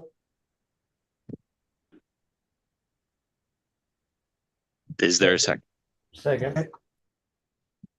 Who was the second? Mr. Flores seconds. Thank you. Thank you. Go ahead. This is an extremely important item of business. For the last year, our committee has basically been running dark with scattered minutes, which are not being regularly approved.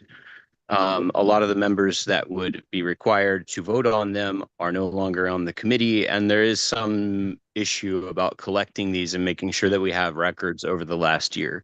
This is important, especially for new members. There's things that have already come up in committee before. It's really helpful to know about those. And it's not fair to them if they don't have accurate records available. So my intent with this committee would be to go and reconcile the minutes and the meetings and make sure that all of the policy manual amendments and other stuff is properly accounted for. It's largely housekeeping, but it's really important because we have a serious problem if we don't have approved minutes for a lot of our decisions, because if it's ever challenged, something like that could become a real problem for us in a legal perspective. So I'm hoping that we can kind of clean up the mess from last term.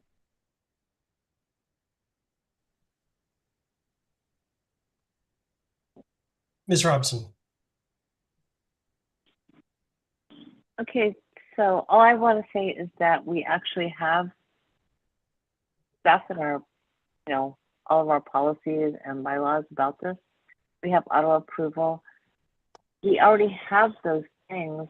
If they didn't happen to go the way that we would have loved in previous administrations, that's great, because they can only, minutes can only be done at meetings, but we have auto approval so long as it's within the certain number of days. Secretary is tasked with all that stuff. I think that having an additional committee to try to deal with that stuff that's already supposed to be happening is kind of silly. So I would be voting against this. Just my 2 cents. While the secretary has done an amazing job and has actually compiled things that the 3 previous secretaries missed in the policy manual and added them and corrected them, which I think is above reproach. I think he's done an amazing job. I don't see any harm in the committee existing and doing the thing. That's just my 2 cents. Mr. Martin. Thank you, Mr. Chair. I just wanted to correct a bit of misinformation or maybe just a misunderstanding from Ms. Robson. My understanding was that auto approval was not effective because minutes were not posted at the proper time to trigger auto approval provisions, breaking that provision and resulting for the need to pass them in a regular meeting. When they were moved prior to the convention, the committee actually laughed them down and expressly decided not to have any minutes for the business. So there is a serious problem about having them. I do hope that we can clean it up. That's my hope. Most otherwise, of that is it's correct, possible. but I'll correct one thing. They didn't get laughed Yes, down. sir. It was said that they didn't have enough time to review them, therefore they wanted to hold them. But not laughed down. You might have been laughing them down, but that was the stated reason. Ms. Fintish. Thanks, sir. I have Ms. Fintish, then Ms. Robson. Yeah, I just wanted to say that I appreciated Secretary McGee's work on updating the policy manual. However, I do have some questions regarding it. I want to ask him. They're just out loud questions, and maybe you can inform me, Mr. Chair. I know especially for the December, was it 6th? Yeah, the 6th through 7th, 2025 regular meeting, there is a missing video. And that is not posted online. The part 1 is missing. And so my question is, my support of a motion like this is based upon the fact that there does seem to be a lot of missing information. And I think it's a lot to put on one person, no matter how amazing Secretary McGee is, and being able to review all of that. So that's why I think something like an ad hoc committee to be able to review those things is necessary, just so that it can be fully looked at. And also, I am curious, do we have a record of that video and where it might be?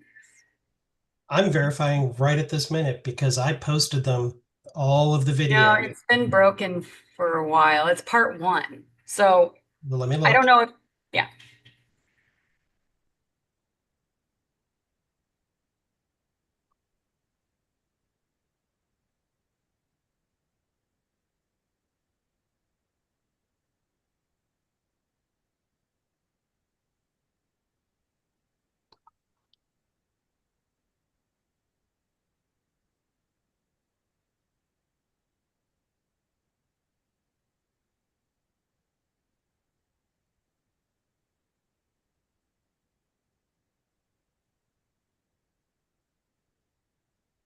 It is not there. It is linked, but it is not there. I will dig into the YouTube account to figure out why it's not there. And if I don't could know if just- it was we had one video in October that had a content strike because of somebody showing pornography.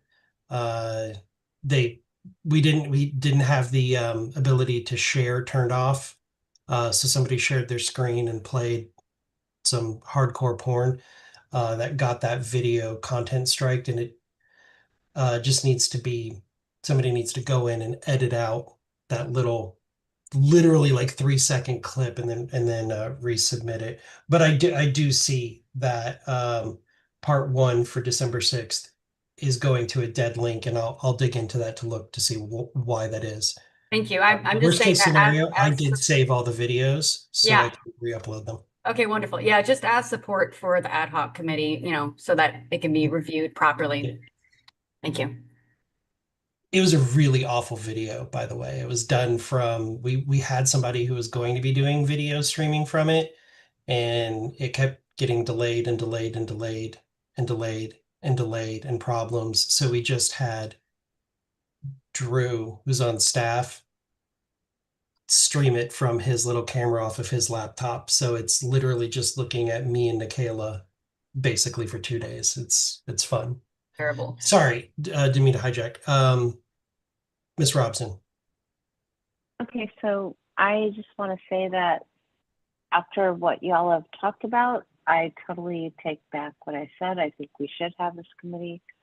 I think that we've apparently done a really shitty job of that. So I take back this and I will be voting in favor. As an update, Karen Ann Harlos just messaged me to let me know that all of the videos are also on LPDIA, which is actually our official record, by the way. Any other discussion? Hearing none, we'll move to a vote.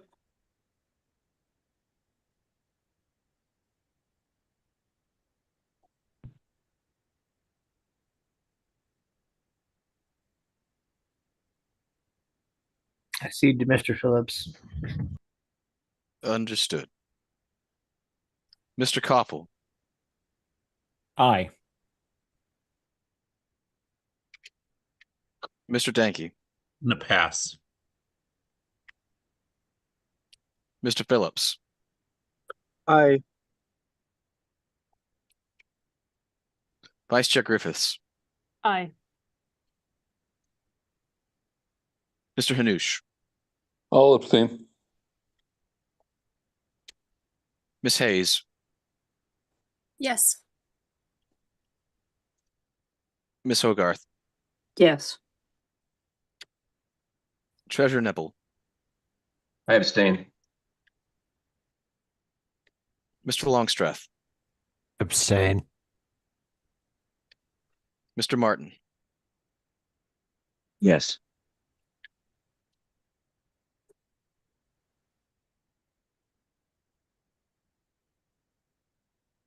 I will pass. Mr. Nikayla.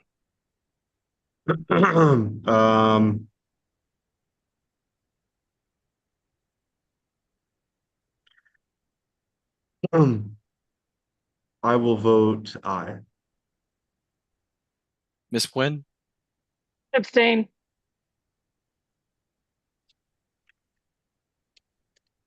Mr. Redpath, I'll vote yes.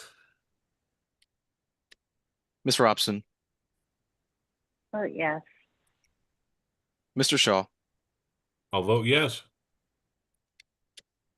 Mr. Thompson,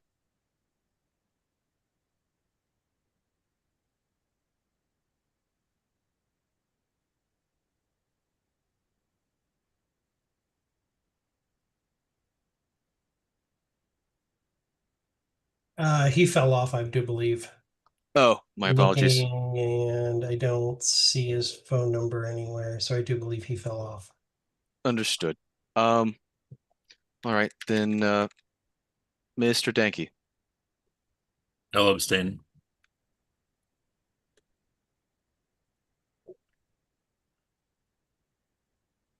I will also abstain. You abstained under Nikayla. Thank you, Mr. Chair. It's been a long meeting. All right, Mr. Chair, the vote stands at 10 ayes, 0 nays, and 6 abstentions. I'm going to vote yes. So the final vote is 11 ayes, 0 nays, and 6 abstentions. Thank you. Next item, motion passes. Actually, one question. Something that I didn't ask you.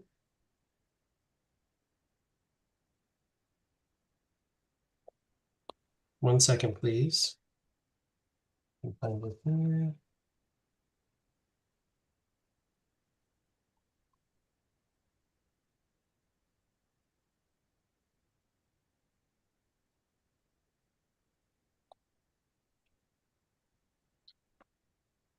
Mr. Martin, what's your intention on populating this committee? Well, Mr. Chair, sorry, let me turn myself on here. I don't imagine that I will be in control of the committee or any of its outcomes, so I will leave it up to the discretion of the body. I am willing to serve on this committee if the body so sees fit, and I would be happy to do so. But it's really just about making sure that the records get taken care of. Since it's an ad hoc committee, is there any objection to the chair filling the committee? I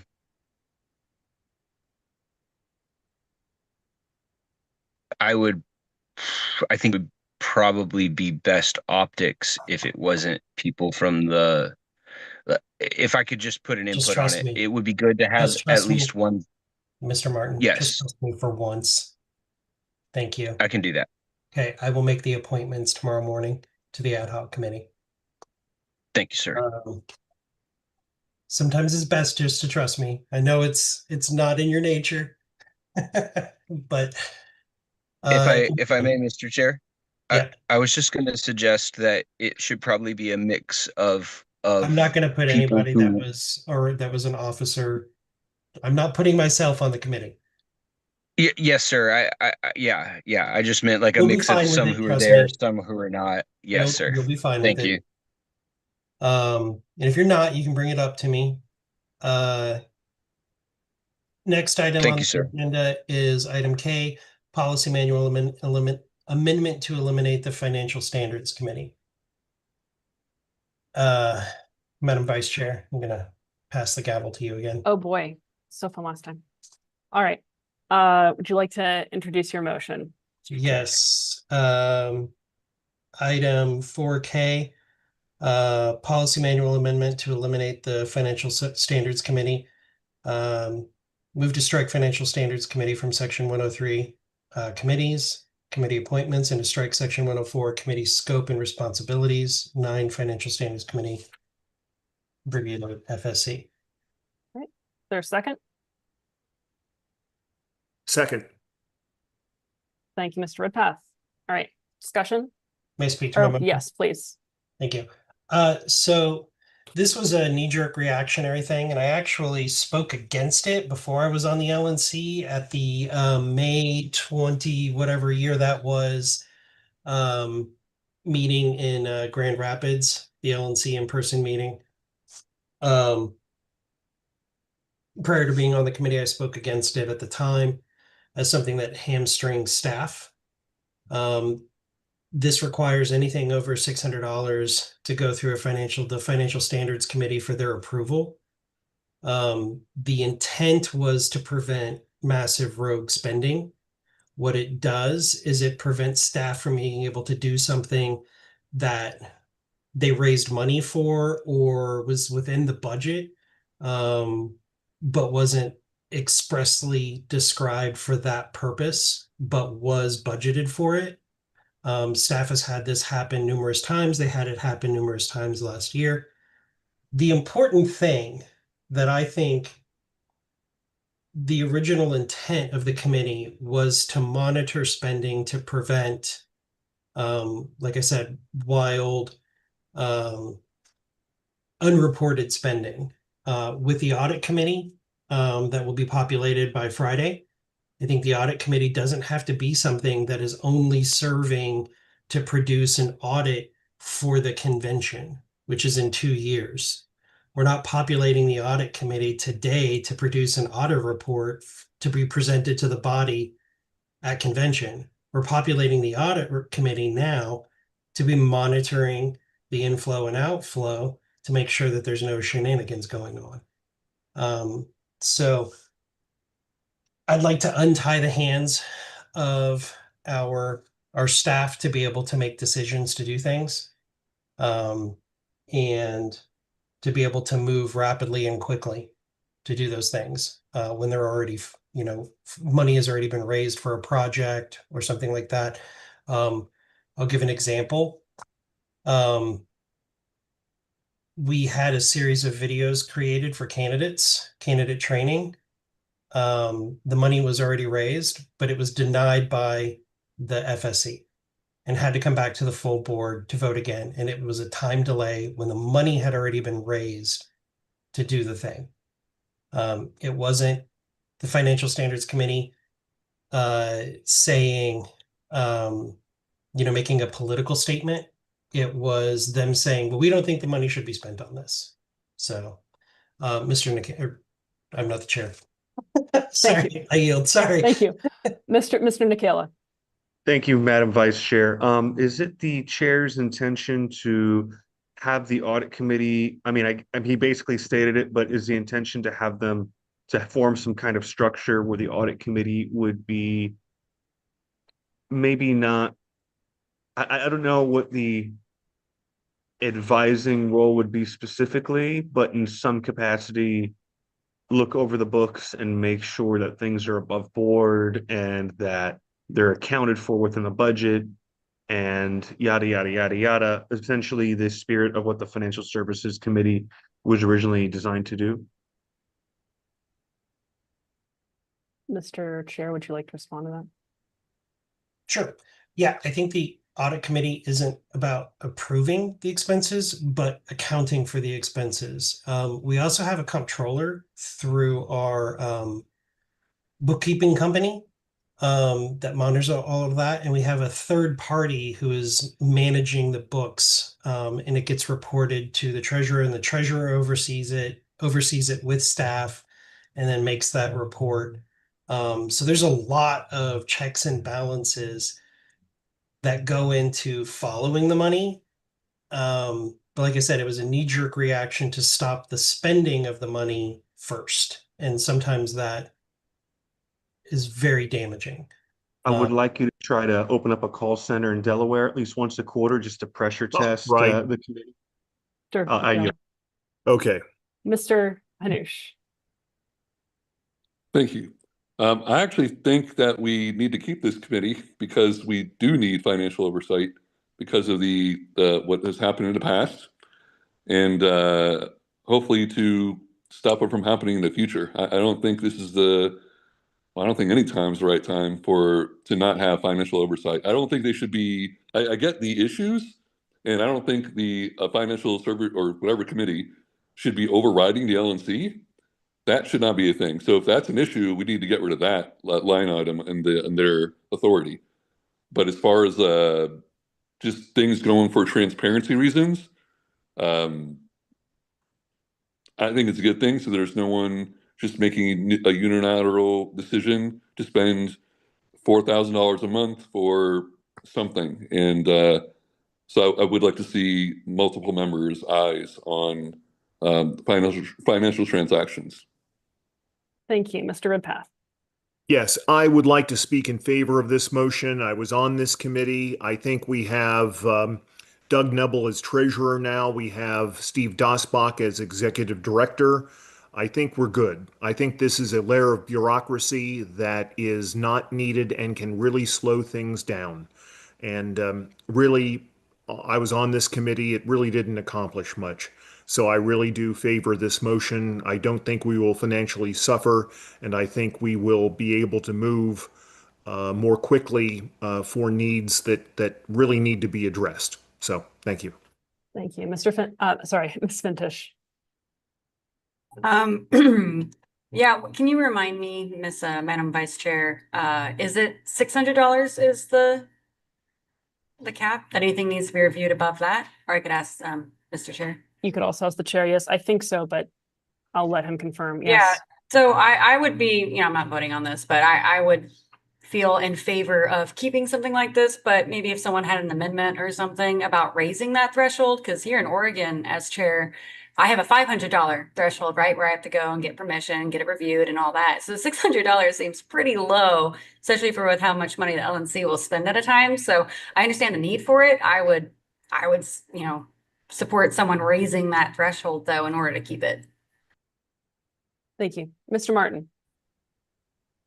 Yeah, thank you. I have a question for Mr. Chair, if you'll allow it, Madam Chair. I'll first just say, I think it's important that we all kind of live under the same rules. And, I was concerned when I saw this at first that it was like, oh, well, rules for thee, but none for me. But hearing where it's coming from, it seems like that might not really be the case. I do agree that, I kind of can see both sides of this. There's a value in having some good, safeguards against people who run away with their power on the one hand. On the other hand, a party has to be able to respond quickly, intelligently, get the bills paid, and be reliable. So it's kind of a difficult balance. I think the question for Mr. Chair is, do you feel, and maybe it's a clarification on the motion, it sounds like what we're doing is we're having the audit committee take over this functionality. Is there perhaps a way that we could get the audit committee to maybe report on some things maybe more often, or take a more active role in oversight to help make sure that we get the level of financial oversight we want, but it doesn't function as a barrier? Would that be something that might help some of the other members maybe find some agreement on this? I guess I should ask, are you open to I'm just waiting to be recognized. Yeah, Mr. Chair, you may respond. That is actually my intent. I want the audit committee to be providing reports regularly, monthly, quarterly, something where they're actually looking through the spending and giving those reports as a separate to the financial reports that we're getting from the treasurer and also through our accounting firm. But that's what I want the audit committee to be doing, to be independent from us, to look at that and to be that safeguard, but not the barrier. I can tell you, if I may elaborate, Madam Vice Chair. Yes. We just came up against it because we don't have a financial standards committee. And that's why me and Dasbach are going alone to Freedom Fest on our own dime. So we can't just approve things. So we just said, screw it. We're just going to go. Those are things that happen. That should be in the normal course of doing things. If a piece of software that you only need for 2 months is less than $600, but is $600 for the year, but we need the piece of software today to do a thing, it either has to be paid for out of the chair's pocket, because he's such a wonderful dude, or you have to wait for the Financial Standards Committee to approve it because it's over $600 for the year as a service, even though we're not going to keep it for the full year. So, it's just a barrier of approval. It's a level of bureaucracy that we would want to kill if it was a township advisory board when there's already an outside audit that is done, that I would like to see them doing more than just preparing the audit report for convention. I'd like them to be providing information to the full board without a filter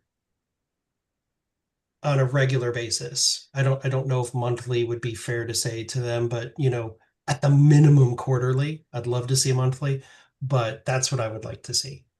Thank you. Madam Chair, if I could, Yes, if Mr. I could offer, if Mr. Chair agrees that this is a good idea, perhaps I could offer just a simple amendment to say, request the audit committee to provide quarterly reports in taking over the duties of FSC without the approval. You don't have to spell all that out, obviously, but would that be in order? Is that necessary? I don't think it would be in order to amend this to say that for the within the policy manual. I think it would need to be a separate thing. And Mr. Martin, I'm happy to workshop this with you, and then I will kick it off as an email ballot if that would work. I'm open to that. I'll let you guys decide how. Thank you for sharing and for your candor. Thank you, Madam Chair. Thank you. Is there further discussion on this? Right. Lower your hand, Mr. Martin. Move to a vote, Mr. Secretary.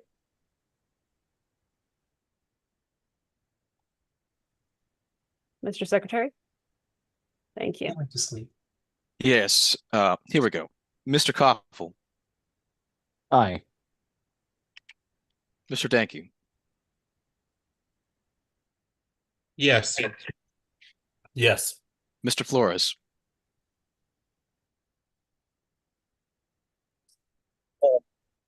Steve, to Mr. Phillips. He seceded to me. So yes.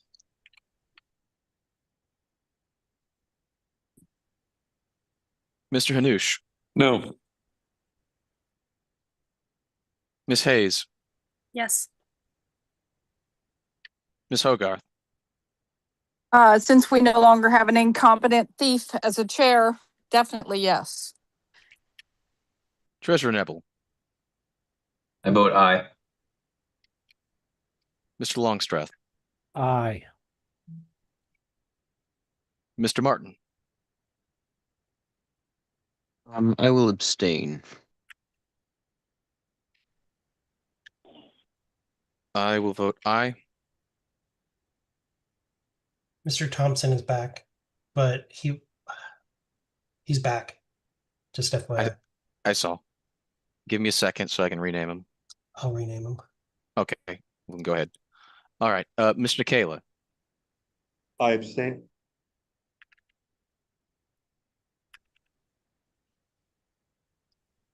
Ms. Wynn. Yes. Mr. Redpath. Yes. Ms. Robson. Yes. Mr. Shaw. I'm going to abstain on this one. Mr. Thompson. Abstain. Mr. McMahon. Sorry, Chair McMahon. Because I'm chair, I'm going to abstain too.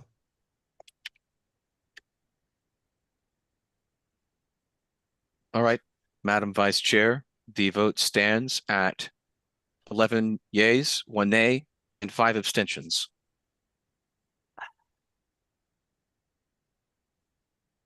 I'll vote in favor. So the final vote is 12 ayes, 1 nay, and 5 abstentions.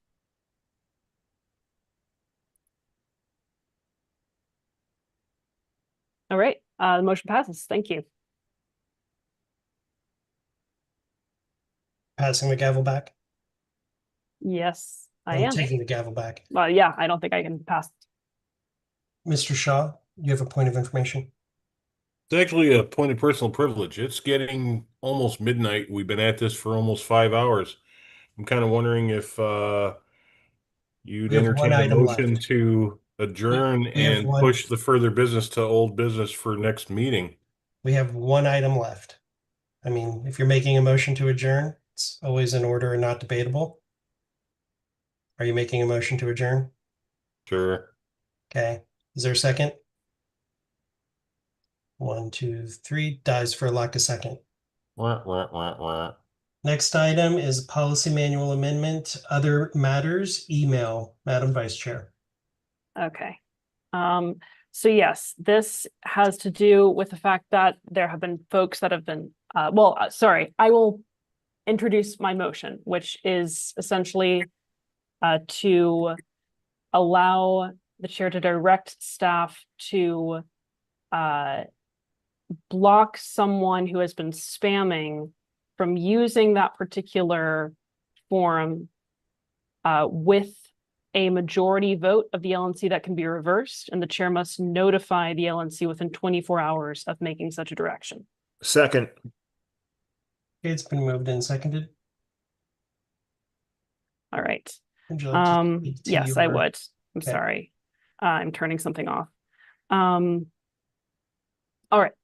So this came about, and I'll break the mystery right now. So this happened offline. There was a discussion where the chair said that someone should be able to, or someone should make a motion that essentially says, all right, the chair can direct staff to block a user, that particular email, from using that particular form. And so folks workshopped a motion. So I'm introducing this with guardrails because it can very easily be abused. This can only affect the use of the contact the LNC mass form, right? So this cannot be used to disallow someone from writing to the LNC or any member of the LNC from their personal email address. The chair also needs to tell the LNC within 24 hours of that happening, and the LNC can overturn that with the majority vote at any time. It also can't be indefinite, so there needs to be a particular time period specified. Based on the fact that we do get spam from folks using that, and because especially inboxes can get very cluttered very quickly, depending on how many emails you're getting per day, and that might vary with Office, this seems like a reasonable thing. And so hoping that the body would entertain it and vote yes. Since my name was invoked. Yes. I asked for it to be workshopped because we had somebody who sent over 30 emails through the contact form. None of them substantial, none of them really engaging. It was just spamming us. And I thought I could just have staff turn it off. And then I thought about it and I said, no, there needs to be a transparent process for that so that it isn't abused. So that, there has to be something to say, hey guys, I did this thing. And if you don't like it, you can overrule me on it, but this is why. You all received those emails. You know exactly which ones I'm talking about. And it's not the first time that's happened. We got inundated with it last term as well. I know that there are specific people who think this is targeting them. However hostile that those people may be, or mean or cruel or whatever, or, say bad things, mean, hurtful things. This isn't for them. That's not spam. They're engaging the board, whether it's genuine or not, or what have you. They're actually engaging the board. This is specifically for people who are spamming. With that, I shouldn't be debating, but because she said my name, I wanted to say why I asked for it to be workshopped. I've got Mr. Martin, Mr. Redpath, Ms. Robson, Mr. Shaw, and then Ms. Fintish. Mr. Martin.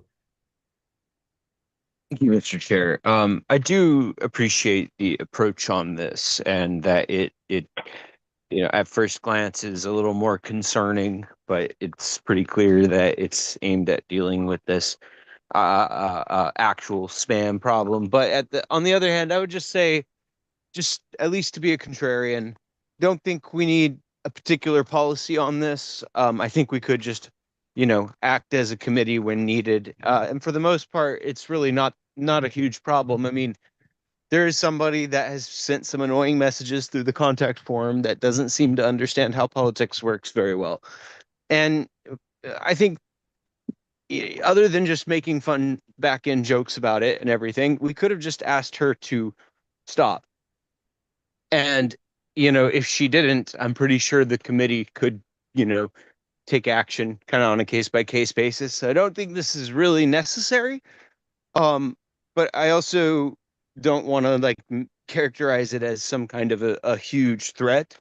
I don't see how it could easily become that, but it's a slippery slope. Any policy can be abused or reinterpreted later. So I tend to be a little conservative on rulemaking. So I appreciate the spirit in which it's brought.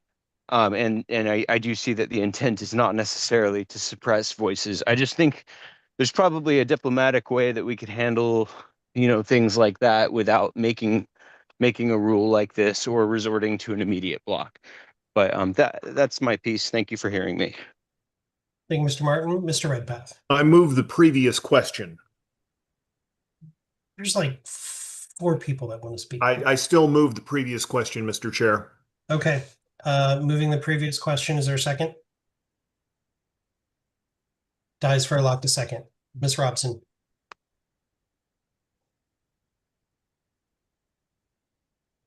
There you go. Okay, so on this particular thing, I know who we're talking about. I think we can just ignore silly people that spam us with silly things when they're completely delusional and have, in my opinion, mental issues. But that's just my own thing. I don't think we need this. I'm sorry, but I don't. I think that we can just ignore strange people that send us spam messages. I don't think we need a thing on that. And I think that it could be used improperly in the future to say that we, will take people, get rid of people that shouldn't be. So, yeah, I'm against this, and that's it. And I'm sorry, I'm tired.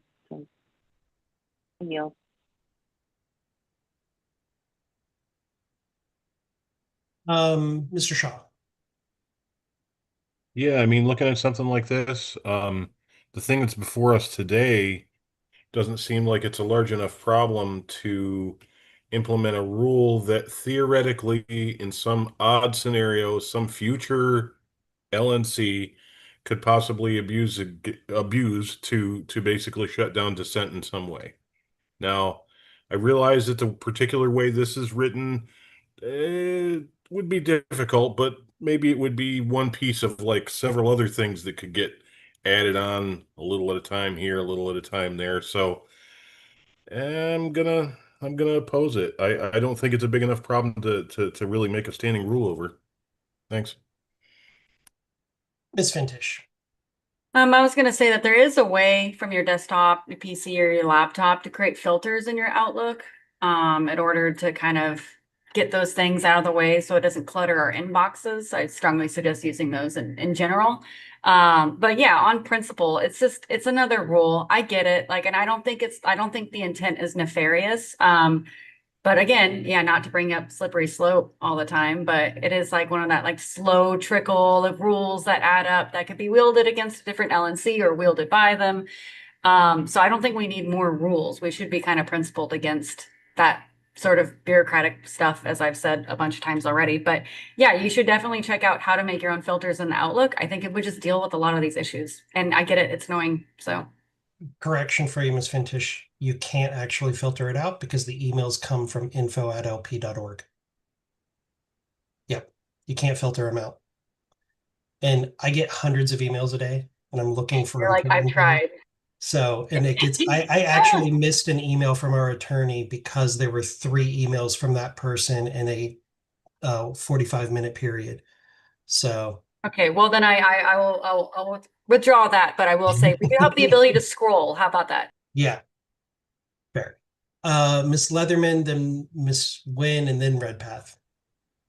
Right. So I'm just going to say, like, I understand the concern here that, okay, so we say that we should be able to block spam at some point, like some future LNC might say, hey, this person who's asking us lots of questions they're kind of annoying. I think their emails kind of constitute spam, right? Because they send them frequently enough that we could, yeah, we can block them, right? So I understand the concern here, but at the same time, like, so we want our members to be able to make their voices heard. However, like, if certain people are abusing the contact the LNC form to the point that our inboxes are being filled with just useless junk, then we end up that ends up infringing on members' rights because we're missing important emails if every time we open our LNC emails we're having to sift through dozens of possibly dozens of junk emails. So I don't see the harm in having this rule on the books as long as it's transparent. There is a mechanism for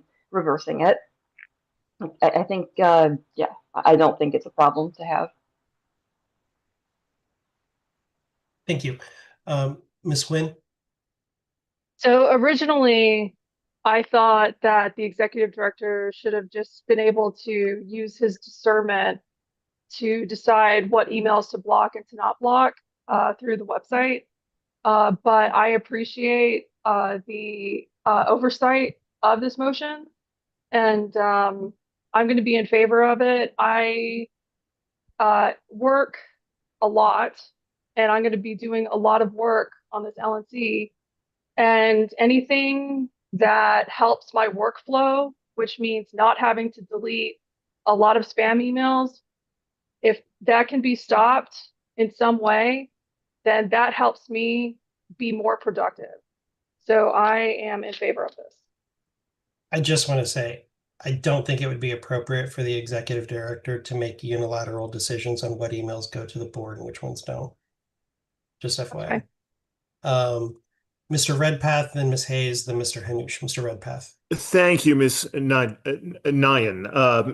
I apologize if I mispronounced that. We have we are the main bulwark in this nation against the Republican and Democratic parties. We have serious business to do here. I've had enough of these farcical emails that come in that fill our inbox. Enough. All right, this is a very reasonable rule against spam that's filling our inboxes. We're all busy. We have lives to lead. Some of us are still employed, but even if we're not, we have serious responsibilities to lead to a freer nation through the Libertarian Party. This is a very reasonable rule to end the frivolous emails that fill our inboxes. So please vote yes on this. Thank you. Thank you, Mr. Redpath, Ms. Hayes, and then Mr. Hanush.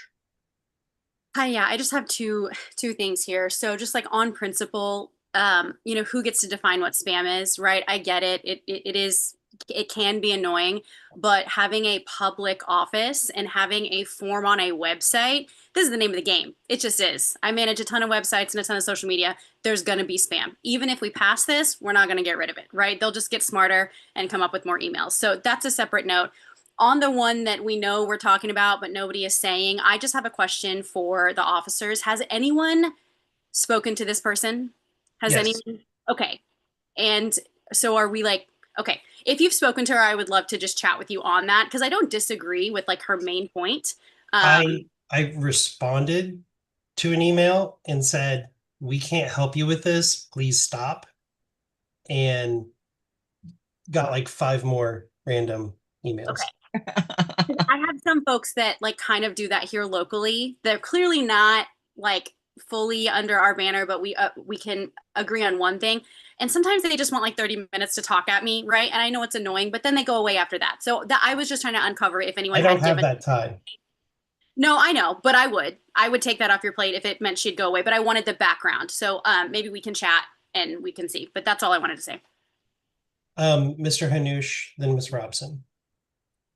Thank you. I hesitate to use the term common sense, but this is a pretty common sense thing that we're proposed here, and I think we all kind of I think we all agree on this one person that is spamming us, and maybe it is 3 tomorrow and 5 the next day and 10 the next. I would like someone to be able to turn off that switch at least temporarily for 24 hours. And if someone abuses that, we should make a motion to get rid of that person, in my opinion. So we have checks and balances in place for a reason. This shouldn't be a factional issue of, if someone's abusing something, then we hold them accountable. Anyway, y'all got my point. I'll be voting in favor of this. Thank you. I just want to give a Yeah. piece of information to the board real quick. There had been a person who most of you who've been on the board will know who this person is, sends really lengthy articles to us in LP News. They had been blocked from submitting from LP News because they were sending crazy, really long, kind of out there kind of stuff. And as chair, when I found out about that, I said, listen, they're a member. Yes, their stuff is crazy and outlandish, and we're never going to publish it, but let's not block them from being able to send it, because who knows, the next thing they send might be golden. Mr. Chair, can you please confirm immediately for the board that this was not me? It was you. It wasn't me. It I've was- never it submitted was to on- LP It News. was on her birthday I've yesterday. never submitted to LP News. So just so that is known, like the reason why you're getting emails from that person again is because I unblocked them. So sorry. We're at time, Mr. Chair. Okay, we are. By 3 hours. Sorry, I tried to do it with a straight face. I couldn't. We'll move to a vote. Mr. Secretary. Seriously, my hand was up before you talked, Evan. So why do I not, or I'm sorry, Mr. Chair. So why do I not get to You talk? are actually right. I'll recognize you. Go ahead, Ms. Robson. Robson. Thank you. So I'm just going to say that, this is like so weird. Yes, this particular person we're talking about, I think has, issues, but it's not that hard to get rid of those emails by deleting them. And we're doing a weird thing where we're saying that we've decided that this particular person is horrible. So how do we decide that? I am absolutely going to be voting no on this because it's really weird for us to decide that. I'm sorry, I had my hand up. People didn't want to listen to me. But, like other people you're talking about, like there's a person in California who's running for, I don't know what office at this point. He spams us all the fucking time, all the time. And we can't get rid of him. He's the bigger spammer. How hard is it to just delete emails that you don't want to watch or listen to? That's So the this person is I just unblocked silly. from LP News, by the way. Okay, you know who I'm talking. But Yeah, I know wait, exactly so what you're talking about. why would we do this? I mean, it's so easy to just delete and not look at it. And this could truly become an issue where we do make this a partisan thing. And it could truly be a thing. And this particular person we're talking about in this particular case doesn't appear to be a libertarian, but maybe she is, and maybe the next person is, and we decide they're just as bad. So why do we have to do this? So I'm sorry, I just had to. Okay, let's go. I really wanted to talk about this, and thank you. Okay, call the roll. Mr. Koffel, Abstain.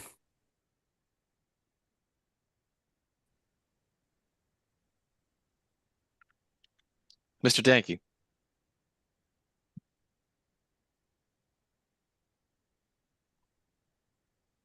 Proceed to Ms. Longstreth. I'm sorry, Leatherman. Oh, word. I will vote yes. Mr. Flores, Abstain. Vice Chair Griffiths, Vote yes. Mr. Hanush, Yes. Ms. Hayes, I'm going to say no. Ms. Hogar, No. Treasurer Nebel, I vote aye. Mr. Longstreth, No. Mr. Martin, Absolutely not. I'm going to pass. Mr. Nikela. I vote no. Ms. Nguyen. Yes. Mr. Redpath. Yes. Ms. Robson. 100% no. Mr. Shaw. No. Mr. Thompson.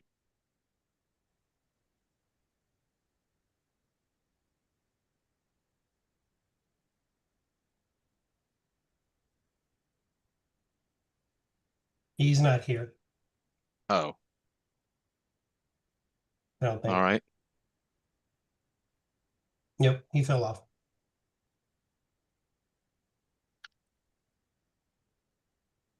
I will vote aye. So, Mr. Chair, the vote stands at 7 ayes, 7 nays, and 2 abstentions. Since it's not clear, since the body is divided on it, I'm gonna vote no. So the final vote is 7 ayes, 8 nays, and 2 abstentions. Mr. Chair, I move to adjourn. Second. Here we have a motion to adjourn. Any objection? What about my motion to extend time by 4 hours? Second. Move to amend to 8 instead of 4. Yes. All I those in move to favor, all amend those to in favor eternity. of adjournment, say aye. Aye. Aye. Aye. All those Here. opposed say nay. We are adjourned at 12:09 a.m. We did it, guys. 12 and 9 for you. We It's like made it. 11 and 9 And for me. as a reminder, we'll stay open for the next 10 minutes. Go ahead and kill the record.